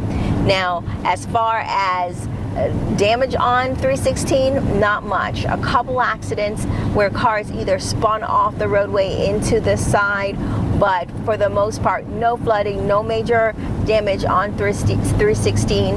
And the rain just remains light right now, just a light drizzle, just enough to be a nuisance. You can't go too fast in the rain, so definitely having to slow down. But for the most part, it's good because there are not that many people out here with us driving around. We'll continue to that Gwinnett area where the tree is down, and of course bring you more updates from this widespread damage from Hurricane and now Tropical Storm Helene.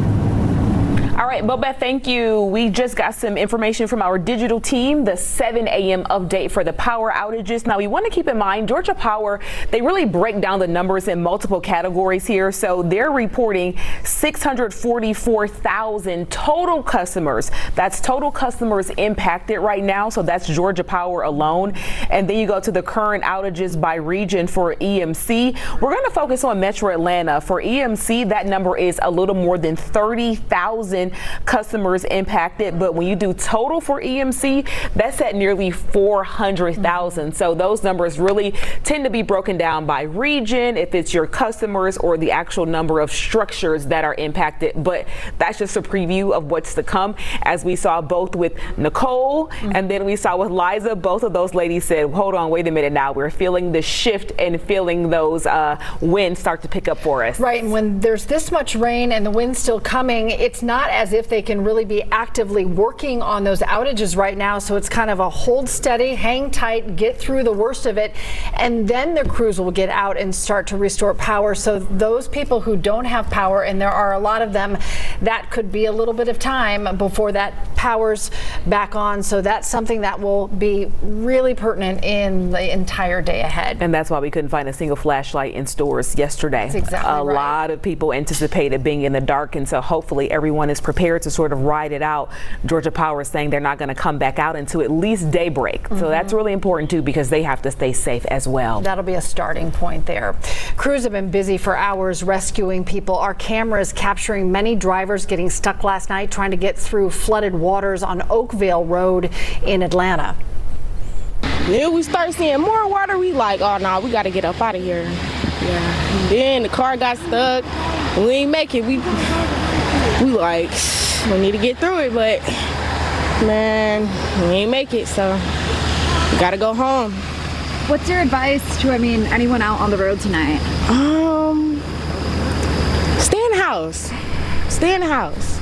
Yeah, that's what we've been saying. That is great advice right there. Take a look at this. Crews rescuing a pregnant woman and a dog from an apartment complex, Peachtree Creek there right off of Peachtree Road. Flooding, trapping those families inside their units. They didn't want to risk the water getting up any higher, so the boats came to get them out safely. There was water almost to the second floor of some of the buildings in the back, and it's just people are in hysterics. Entire livelihoods are destroyed right now. And my buddy actually volunteered to drive them to the hotel, so. Have you ever seen it like this before? No. Even growing up in Florida, I'm used to, every summer in Florida, I'm used to bad weather, but in Georgia, this is, I'm not used to this. Yeah, it was about 25 people rescued from that apartment complex there. It was an all hands on deck situation because MARTA buses actually came out to give them temporary shelter until they figured out where they were going to go. So MARTA even getting involved with the rescues as well. Really appreciate everybody working through the night, all the emergency responders that worked all night long. Some of that was happening at 2, 3, 4 o'clock in the morning and really hasn't stopped since. Before making its way to Georgia, Hurricane Helene at the time made landfall in Florida and brought flooding and a lot of damage to Tampa. And this is a look at the damage from our sister station there in Tampa with Eric Glasser. Well, the winds have definitely started to subside, and we're not seeing nearly as many of those heavy rain squalls moving through the area. But there is no question that Hurricane Helene has left its mark on Tampa.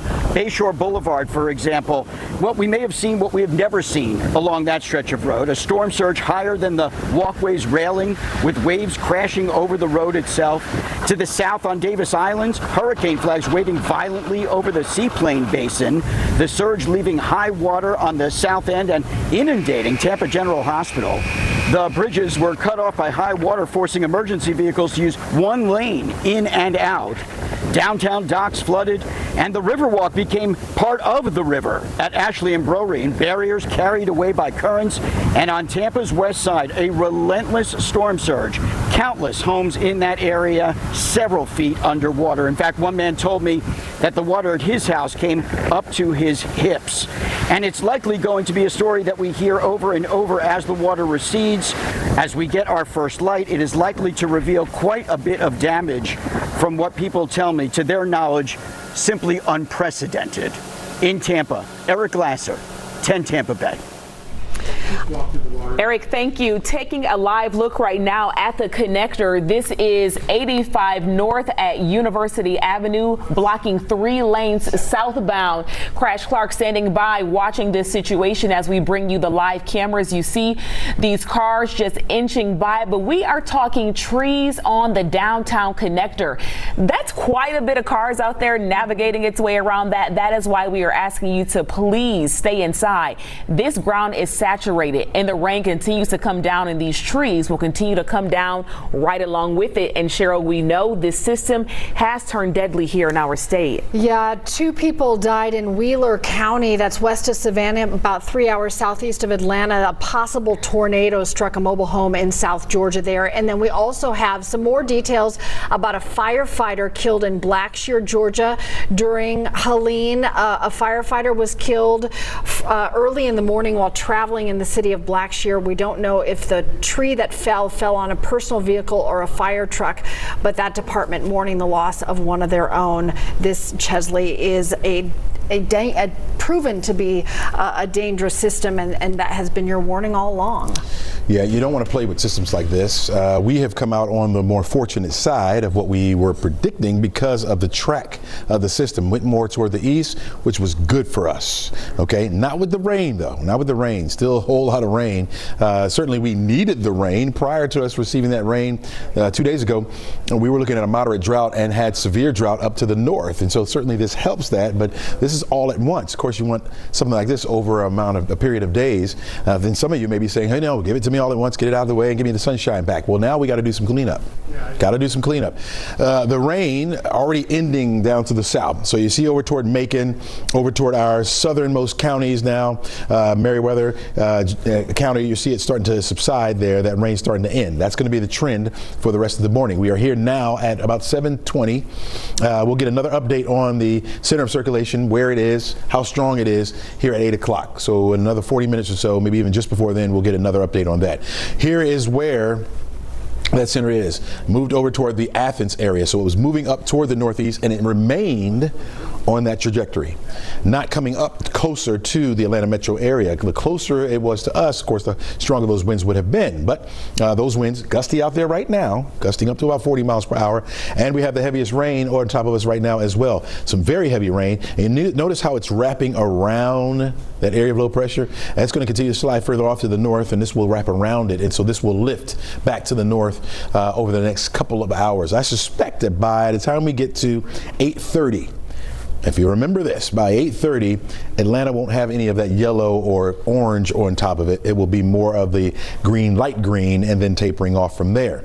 It's closer to the Athens area that we have the strongest winds. In fact, even further toward the east is where you have those strongest winds right now. This system is weakening significantly as it continues to push further off to the north. And so we'll be watching that get a little bit better as we head through the morning. Again, the rain subsiding probably around 9, 10 o'clock. The winds will stay with us as we head through the afternoon. Still breezy, not as strong or gusty as they are right now. Those gusts will continue at 25 to 30 miles per hour. Guys, back to you.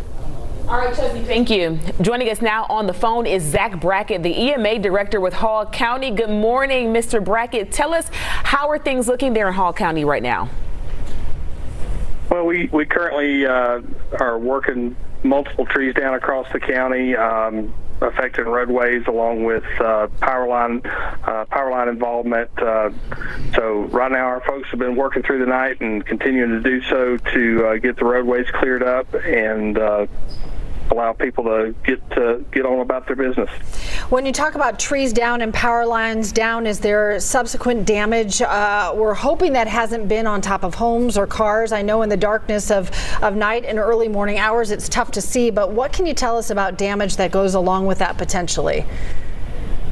Sure. I mean, we always do worry about, vehicles being struck by a tree or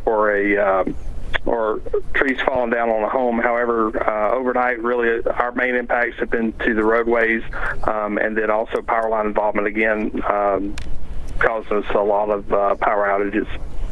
Are you guys seeing any flooding there at all? That's what we're seeing a lot of. Are you guys dealing with that?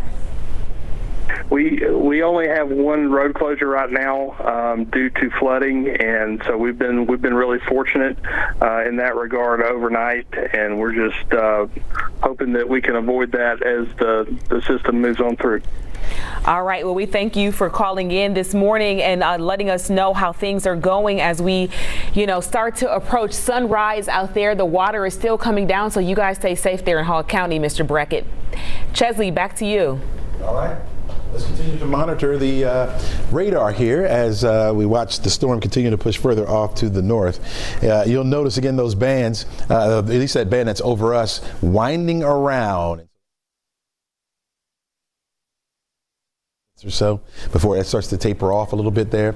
And we're noticing down here to our south, our southernmost counties, the rain is ending there. So down toward Macon, the rain has come to an end there, and that will continue to lift off to the north. Good sign, good sign. I know you're like me. You're about ready to see the end of all this water coming out of the sky, and it's going to come. It's going to happen, folks. It's really going to happen. There is the center of circulation is still over Georgia, even though the bulk of the rain associated with it and the bulk of the winds associated with it are up here toward the north and east of that center of circulation, which is into South Carolina. So from Athens over to Elberton, Nothing much in the way of rain. There may be some drizzle happening right now down toward Washington as well. You got to go back over toward the east to find that rain. I'm sorry, to the west to find that rain. Over Atlanta, that stretches all the way up into Dade and Walker County. As a matter of fact, right along I-75 is where you have that moderate to heavy rain that's coming down, stretching from Chattanooga all the way down into the city of Atlanta. All right, and this will be the end of the heavy rain for us. This is it. Okay, you can see down to the south that's ending. So momentarily that rain will start to subside in our area. Now the winds, a different story. Winds are just now starting to pick up in the metro area, with the area, the center of circulation almost adjacent to the area. So that will continue to lift to the north. Our winds will start to wrap around, and then they'll get a little bit lighter as we go, but we're expecting them to remain gusty as we head through the rest of the afternoon. Even after the rain is gone, that's going to be the case. Let's take a look at some of that heavy rain in the area right now. This wide area of yellow here indicates the widespread moderate rain that's coming down. You got some pockets of orange in there indicating some heavier rain, but that's over the entire perimeter right now. Good news is that there's not a whole lot of traffic out there for people to be stuck in this. Certainly adding to some pounding on the roadways, which is why we've been talking about these flash flood warnings that have been coming out. This is sitting on top of us, wrapping around as the system goes up to the north. And so certainly with us already saturated, it has nowhere to go, so it's just piling back up. This extends up into Gwinnett County, Lawrenceville, Beaufort, catch a break there, and then north of that, heading up into Hall County, you have more of that moderate rainfall. You got it over into parts of Cherokee County and into Bartow County as well, eastern sections of Paulding County as well. Cobb County, look at that heavy rain coming down on you right now as we speak, and you got those wind gusts as well. So no doubt there's a few trees probably falling in your area, not very widespread, but some isolated trees probably coming down. You go all the way over to Carrollton though, notice the drying taking place. Yes, indeed, that will be the trend again as we head through the rest of the morning. So we'll be watching that. This system, major hurricane, made landfall over toward the Big Bend area. Was forecast from the Hurricane Center to move up to the north, closer to the Atlanta metro area, but it moved more toward the north and east. And so now we're starting to see that begin to bend back now up toward the northwest. And so it's going to almost wrap around the city, like it almost went around the city of Atlanta, decided to take its own perimeter, right? Go around the city, and now it's going to slide up to the north where it will join with an area of low pressure up there. The two will come join, and that will be one system there. East of the center of circulation is where the severe weather has been. All throughout South Carolina, we've been seeing these little red boxes there that indicates tornado warnings. The big red box indicates the tornado watch. That stayed well east of us as well. We didn't see any or much of any severe weather around. A couple of thunderstorms, that was about it. And now that's all we're dealing with is the rain. We don't have to worry about any severe weather. And as that rain begins to subside, we don't have to worry about that either. Look at this. Look at this map. Most of the weather staying to the north and east of the tropical storm. Still a tropical storm right now because as of the latest update, 70-mile-per-hour winds. But here we are in the 7 o'clock hour. They won't give us an update until about another 30 minutes from now or less. And so I'm almost certain that the winds now are down to about 50 to 60 miles per hour as that continues to push up to the north. It weakened rapidly. It came in as a Category 4 hurricane and then downgraded to a Category 1 as it moved through South Georgia into Central Georgia, and now down to a tropical storm. And that's going to continue to go further up to the north and move out of our area. The more north it gets of our area, the better our conditions will get. Now look at those winds. These are sustained winds now at 28 miles per hour over into Marietta, 23 miles per hour into the city of Atlanta. You got teens just about everywhere else. Notice how light it is up there in Blairsville at 6 miles per hour. So not as strong. The gust though, look at this. Gust closer to the 40 mile per hour range, and we've been clocking some of those already in the area. 41 mile per hour gusts up there toward Clayton. And in fact, the higher up you go in elevation up here in the North Georgia mountains, the higher those wind gusts will be. And so these are the gusts. 28 miles per hour over into Peachtree City, 29 down toward Thomaston. This no doubt will begin to wobble some of those trees, if not knock some of them down. Those gusts, it's like blowing out a candle. The strongest part of the wind is that initial gust that gets you, and that could knock over some of those weak trees. If not, just weaken them a little bit, right?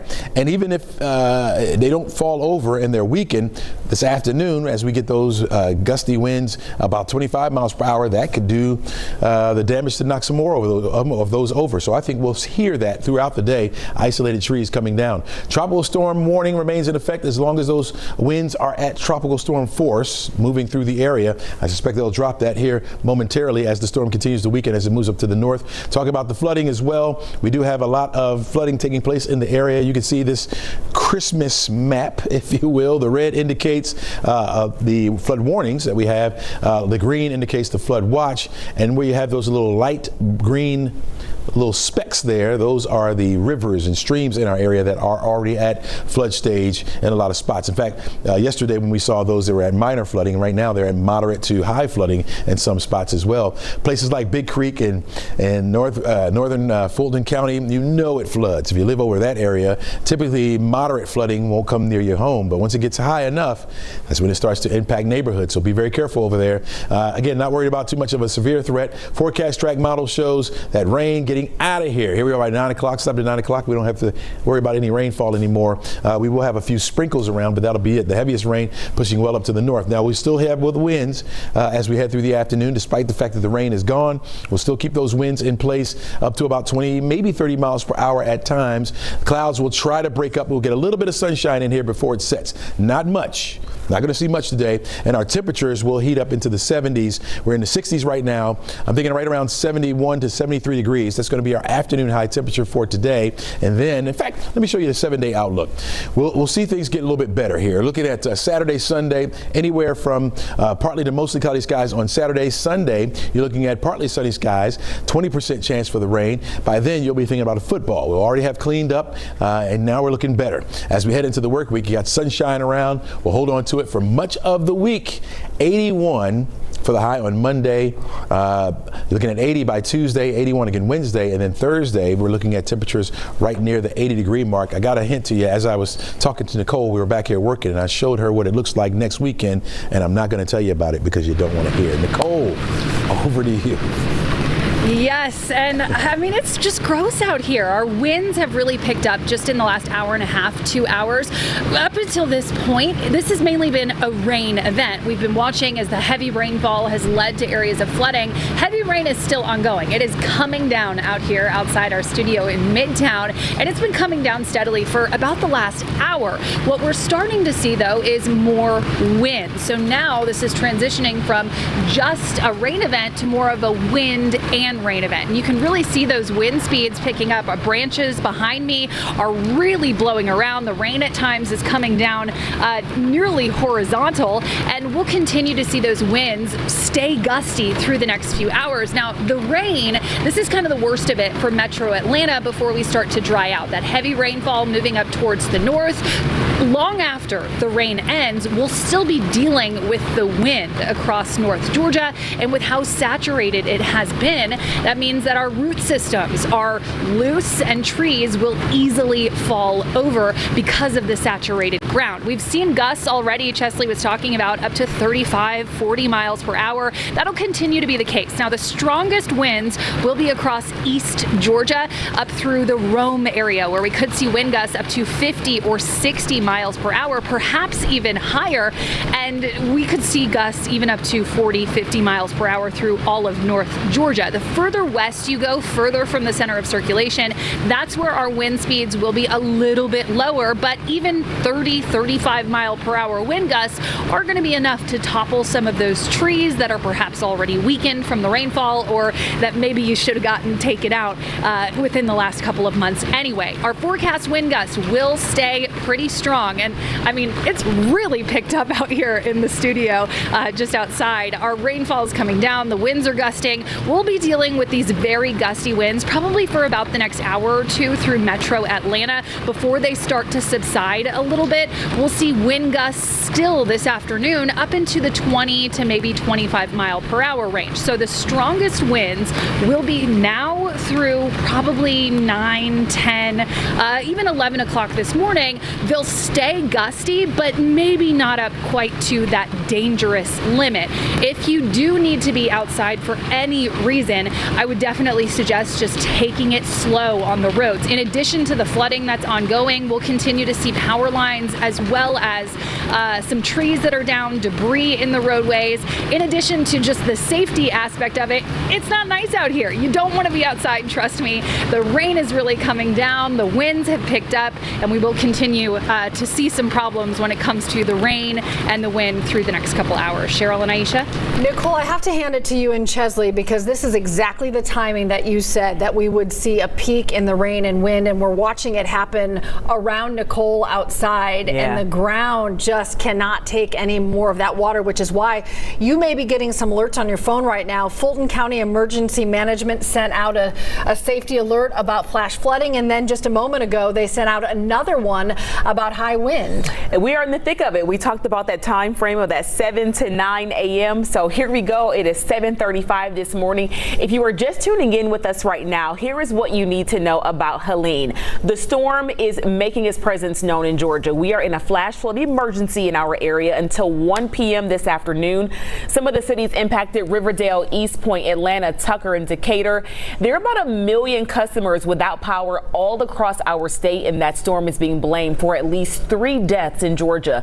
The Pierce County Fire Department has confirmed a firefighter was among those killed when a tree fell on his vehicle during a storm that happened in Blackshear. Blackshear, about 4 hours south and east of Atlanta, just south of Savannah. Want to take a look at some of the live cameras to give you a perspective of other places that we're seeing in the distance, kind of through the fog and the rain and the clouds. You see Sandy Springs, the King and Queen building there. Something Aisha and I have talked about so much is just the sheer size of this system.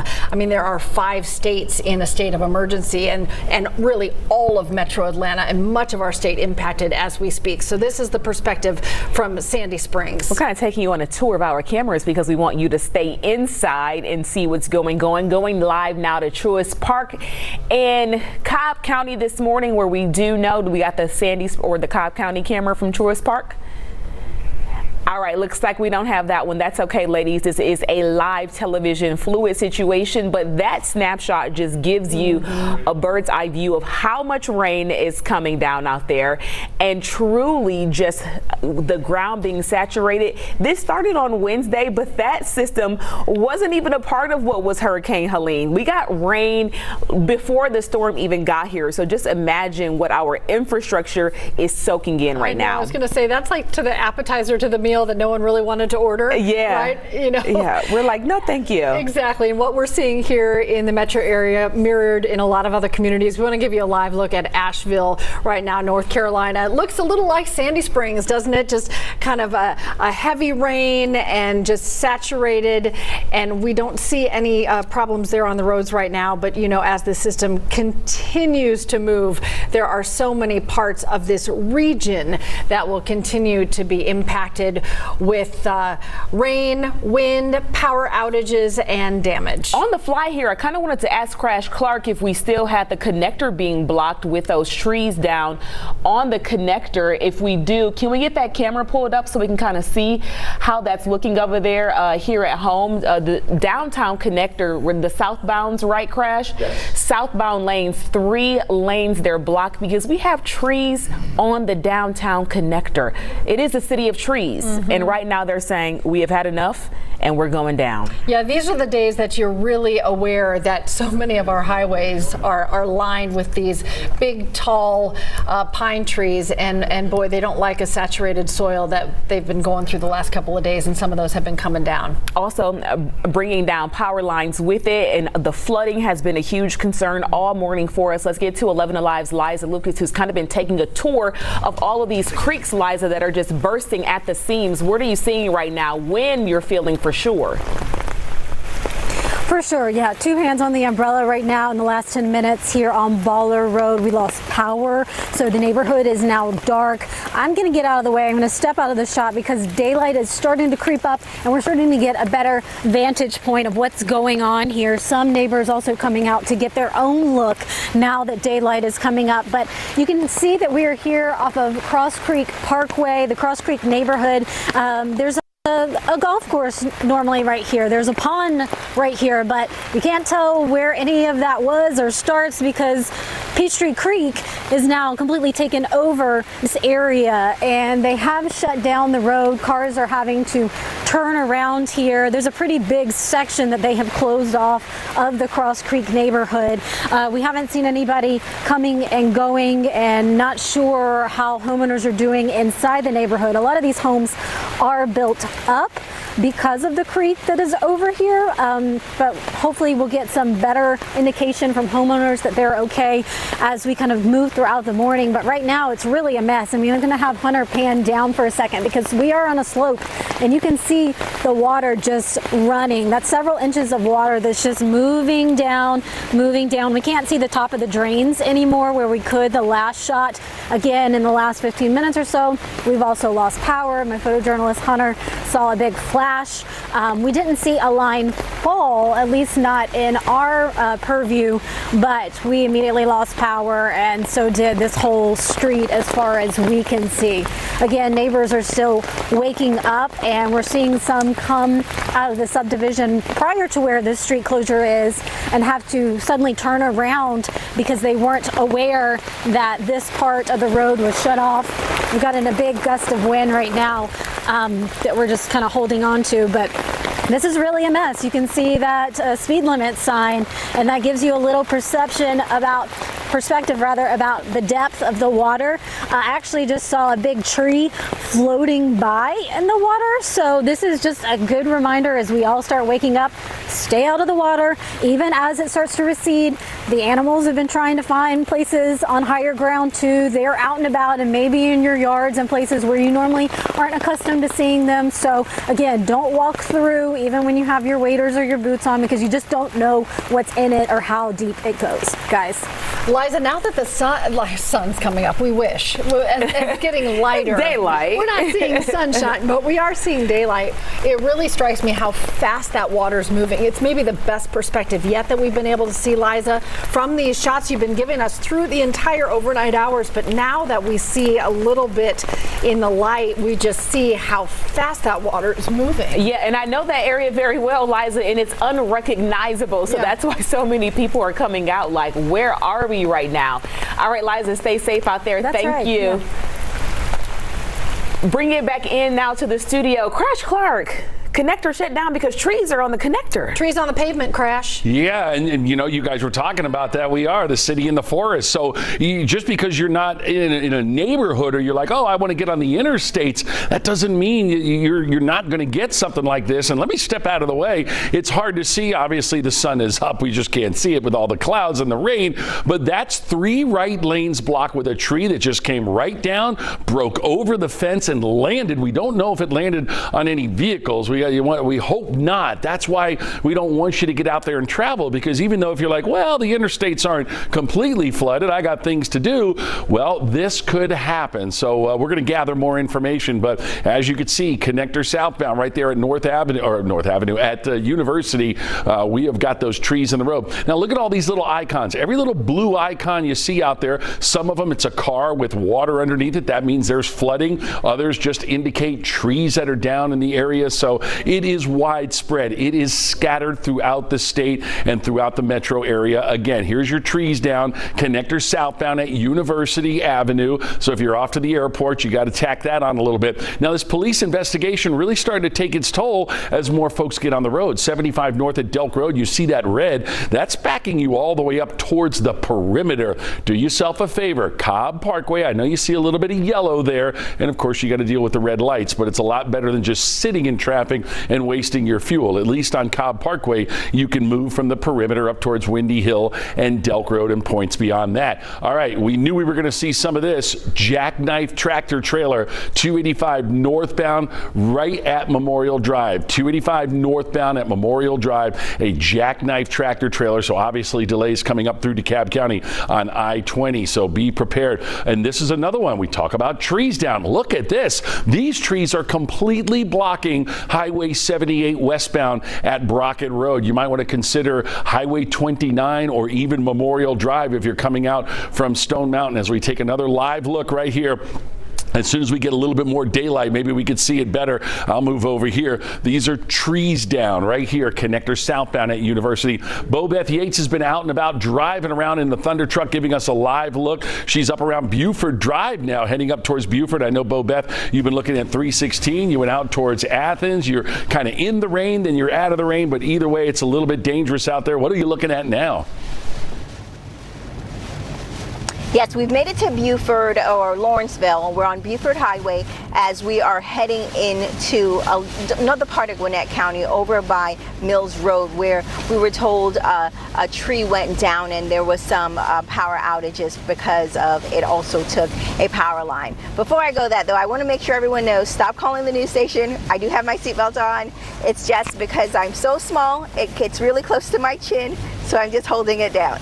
So I am safe, and especially that's important because we are in this inclement weather. I want you to take a look outside. Look at the rain that we are starting to see as folks, it went from no rain to heavier rain coming back, and it's still very windy in this area. We're seeing the trees sway, limbs and leaves just moving all around. The heaviest rain we've saw probably in the last, I would say, 30 or so minutes as folks are now waking up.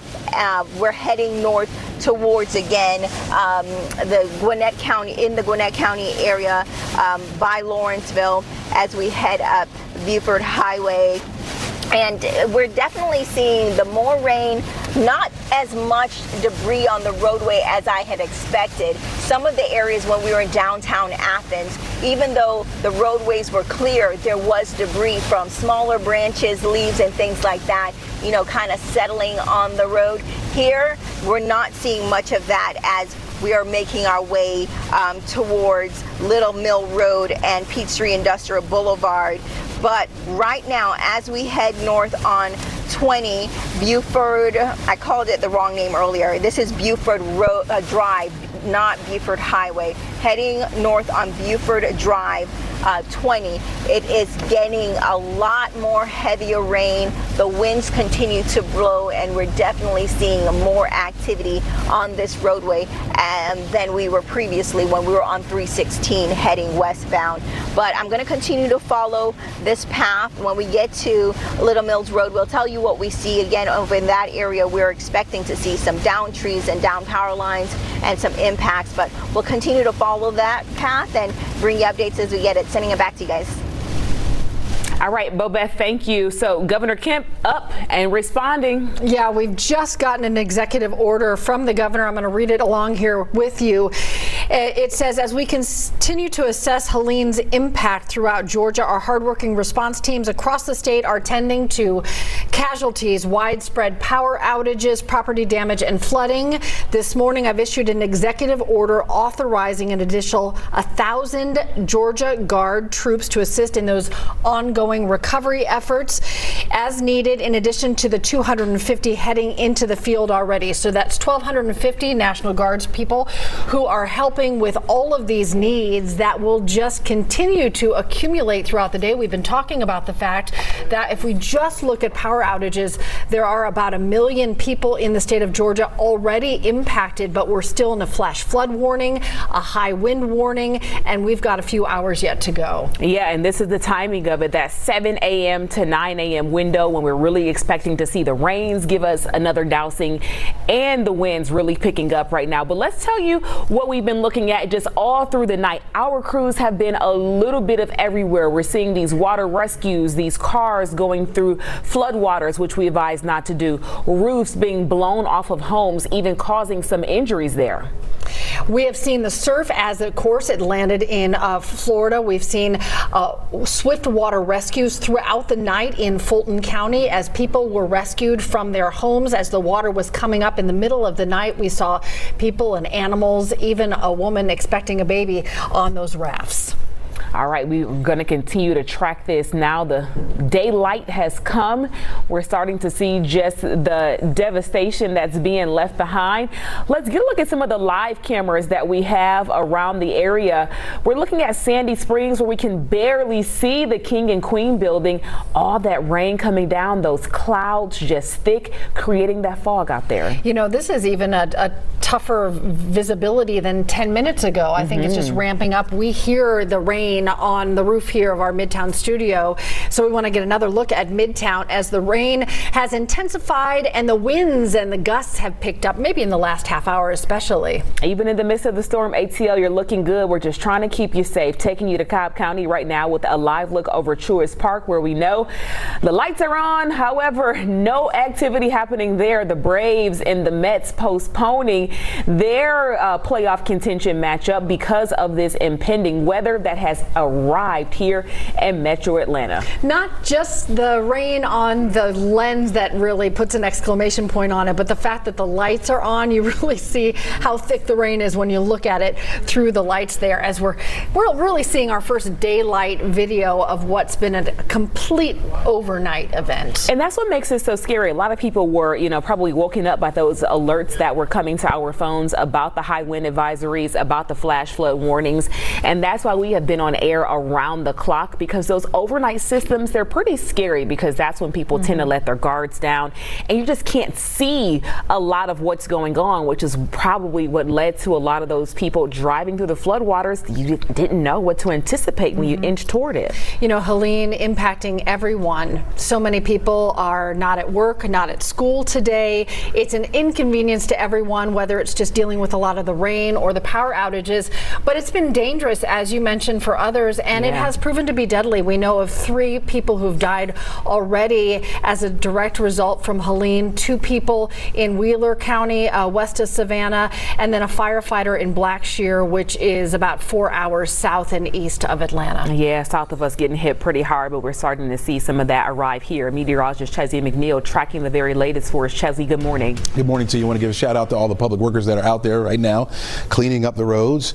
Shout out to Pickens County. They said they had 15 trees down, all cleaned up now by Public Works. So good sign right there as folks getting out and have to work in this wet weather. You're looking at our 11Alive weather impact alert. It's going to continue today, mainly because of the wind that we're going to have. We're talking about a tropical storm, Helene, probably now down. Maybe the wind's about 50 miles per hour. We're going to get an update here in about 9 minutes to see where that storm is and the intensity of the storm as it continues to pull further off to the north. Still in our state right now. You can see it up just adjacent to Athens right now. Just north of Athens is where you have that center of circulation there. Continue to slide further off to the north. Now, the Hurricane Center was saying it was going to move due north, but I still think it has that sort of northeasterly kind of jog to it. Okay, didn't make its way over toward us like initially we thought. Stayed over there to the east, and east of that has been where the severe weather has been. We've just been dealing with this rain. Now, I told you once we come back here by 8:30, a lot of that yellow that you see over the area will be gone. Look at that. A lot of it's still disappearing. In fact, by the time we get to 8:30, what you see down here to the south, that light rain, that's going to be over our area. So things will get a chance to recede once again. Instead of all the flash flooding that we had due to that heavy rain, it's going to recede.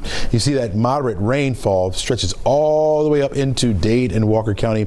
Right along I-75 is where you're going to find that. Some very heavy rain coming down right now. Light rain just to the south of that. So over toward the Rome area, it's been light. Also, we talked about over toward Truist, rain on the light side. Of course, the tarp is out there, but you can't play any ball games, right? So far, Sunday's game against Kansas City is still in play, but we'll see. Maybe that doubleheader on Monday. Go out there and hopefully it'll get into the postseason. We'll see. We will see. All right, now we're talking about this rain. There's the center of circulation right here. This extends now into South Carolina. All right, there's our border right there between Georgia and South Carolina, Anderson, South Carolina, Elberton, Georgia. Right there is where you find the eye. Just to the north and east of the eye is where we had the heaviest rain, even some of the strongest winds.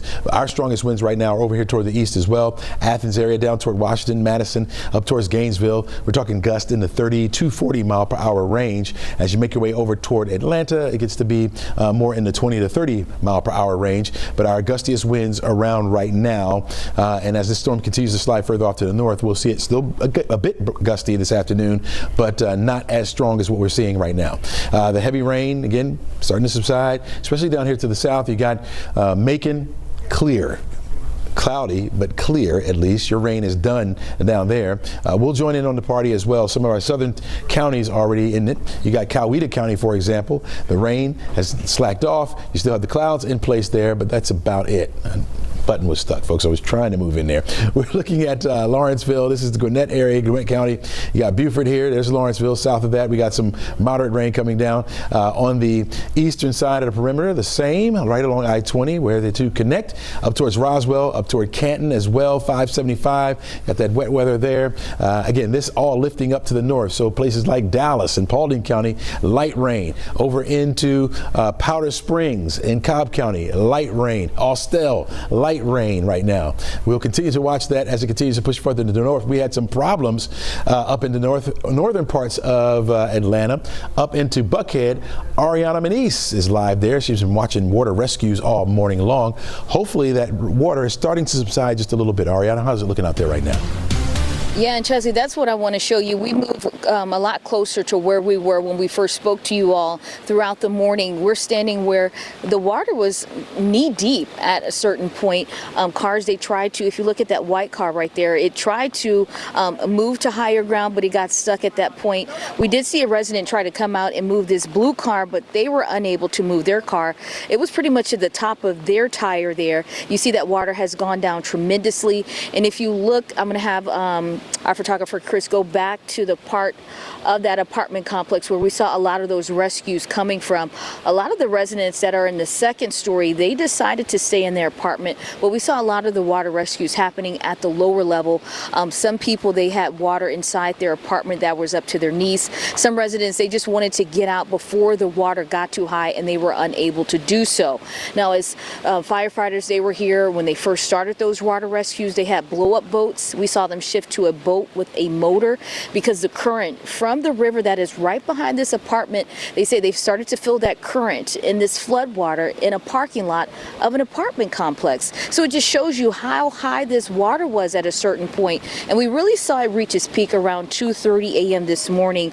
And we saw those people wake up in the middle of the night, had to leave their apartment complex, leave with their small kids, with their pets. We saw people using air mattresses trying to go back into their apartment to get any important documents, because at that point it was unclear how much rain will fall at this point, how high that water gets. So people were just really trying to get what they can and try to move their cars and get everything out before the water got too high. Now, fire crews, they left this apartment complex probably around 4 a.m. this morning. And then we saw workers with the city, they came to move a barricade to block the front entrance of this apartment. Once again, it is a river right next to this apartment complex. Residents say probably within an hour they saw this water rise and pretty much fill this entire parking lot where we're standing now. But once again, we're able to stand right here. We're on the ground.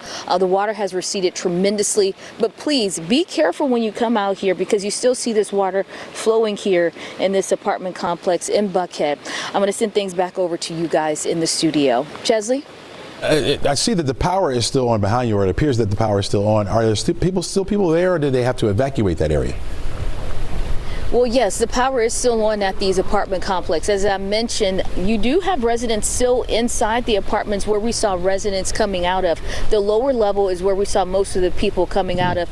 Some apartments, the one kind of where this white car is facing, those apartments, they had water, the residents tell me, at least to their knees. The ones across from that apartment, they wanted to just get out just to be on the safe side. We saw a family with a baby at least as young as 3 months old. When they were walking through, they were in waist deep water. So they say they just wanted to get to higher ground before the water just got too high to the point they were unable to evacuate on their own, Chesley. All right, and so that water is starting to recede. That's a good sign there. I see people are out taking pictures and getting video and those kind of things. And so very good. Now you stay safe as well. We know you're a good swimmer, but we don't want you in that water, okay? Yes, thank you, Thanks a lot, Ariana. I really appreciate that. All right, all our reporters have been out and about, getting pictures, taking video of getting good weather reports for us. Nicole has been right in the thick of things as well. I asked her, I begged her, hey, would you go out to the patio? She did it. She's been doing a great job all morning long. Nicole, how's it looking out there right now? Looks like the wind is coming down just a little bit. Yeah, it's not quite as gusty out here right now. I will say we're still seeing strong wind gusts every so often, but we went through a period about 20 minutes ago where the sustained winds were certainly a lot stronger. I mean, you can still see kind of the trees rustling a little bit in some locations, but it's really the gusts that come through that still pose that risk for some downed trees and some downed power lines. The rain is also consistent. It's not raining quite as hard in Metro Atlanta as what it was just a few minutes ago, but we'll continue to see some rain as we go through the next hour. The rain is going to clear out before the winds clear out. So we're still watching as scattered rainfall moves across North Georgia. The center of circulation of Helene stayed to the east of the Atlanta metro area. That's good for us because the strongest winds associated with these tropical systems are always on the eastern side as long as they're moving up towards the north. So the strongest wind gusts that we've seen across our area have stretched from Eatonton up towards the Athens area, where some gusts have neared up to about 55, even 60 miles per hour. Now we have the possibility still for some very strong wind gusts across all of North Georgia through the next hour or two.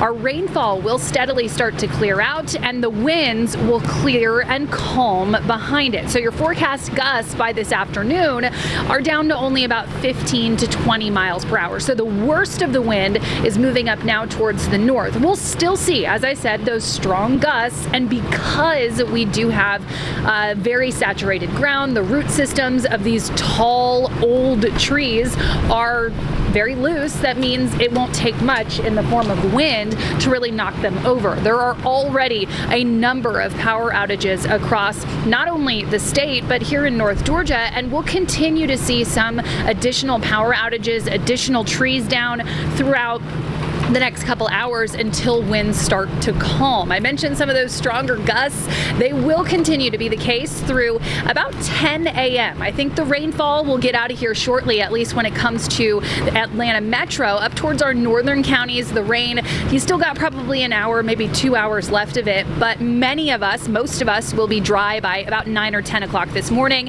and our far northern counties will dry out by about 11 o'clock. Those winds will be a little bit slower, so we'll still see wind gusts up to maybe 40 to 50 miles per hour up in far north Georgia through the late morning into the early afternoon, and then those winds steadily calm as we go through the second half of the day today. Cheryl and Aisha? Nicole, thank you so much. It is 8:01 on a very rainy, windy morning as we continue to track Helene. If you're just joining us, there is a lot to update. Over the overnight hours, we saw water rescues. There are cars underwater. There are trees down, not just on an interstate, but on a lot of side streets. Power is out to a lot of people. The storm making its presence known across the state. There is so much going on, so much damage across the metro. We can barely have enough bodies to cover it all for you, to bring you the full perspective, but we have crews on the move showing us what it's looking like out there now that we are seeing this in the daylight. We are under a flash flood emergency right now. That's until 1 p.m. this afternoon. Some of the cities impacted there: Riverdale, East Point, Atlanta, Tucker, and Decatur. Also, about 1 million customers without power right now. Hopefully you had all of your devices charged up and you're able to watch us on streaming, 11Alive Plus and 11alive.com. So of those million Georgia Power customers, they're working to restore power to more than 65,000 customers. That's just breaking that number down to the metro Atlanta area. The storm is being blamed for 3 deaths in our state. And less than an hour ago, Governor Brian Kemp issued an executive order authorizing an additional 1,000 Georgia National Guard troops to help in these recovery efforts. Crews have been busy for hours. In the overnight hours, it was so busy rescuing people. Our cameras captured many drivers getting stuck last night trying to get through floodwaters. This is the perspective on Oakville Road in Atlanta, but we saw that in a lot of areas. Then we start seeing more water. We like, oh no, we got to get up out of here. Yeah. Then the car got stuck. We ain't make it. We like, we need to get through it, but man, we ain't make it, so we got to go home. What's your advice to, anyone out on the road tonight? Stay in the house. Stay in the house. Yeah, that sounds like a good idea, but these people, they couldn't stay in the house. They had to evacuate. You are looking at crews rescuing this pregnant woman and a dog from an apartment complex on Peachtree Park Drive there. Peachtree Creek Apartments right in Buckhead. Flooding, trapping so many people inside their units, leaving their cars underwater. There was water almost to the second floor of some of the buildings in the back. And it's just, people are in hysterics. I mean, entire livelihoods are destroyed right now. And my buddy actually volunteered to drive them to the hotel, so. Have you ever seen it like this before? No. I mean, even growing up in Florida, I'm used to, every summer in Florida, I'm used to bad weather. But in Georgia, I mean, this is, I'm not used to this. We know that a dozen people were rescued just from that complex. In fact, they were bringing in MARTA buses at one point, using those buses for temporary shelter. And that has been so crucial for this to be an all hands on deck situation, even as we're just seeing kind of the extent of the damage in our community. You hear Governor Kemp adding even more people to come out and assist, because this is going to have a little window of where it actually gets more intense for a short time. We should mention that Georgia Power had stopped really responding for a short time until they had a little daylight to work with. So now we're finding out when they'll be able to kind of start tackling all the power outages, because that's going to take some time, working through more than 4,000 outages. So we have a long day ahead. We're here to help you get through it, and Crash Clark helping you get around if you need to be out and about. Hopefully that's not the case for those who are out on the roads. Boy, there are some big time problems. Yeah, that's for sure. And speaking of Georgia Power, as some of these winds are still kind of kicking up, remember, if they get 35-mile-an-hour winds, they can't put those buckets up to get those wires restrung. So they got to wait for everything to calm down, obviously with the rain and whatnot. But behind me, we're still dealing with trees down. You don't think about that on the interstates, but yep, they're blocking up 3 right lanes. You can see police out there, and you kind of look off and see the shadows of them, significant enough to block 3 right lanes with these trees down on the connector southbound at University. And boy, you can just see the rain there through the lens of the Sky Tracker. It is still coming down pretty darn hard out there. All of those little blue icons you see, whether it's a triangle or a car with little water on it, or even the little barricades, those are all signs of storm damage, whether it is flooding, trees down, wires down, or roads blocked. A lot going on out here. Here's our connector again, and we're not seeing significant delays because the volume is so light, and that's the way we want to keep it. Unless you have necessary travel, don't do it. Connector southbound right at University is where we're looking at with those trees down. But again, no major delays. Maybe you are off to the airport. I always think about that when traveling through downtown. This police investigation still there, 75 northbound at Delk Road. So I want you to keep using Highway 41, Cobb Parkway as an alternate. Inbound traffic on 75 from Kennesaw down through Marietta. You guys are in fine shape. No worries there. Still dealing with a jackknife tractor trailer, but again, minimal delays, even though a couple of lanes are blocked on 285 northbound at Memorial Drive. And of course, we're thankful again that we have less traffic out there. Now, one of the ramps that's still going to be closed where all that construction is, we've got flooding and a ramp closure on I-20. This is eastbound ramp to 285 southbound. So just stay away. You can probably just you take Columbia or Memorial or something and just kind of make your way around that. While we're out here too, I want to talk about more trees down impacting all of 78 westbound at Brockett Road. And now that the sun's coming up a little bit, you look on the left side of your screen, that's a better view of that police investigation. Marietta PD telling us they're going to be out there probably for another hour or so. They've been out there for quite a while. 75 northbound at Delk Road, a terrible crash happened earlier in the evening. And so they are investigating that now. And you can see, look at these cars coming by, that pickup truck there, whatever it's hauling, that water's splashing up. Oh, I can only imagine the speed that they're doing. So if you do have to get out and travel, you can see the interstates right here on 75 in Marietta around Delk Road. We're not seeing any massive amounts of flooding, but ponding enough to where that mixes with the oil and you will slip and slide. I was on 400 South this morning at about 3:30 in the morning coming down from Sandy Springs into Buckhead, and trust me, I had both hands on the wheel and I do a good 60 miles an hour. That's about it. I don't try to go 75 or 80 in these conditions here. So you got to be careful, both hands on the wheel as we continue to watch the interstate slowly fill up, but of course, always the potential for something else to happen. Again, that's 75 northbound at Delk Road with our police investigation. Ladies, I think we're going to throw it to Bo Beth, right? Yep, there she is. Bo Beth Yates is out and about. I know you were in Duluth doing your thing a little while ago, making your way around Buford and whatnot. We see the sun definitely coming up, but the rain's still there on your side view window. So tell us, Bo Beth, what you're looking at and how are the conditions? Well, the conditions are still pretty rainy. We're still seeing a lot of rain, and we can definitely see the wind still blowing the trees. Also, one important note, let everyone know I am safe wearing my seatbelt. I'm little, so it kind of hits my face and blocking it, so I'm holding it down while I'm on TV. Little people problems. But I'm going to show you what we're looking at right now. Light drizzle, again, still windy. Every now and then we can feel the gust of wind kind of push the car. We're on Peachtree Industrial Boulevard now, continuing to head north, passing or getting close to the Rest Haven area. We're probably going to double back around so we don't get too far north. We're told that over by Little Mills Road and Peachtree Industrial Boulevard, there is a power line blocking the roadway, so we're going to try to find that.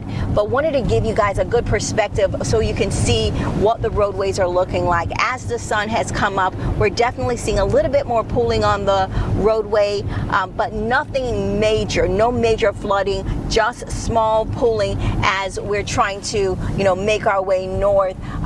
Every now and then you can feel like when you go over it, there's a huge puddle that if someone was walking, they would be completely splashed. So we've seen some of that, but again, nothing major as we're heading north right now on Peachtree Industrial Boulevard. We will double back and head south, but when we came up Buford Drive, not too much activity as we pass the Mall of Georgia. That area surprisingly pretty empty. This area, while we're seeing more people wake up, still lighter traffic on the roadways, but overall things are still looking good out here. We're going to continue to drive and try to find some of those widespread impacts, but for now we're going to send it back to you guys in the studio. Back to you, Crash.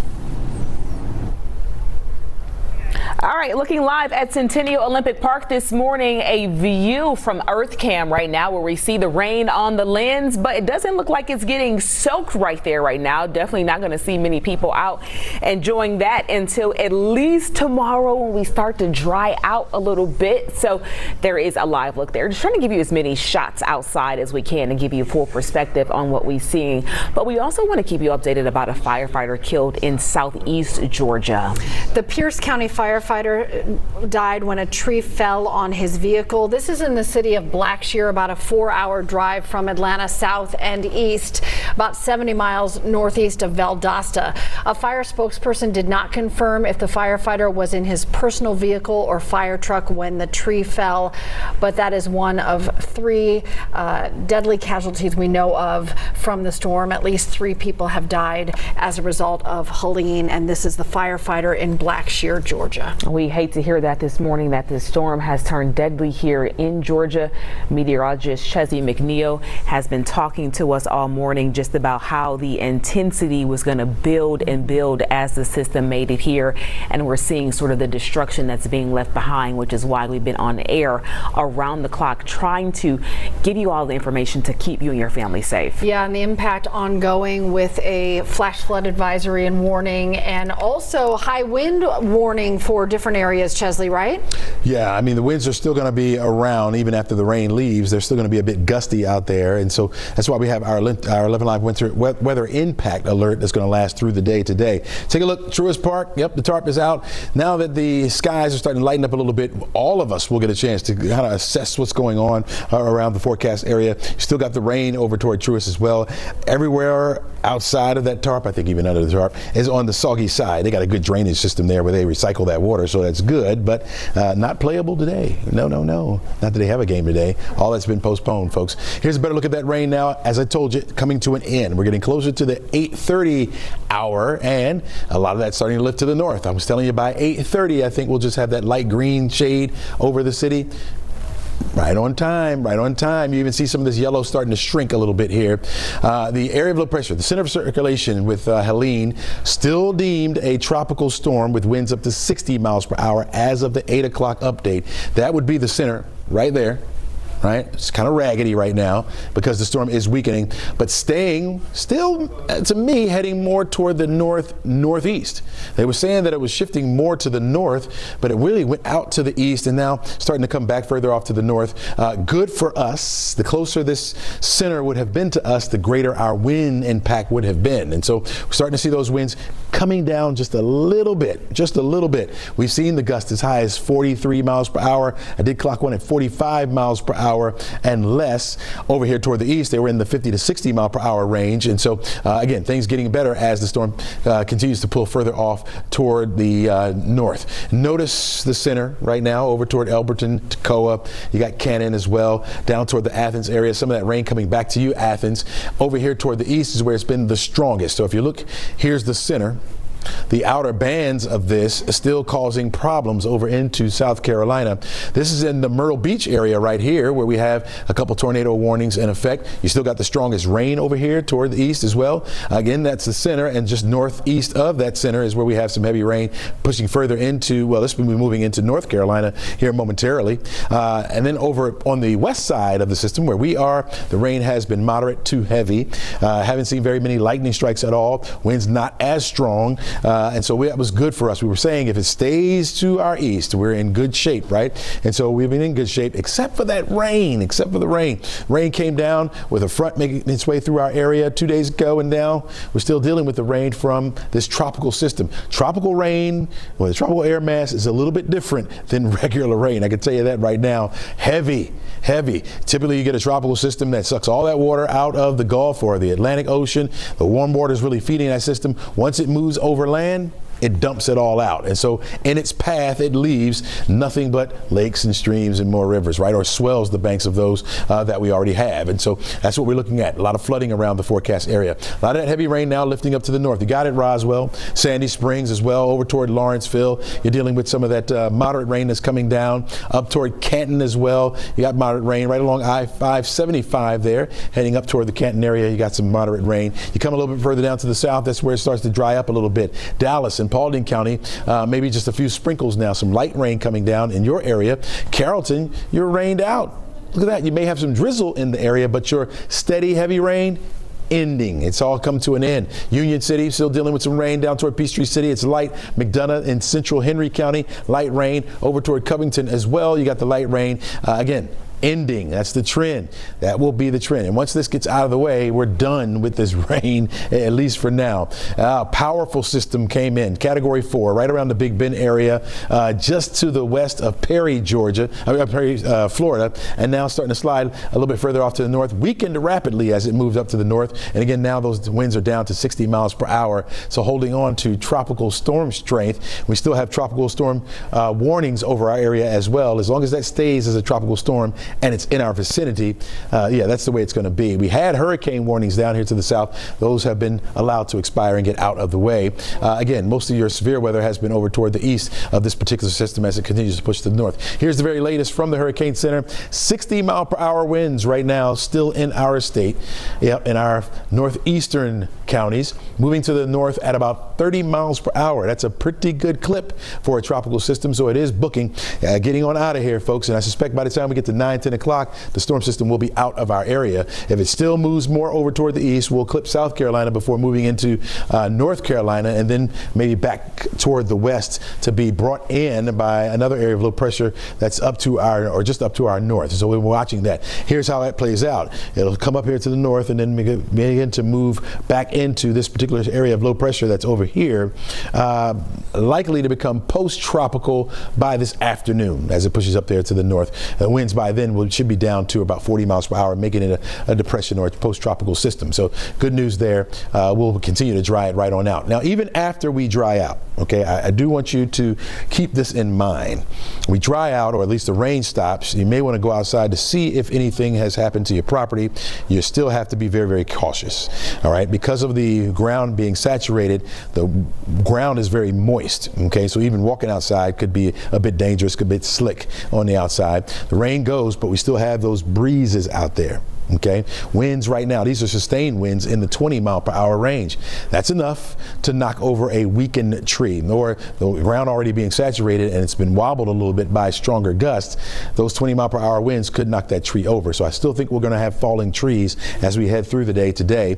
The wind is a good thing because it acts as a drying agent for us. And so after it stops coming out of the sky, even on some of our roadways, it'll start to dry out. You get some drier spots in there. So that'll be good, because I'm thinking those winds will stay with us as we head through the afternoon. Even after the rain subsides, they'll be rotating around that area of low pressure that slides up to the north. Our gusts have been in the 35 to 40 mile per hour range, still have 40-mile-an-hour winds up toward the Gainesville area, 39 in Duluth, 26 right now Peachtree City, 31 in the city of Atlanta. These are gusts, all right? That's enough of a gust, for example, in Covington right now to help blow over a weakened tree, all right? Maybe even some of our sturdy trees, again, with that loose soil that's out there. So tropical storm warning remains in effect for now, as long as that storm system is in our area and packing winds at tropical storm status, which it is, 60 miles per hour.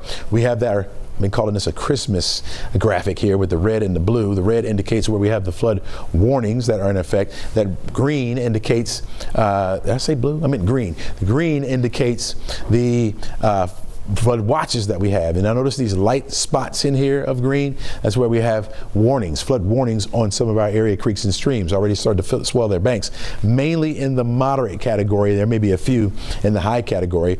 The rest of the rain for the rest of the day will be up to the north of us, still around that center of circulation. Not for us. Once the rain ends, we're done with that, okay? We're gonna be done with that rain. There may be some sprinkles up here to the North Georgia mountains, especially tomorrow as it continues to rotate around the area of low pressure. Certainly we'll get some more clouds in the area, but that'll be it. No more of a severe weather threat for us. We don't have to worry about that. Well over toward the east of us now. Forecast track model shows the heavy rain, and it's a smaller area of it. It's now starting to slide further off to the north, getting out of the way.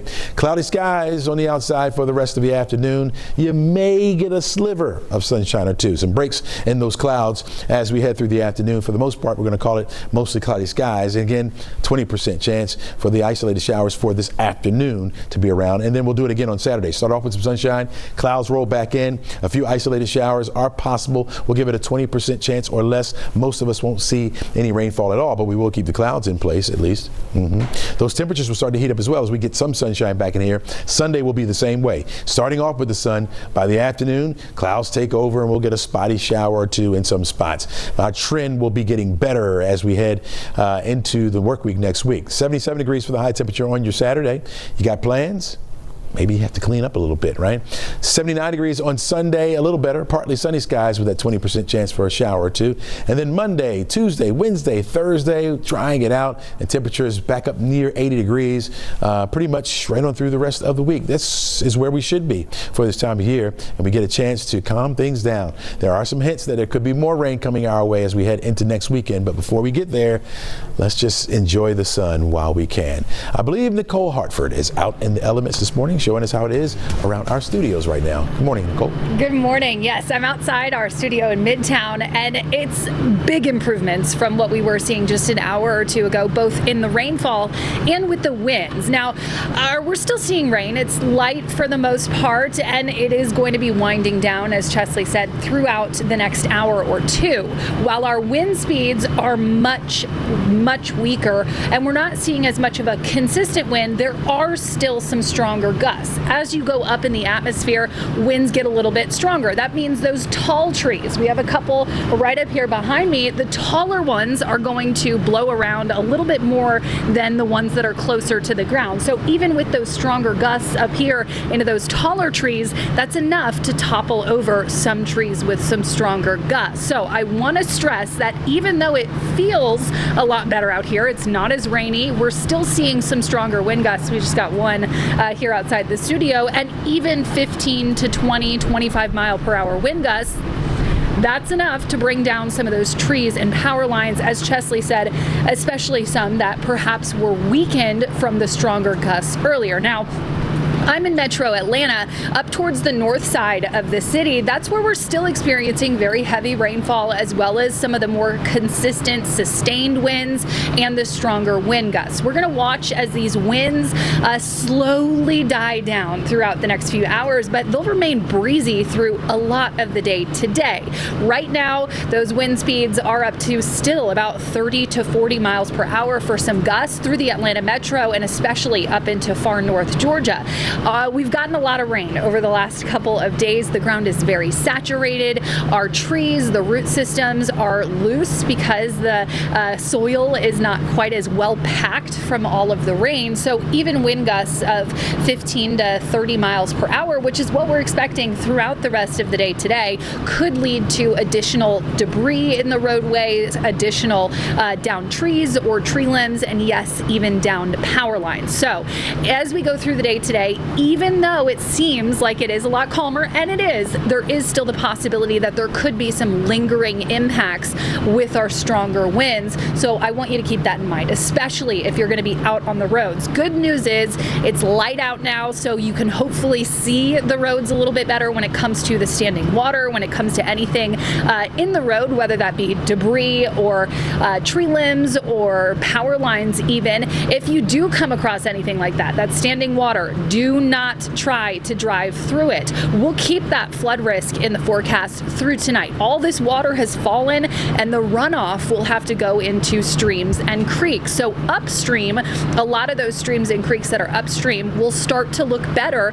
and downstream we'll see additional flooding even into this afternoon and evening, long after the rainfall has subsided. Do you need to stay weather aware?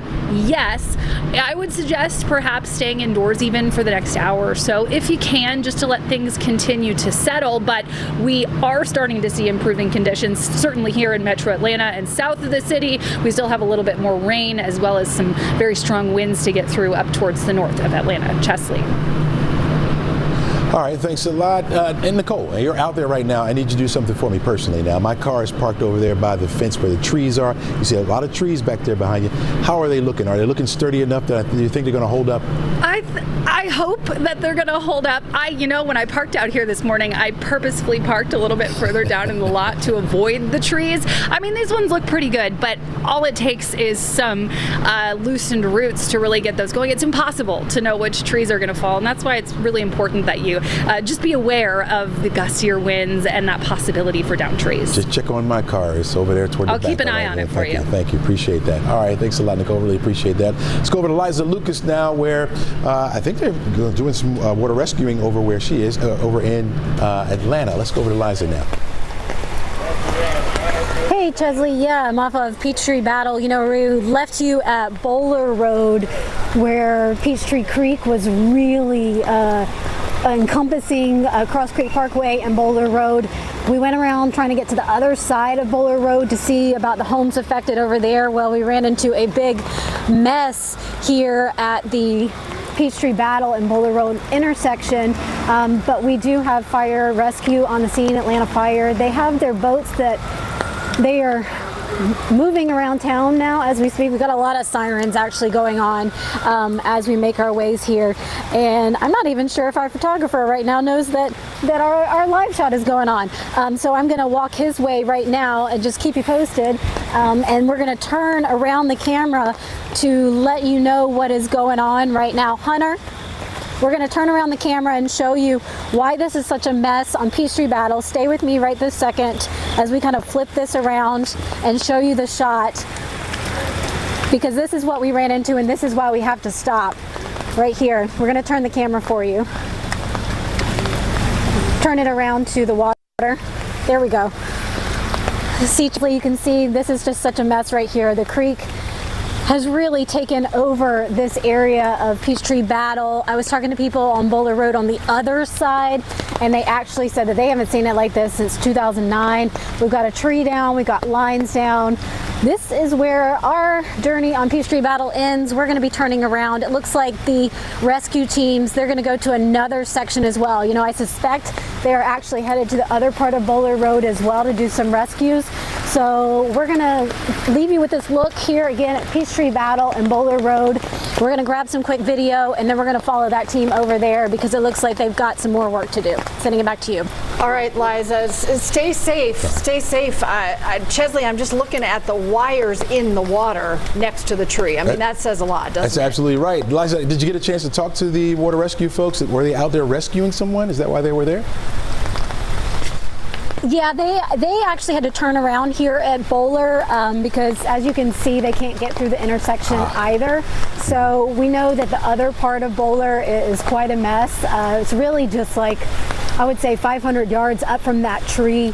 Then you run down into Bowler Road and into that big part of the creek we were showing you earlier. So I think they're having to loop around to put their boats in because of these wires down. That's just my guess. I know that they've got more rescues to do. They told me that, but they did do a little U-turn while we were on the air. So we're trying to let these guys work and not get in their space too much and be respectful that they're trying to get to everyone as quickly as possible.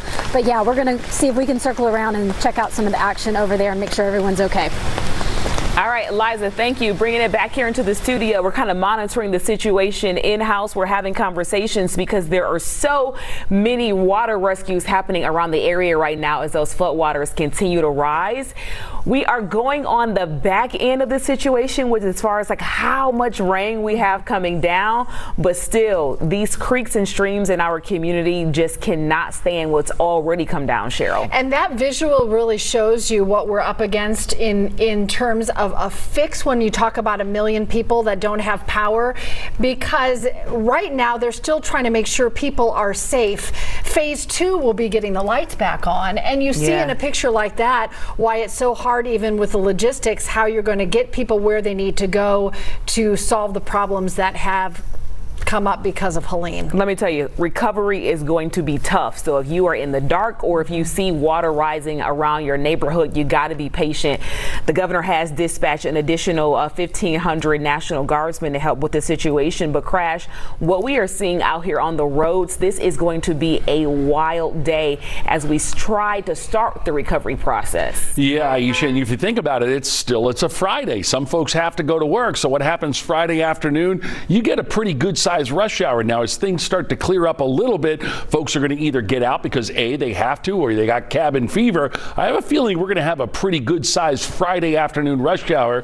That's why I'll be back 4 o'clock. We got you covered. Don't worry about it. Hey, we got you covered here as they try to get these trees. Look off in the distance to the right. Those are trees that fell on the connector. You don't think about it, but look at all those trees that line the connector. Unfortunately, some of them fell down. The good news is we're not hearing about any injuries or car damage, but certainly something we're keeping an eye on. Connector southbound right at University. Those 3 right lanes are blocked because the volume is light enough now. It's negotiable, especially if you're off to the airport. Still dealing with this police investigation. 75 northbound at Delk Road. That has been an active scene now for several hours. So just be prepared. Highway 41, Cobb Parkway, your best bet for an escape route. Still dealing with some problems as far as flooding and ramp closures in DeKalb County. Now remember, this is a major construction zone. I knew this was going to flood. 20 eastbound ramp to 285 southbound. That ramp remains closed. Got a little bit of good news with these trees down. They're still blocking up a right lane, 78 westbound at Brockett Road, but at one point they had the entire highway shut down. Looks like cars are able to squeak by. Memorial Drive will still get you around it if you need to. This is a rough one here. We've had wrecks 285 northbound near Memorial Drive and Covington Highway. We still have one out there. In fact, that's the Sky Tracker there. You got to look through the raindrops on the lens of the Sky Tracker, but that's 285 northbound right at Covington Highway. Looks like they're resetting those cones, so they're going to have one left lane open, and that is not good. I think they might even have some flooding out there as well. This was a scene where, if you were with us, even before Helene came through, we had a storm system Thursday, and that brought a ton of rain, and that was one of those areas that really flooded 285 northbound near Covington Highway. So I think they're not only trying to clean clean up a wreck, but they've got a lot of standing water on the road, so they're going to replace. In fact, look at those cars on the right side of your screen there as they get on the interstate from Covington Highway, and you could see some of that water kicking up. So I wouldn't be surprised if there isn't still water out there ponding on the road. So you're only going to have one left lane open, 285 northbound, approaching Covington Highway. Look on the other side of the screen there too. You could see those cars that are kind of splashing through, even though the sun's, yeah, look at that pickup truck right there just went through a very big puddle there on the right lane of 285 south near Covington Highway. So we are nowhere near close to being out of the woods yet. So if you are hunkered down, hopefully you do have power. We know we have hundreds of thousands of people around the state without power. Stay where you are for now. Let the sun come up. Let these crews get out there, start the work. There's a lot to do. You saw from Liza's live shot there, that tree down, the flooding across the roads, and wires down. And we started out earlier, or I should say I did when I got here about 3:30. Some other folks have unfortunately been here all night long, and we saw a lot of flooding along Northside Drive near Bobby Jones Golf Course over by West Wesley. We're hearing that is a serious situation as well. I'm going to try and get some sky trackers on that, and we'll mobilize some of our crew that's been out and about on the field and get them out there to kind of take a peek at that, get you some video too. I know Bobeth Yates has been out driving around giving us some live shots, and even she said, you know, even though there's more folks on the road and looks like some of the rain is letting up a little bit in spots, it's still very treacherous out there. Wet roads, you see that water being kicked up both sides of 285 north and southbound right around Covington Highway. So again, we are not quite out of the woods yet, so be prepared for a long day. Ladies, I know you guys have had a long day at the desk. Aisha and Cheryl, I guess we're going to throw it back to you guys. All right, thanks, Crash. Listen, we're just thinking about all the first responders who have been out there all night long working. Yeah. There's been water rescues, dealing with all kinds of situations, doing their best to keep everybody safe and secure through what has been a long stretch of a lot of tough logistics. Yeah, and this situation, you know, really started yesterday with a lot of people trying to make it out of town ahead of the storm. Let's look live now at the world's busiest airport, taking a look at Hartsville-Jackson. Are we going to go to the airport or do we want to go to Bobeth? All right, let's go to the airport right now where we understand we have a little more than 200 cancellations and delays. So we do want to let you know about that. We see that one taking off. So in the light of day, it seems like we might be turning the corner there at the airport with everything starting to slowly get back on track. But bringing it back here on the ground, that ground is saturated. Roads are closed. A lot of trees down, a lot of power lines. Bobeth Yates is live at a road closure near Little Mill Road near Peachtree Industrial Boulevard in Gwinnett. One of a lot of roads closed right now for a lot of different reasons, Bobeth.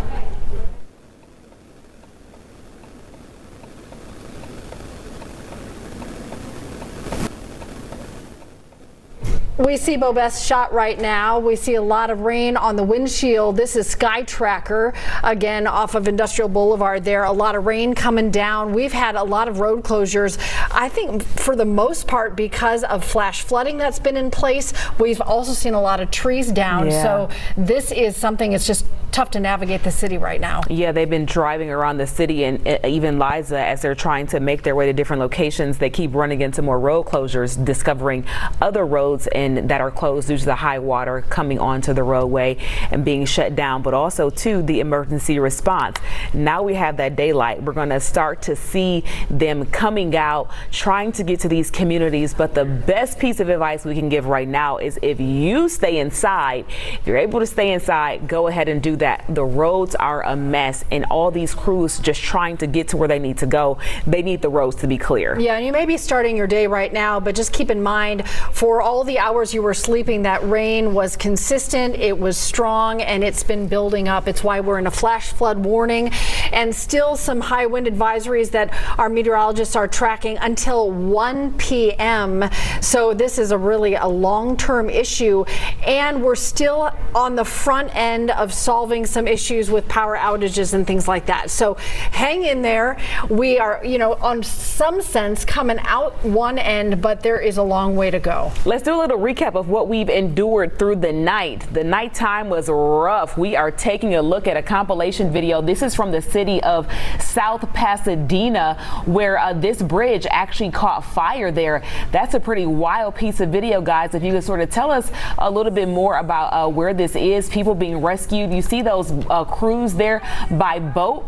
They had to go door to door just to make sure people in that community was okay. That was pretty intense. The surf making it onto a lot of the roads there as we tracked the landfall from what was a Category 4 when it made landfall. Hurricane Helene, now downgraded to that tropical storm. These rescues happened all through the night.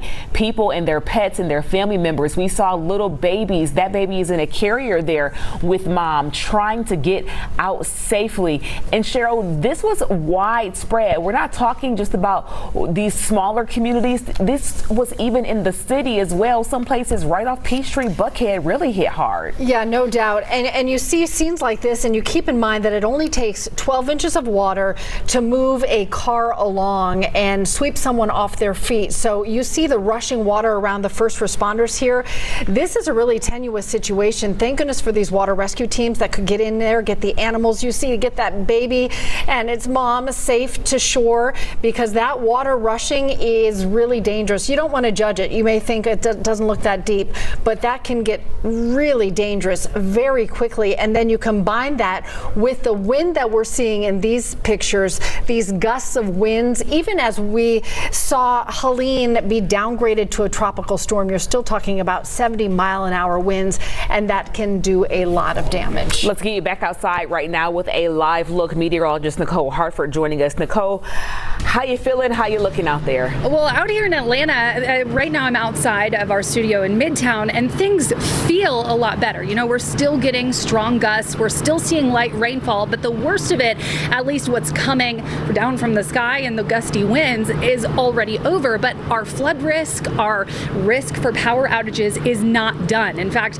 our river flooding across North Georgia does not look good. I'm going to pick out a couple of these for you. The first is Peachtree Creek in Atlanta. This is already in the major flood stage. It's very close to record, and the National Weather Service is comparing this to the flooding in September of 2009. Anyone who was here, I'm sure you remember the massive flooding that took place there. So near record flooding is occurring, massive evacuations needed. And I'm reading this word for word from the National Weather Service. Several feet of water along Peachtree Park Drive, Fairhaven Circle, Peachtree Memorial Drive, Biscayne Drive, up towards Northside Drive into Peachtree Battle Avenue.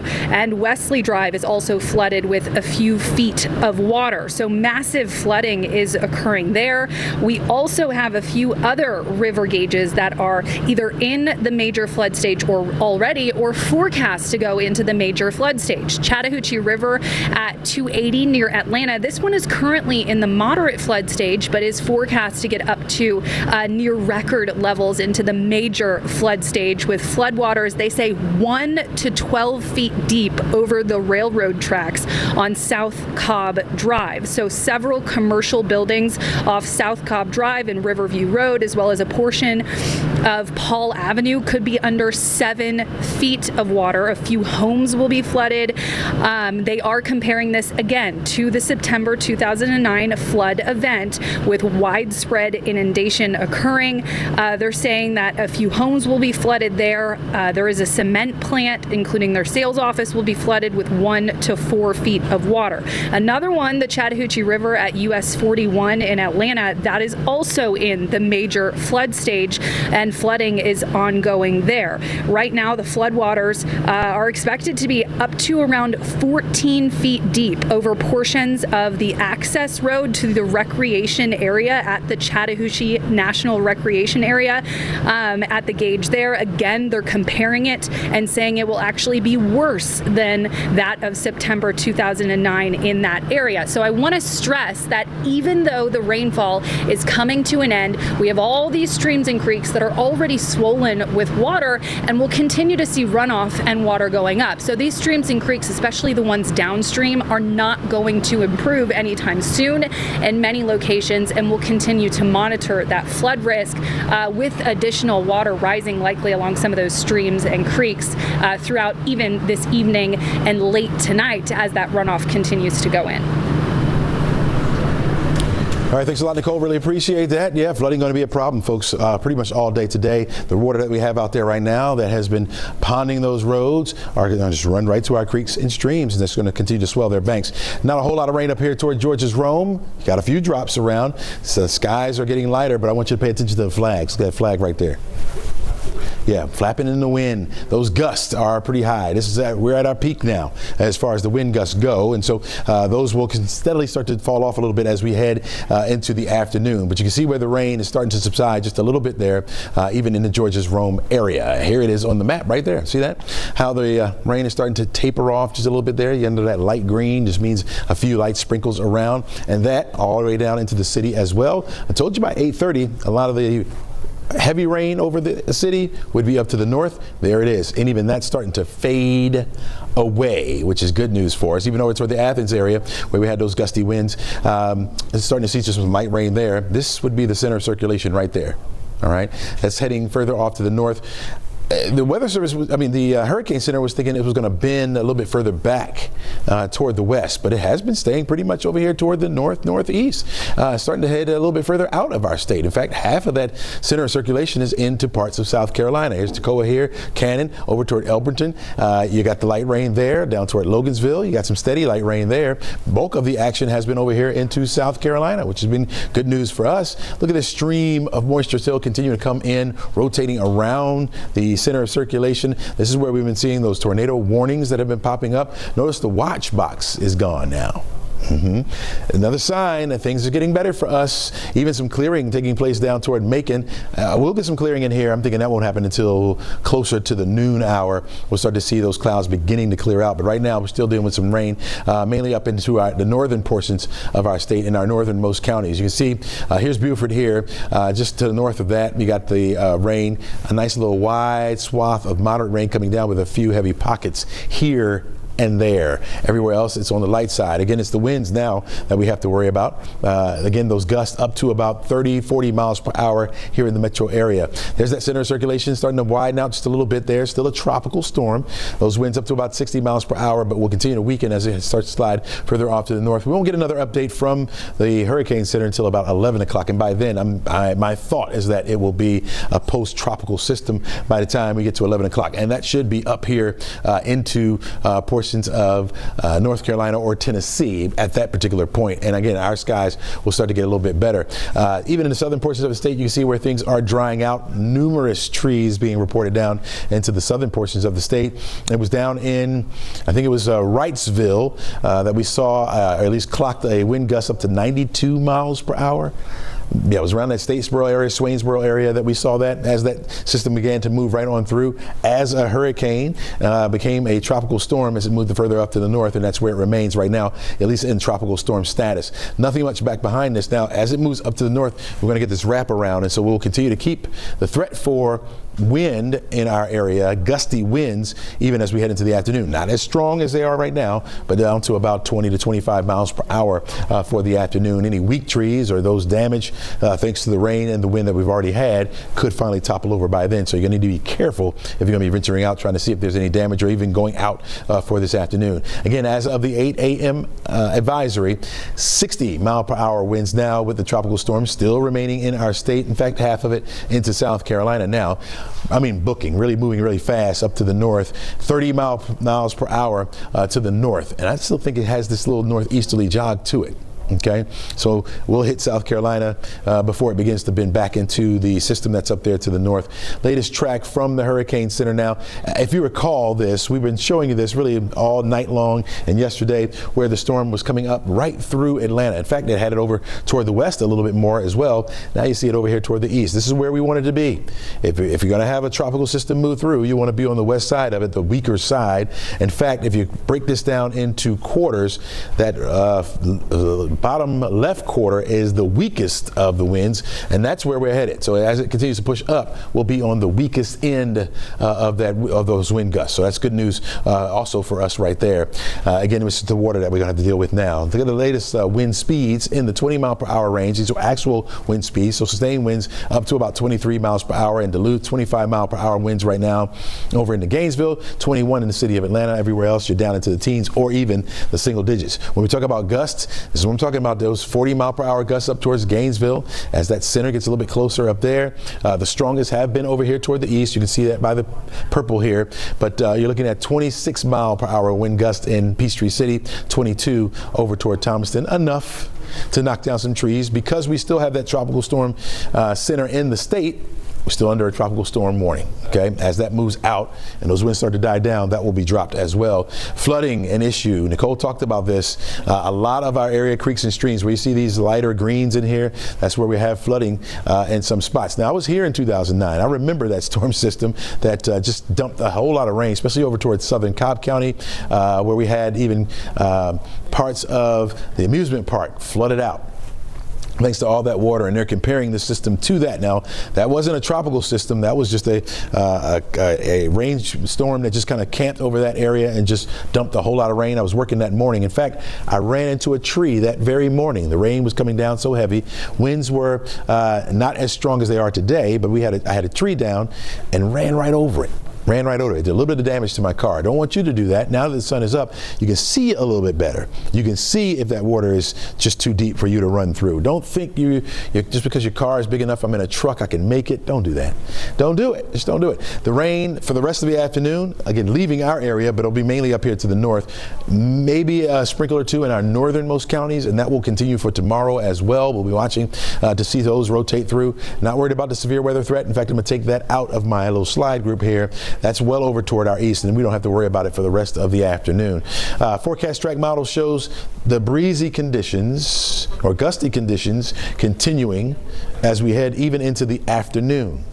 Notice the rain is gone, pushed further up to the north, but we're still dealing with those gusty conditions. So even as we head through the rest of the day, there still could be some trees falling over. I think it'll be more on the isolated side, not a swath of trees, but on the isolated side, a tree coming down or two. So you're going to have to be careful, not only assessing the damage around your home, but also driving, right? We even see trees sometimes falling down on the highways.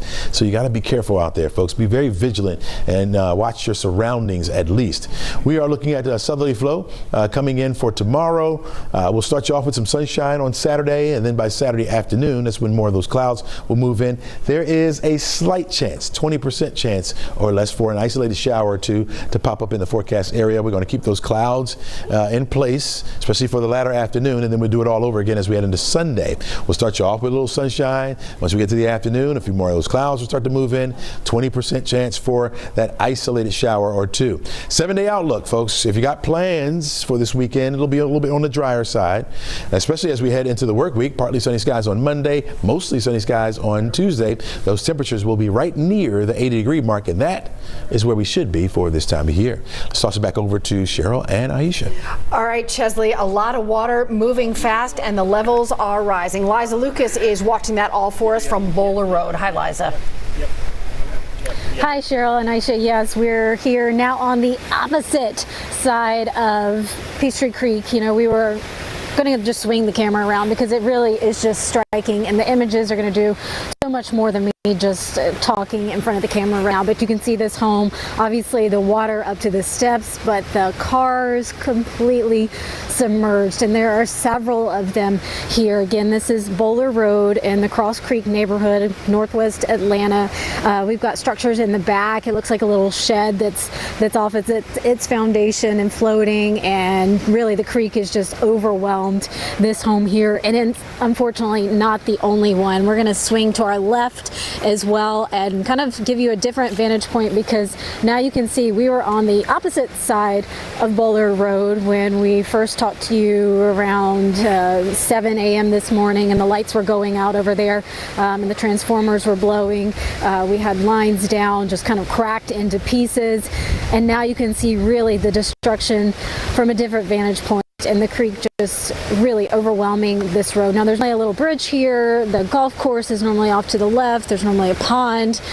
We talked to neighbors on the other side who have been here for 20 years, and they said the last time they saw it like this was 2009 when they had that heavy front just kind of move through and sit on Atlanta, and we had the creeks just overwhelmed at that time too. clearly a lot of people caught by surprise by the fact that these cars were just sitting here. It is just extraordinary. If you ever drive through this area, you know, there's a little bridge and it kind of dips down. So this is a low point, but just seeing the creek like this, Peachtree Creek like this, is just really something to see. And the water is moving. There's a lot of debris in the water. It's moving quickly. The fire hydrants are, you know, several feet underwater. There's a mailbox that's almost completely submerged a little farther down the road. I think Hunter's giving you a good shot right now of the speed limit sign, just to give you some perspective of how deep the water is. And really the urgency here, we're not sure if anybody's inside, but there's a lot of debris again in the water. I know we told you our last hit, we were with the Swift Water Rescue teams for Atlanta Fire. They did come down here, but they turned around. So hopefully that's a good sign that at this point in the morning, they're not needed on this particular block. However, they are making their rounds, as are all of the fire trucks right now and the first responders. There's a lot of sirens we're hearing. They're showing up as the lines are falling and the power is out and the trees are falling. Just checking in on everyone and making sure they're okay. I'm hearing some call outs right now, so I'm just gonna be quiet for a second. Okay. We'll stay alert. But yeah, we have several teams out here right now just kind of monitoring the situation. But again, this is Bowler Road, Cheryl and Aisha. We just heard another transformer blow, or possibly another tree fall. It's kind of hard to tell at this point. But really, just if you just take in the side of the Peachtree Creek right here and the flooding that's taken place, and this is what emergency management officials were really so concerned about, and they're continuing to put out those flash flood advisories. So I'll leave you with this picture, and if you have any questions, of course, we can talk it through about what you might be seeing and noticing.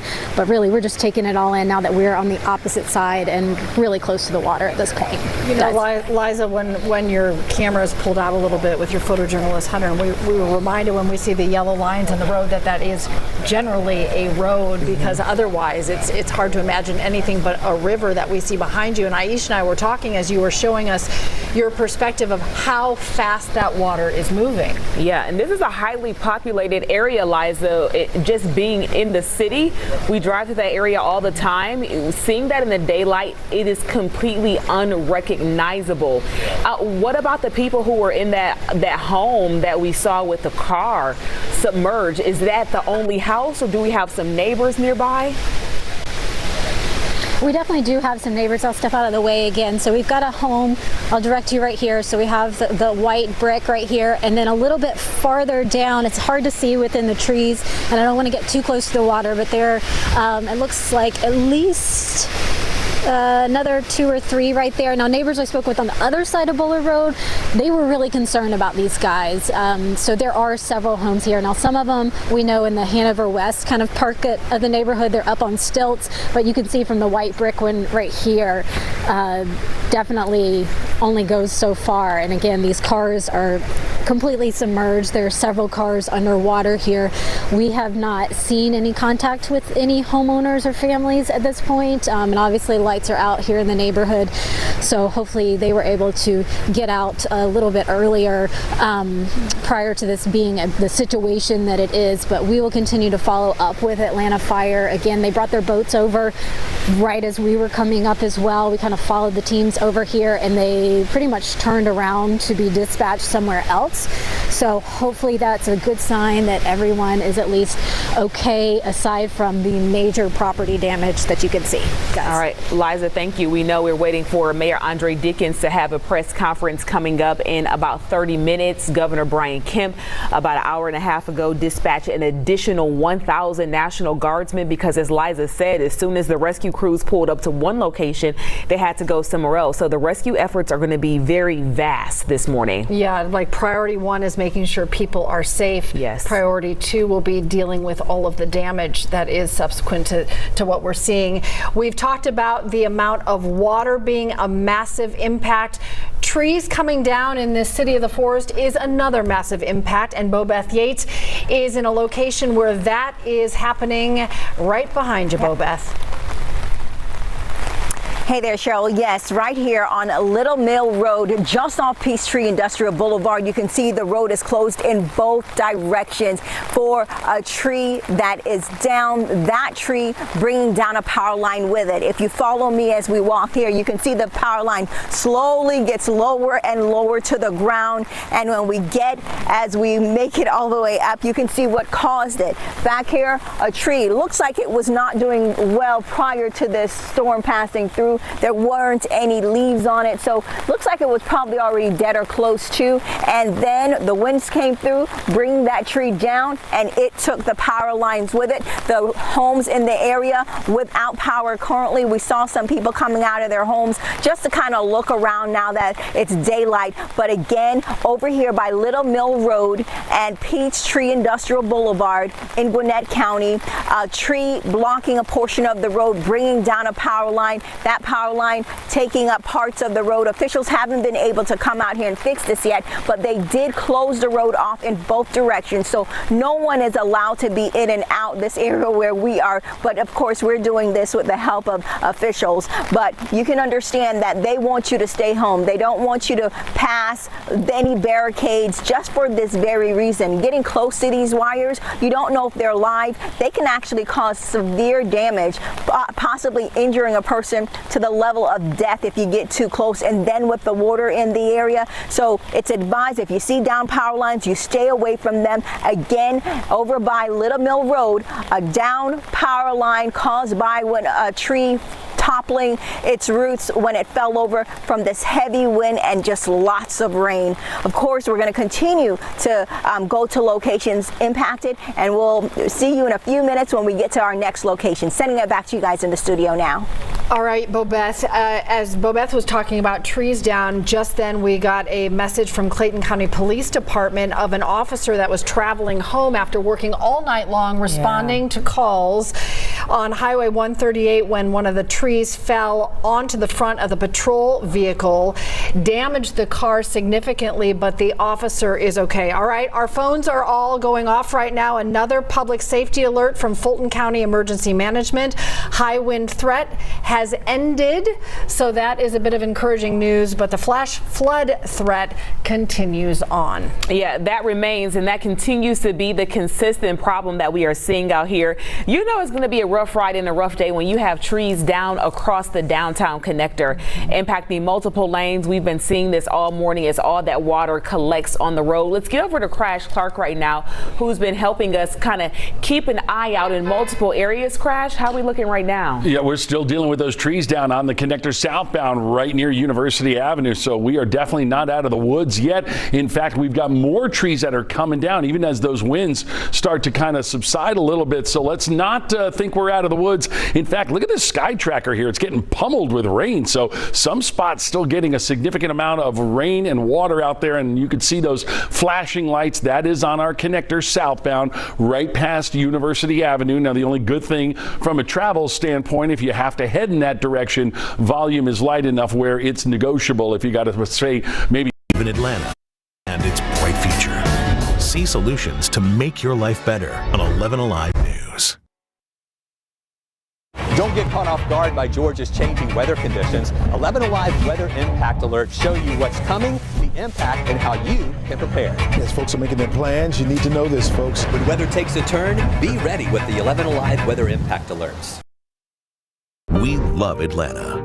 It's where we want to build our dreams, but it's not the affordable city it once was.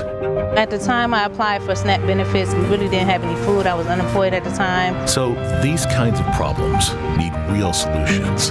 Channel 11 helped me and my family out by putting pressure on the regulators to get the benefits I needed. So while you're striving for a better life, we're fighting to make your life better. 11Alive News. Spotting disinformation during an election year can be tough. Verify is your resource for the facts you need to understand what's true and what's false. From spotting artificial intelligence to fact-checking claims from the candidates, get the facts this election season with Verify. Let's face it, the weather is always changing. We can't control it, but we can help you prepare for it. Crazy weather can really mess up your plans, even put you at risk. So trust our team to give you everything you need to know when you need it most. Those strong winds can down trees and power lines. Morning and night. We help you get prepared for any weather, no matter what happens. Our weather impact alerts will give you a heads up when we see bad weather or conditions that could mess up your day. Stay safe, informed, and in control with 11Alive's Weather Impact Team. Friday nights are all about Team 1-1.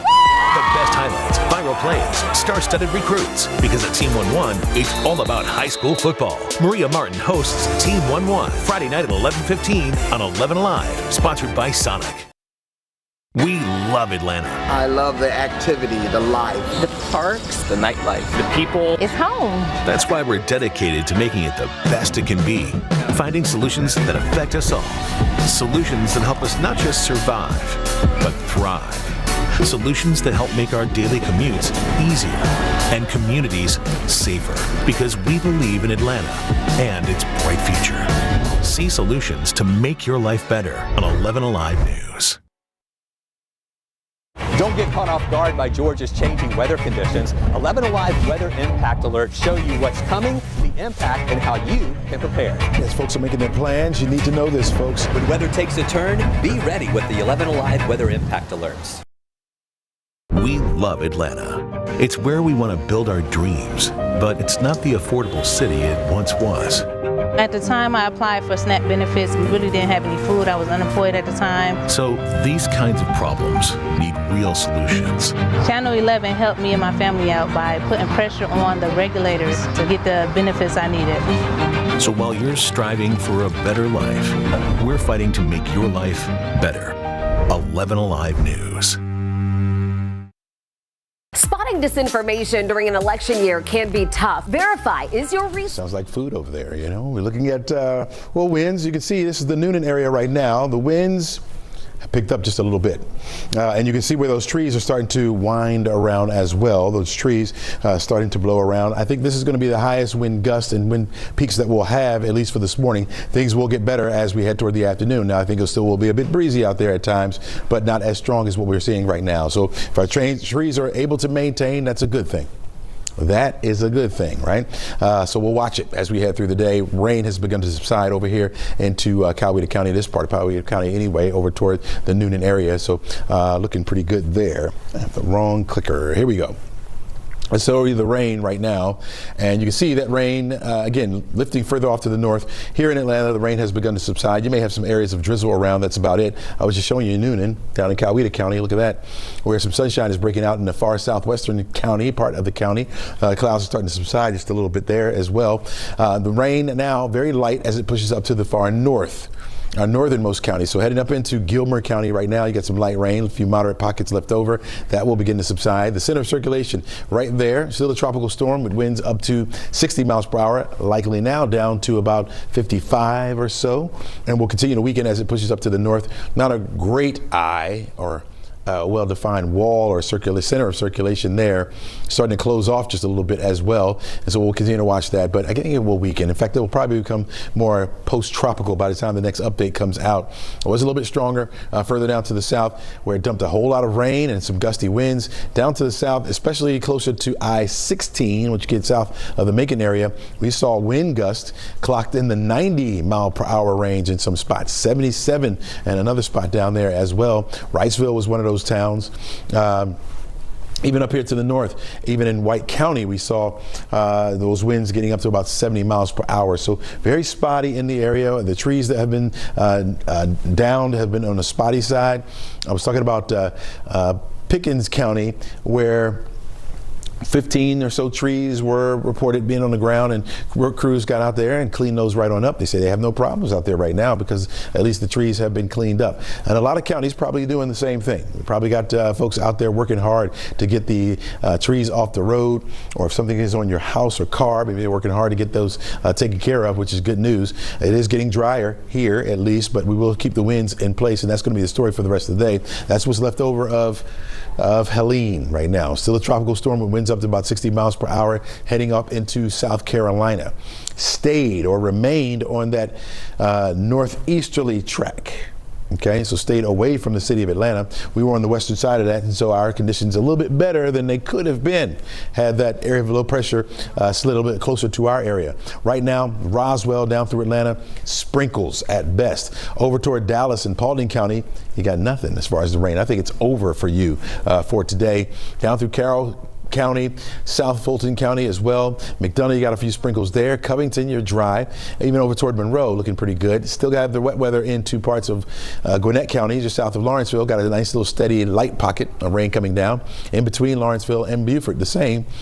But that will be getting out of the way probably within the next half hour or so that by 9:30, as I mentioned earlier, a lot of this will be gone, out of the way, folks, as that area of low pressure continues to slide further off to the north, or the center of circulation around Helene continues to slide further off to the north. You see the bulk of the rainfall, the heavy rain, is just to the north of that center of circulation there. So that's into now parts of North Carolina and into Virginia. And so a lot of that heavy rain is beginning to push further off to the north. You can see the severe weather, those tornado warnings now pushing into parts of North Carolina as well. So the storm moving north and taking all the bad weather with it, folks. Get it out of here, except for the winds. I think, again, there'll still be a bit gusty as we head through the afternoon. The bulk of the energy with this is north of the center of circulation. It's still in our state, but most of that energy is over in the South and North Carolina. On the back end of this, we're starting to dry it out just a little bit. That will continue to be the trend. We'll get it drier as that system moves further off to the north. Drier air will work into the area, and we may even see, it's a possibility that we could see an isolated rainfall as we head through the afternoon. That's about it. That's about it. Here's the winds, now down just a little bit. We were up there to about 25 miles per hour, but these sustained winds are around 22 in Gainesville, 21 miles per hour over into Atlanta. You got a lot of teens out there, even some single digits now. As far as the wind speeds go, that's your actual wind speed. When you factor in the gust, they're a little bit higher, like Gainesville at 41 mile per hour wind gust. Obviously higher to the east of the storm system. They're higher, but you got 39 mile per hour wind gusts in the city of Atlanta, 23 down toward Peachtree City, 25 over into Thomaston. Strong enough to knock some trees down. Be careful as you're out and about assessing any damage. Tropical storm warnings remain in effect as long as that tropical storm is in our forecast area. Once it gets downgraded, I think a lot of that will begin to subside at least. Flooding a problem for us in a lot of spots. I think when it's all said and done, when we finish talking about Helene, we'll be talking about the amount of water it gave to North Georgia and really the entire state, causing all the flooding that has been happening over our area. The red that you see on this map indicates flood warnings. The green, the general green that you see on the map indicates the watches. These light greens in here indicate the flooding that's taking place on some of our area creeks and streams, and so be on the lookout if you live near some of these particular areas. Whatever's left over as far as rainfall goes will stay to the north of us. We're not worried about that. And you can see where we have the possibility for some light rain up here to the north as we head into Saturday and Saturday afternoon. Other than that, nice and dry. They've taken away the severe weather threat. We don't have to worry about it. We've been mentioning that really all morning long. Also over toward the east as well, Augusta and Columbia were in the polygon for tornado watches. That is now starting to subside as well. Conditions getting better just about everywhere here in the south. That will continue to be the case. When we take a look at our forecast track model, it shows the light rain up to the north, and that's where it will stay at least through about 11 o'clock this morning. We'll get some spotty showers possibly as we head into the afternoon. In fact, we're going to get a little bit of sunshine in here before it sets, and so clouds will start to move back over toward us as well.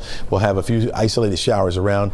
On Saturday, we're going to do the same. Start you off with partly sunny skies. Well, we say mostly sunny to partly sunny skies, but then clouds will overtake the area and we'll have a slight chance for an isolated shower. We're going to continue that as we head into Monday. You're looking at partly sunny skies, a few isolated sprinkles around. We'll give it about a 20% chance for that rain, and then it gets out of the way. 7-day outlook shows temperatures getting up to 77 degrees for your Saturday. Sunday, we're looking at 79 for the high temperature. Back to the 80s as we start the work week next week with sunshine returning in abundance. Guys, back to you.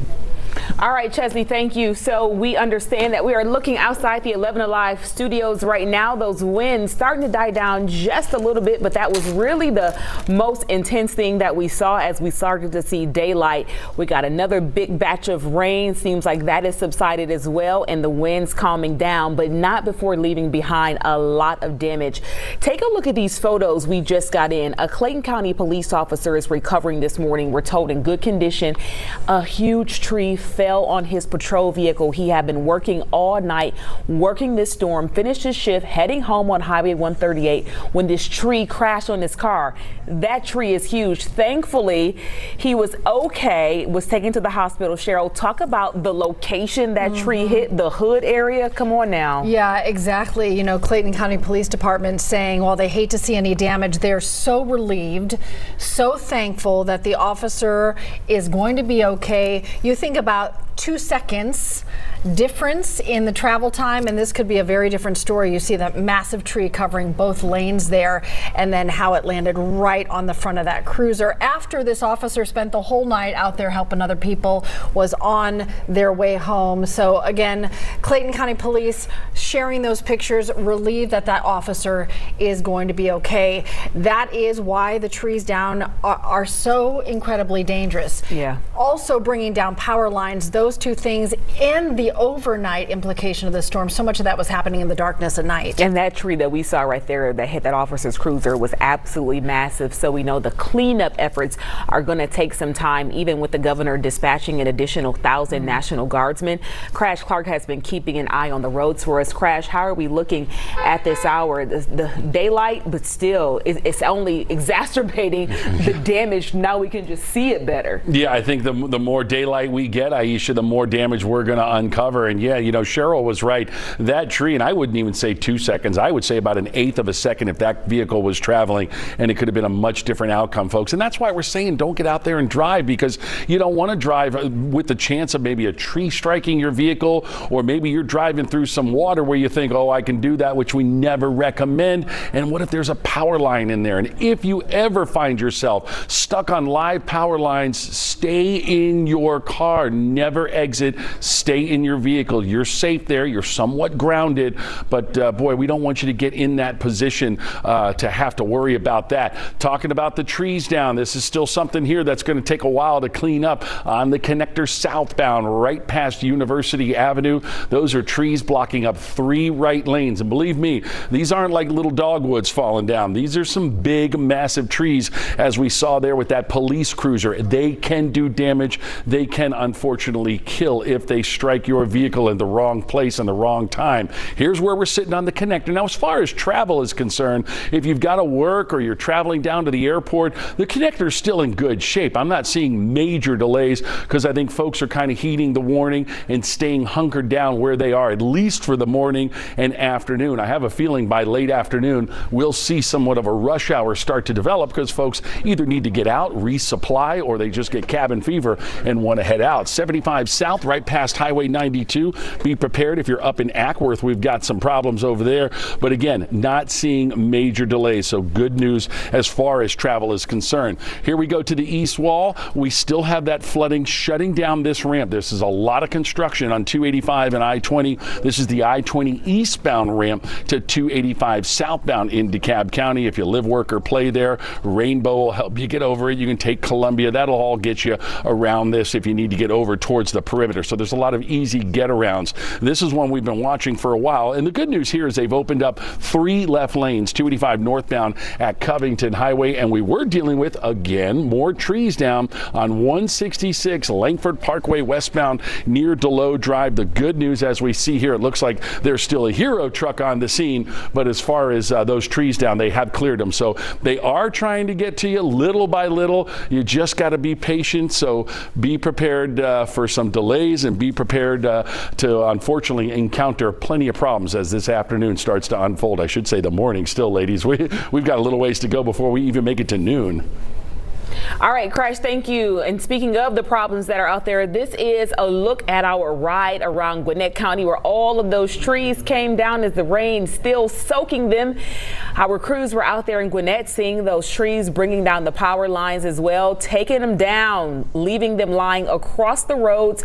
And those are the dangerous situations we are trying to help you avoid this morning. It's like a spider web of active power lines out there. They're just wrapped around different different trees and limbs that are down. You see that on the end of someone's driveway there on their property. This is the scene over many parts of Metro Atlanta. One of the reasons it's just best to stay home, watch this, let us take good care of you, let us show you what's going on from the safety of your own home, and ride this out together here on 11Alive News. We know we are the city of trees, but now we are the city of lakes. We have multiple lakes and rivers that are running right through the city. Let's get out now to 11Alive's Liza Lucas showing us these rising waters that we're seeing right in the heart of Buckhead. We're going to get right to it because, guys, this is exactly what officials have been warning about over the past 48 hours, that flash flooding. We are here again in the northwest Atlanta neighborhood of Cross Creek. It kind of backs up to another neighborhood known as Hanover West. This is normally an area that's a road that goes into a golf course, and there's a little pond nearby. Very popular area right here, very residential. You can see right now that the creek has just overwhelmed the situation. This is Peachtree Creek. It has been flooding over the course of the night, and unfortunately several homes here along Bowler Road have taken the brunt of that flooding. Now, I was told by a couple of neighbors who came down from farther up the hill that families did get out. However, one family, we were told, was stranded on top of their car. We were told that they had a little baby and that they did require assistance from Atlanta Fire and those swift rescue teams to get out. Now, at this point, you can see a lot of cars submerged here, and that just shows you the depth of the water. We've got this white brick house right here. You can see a car right here on my right. If you pan over a little bit farther, there's another vehicle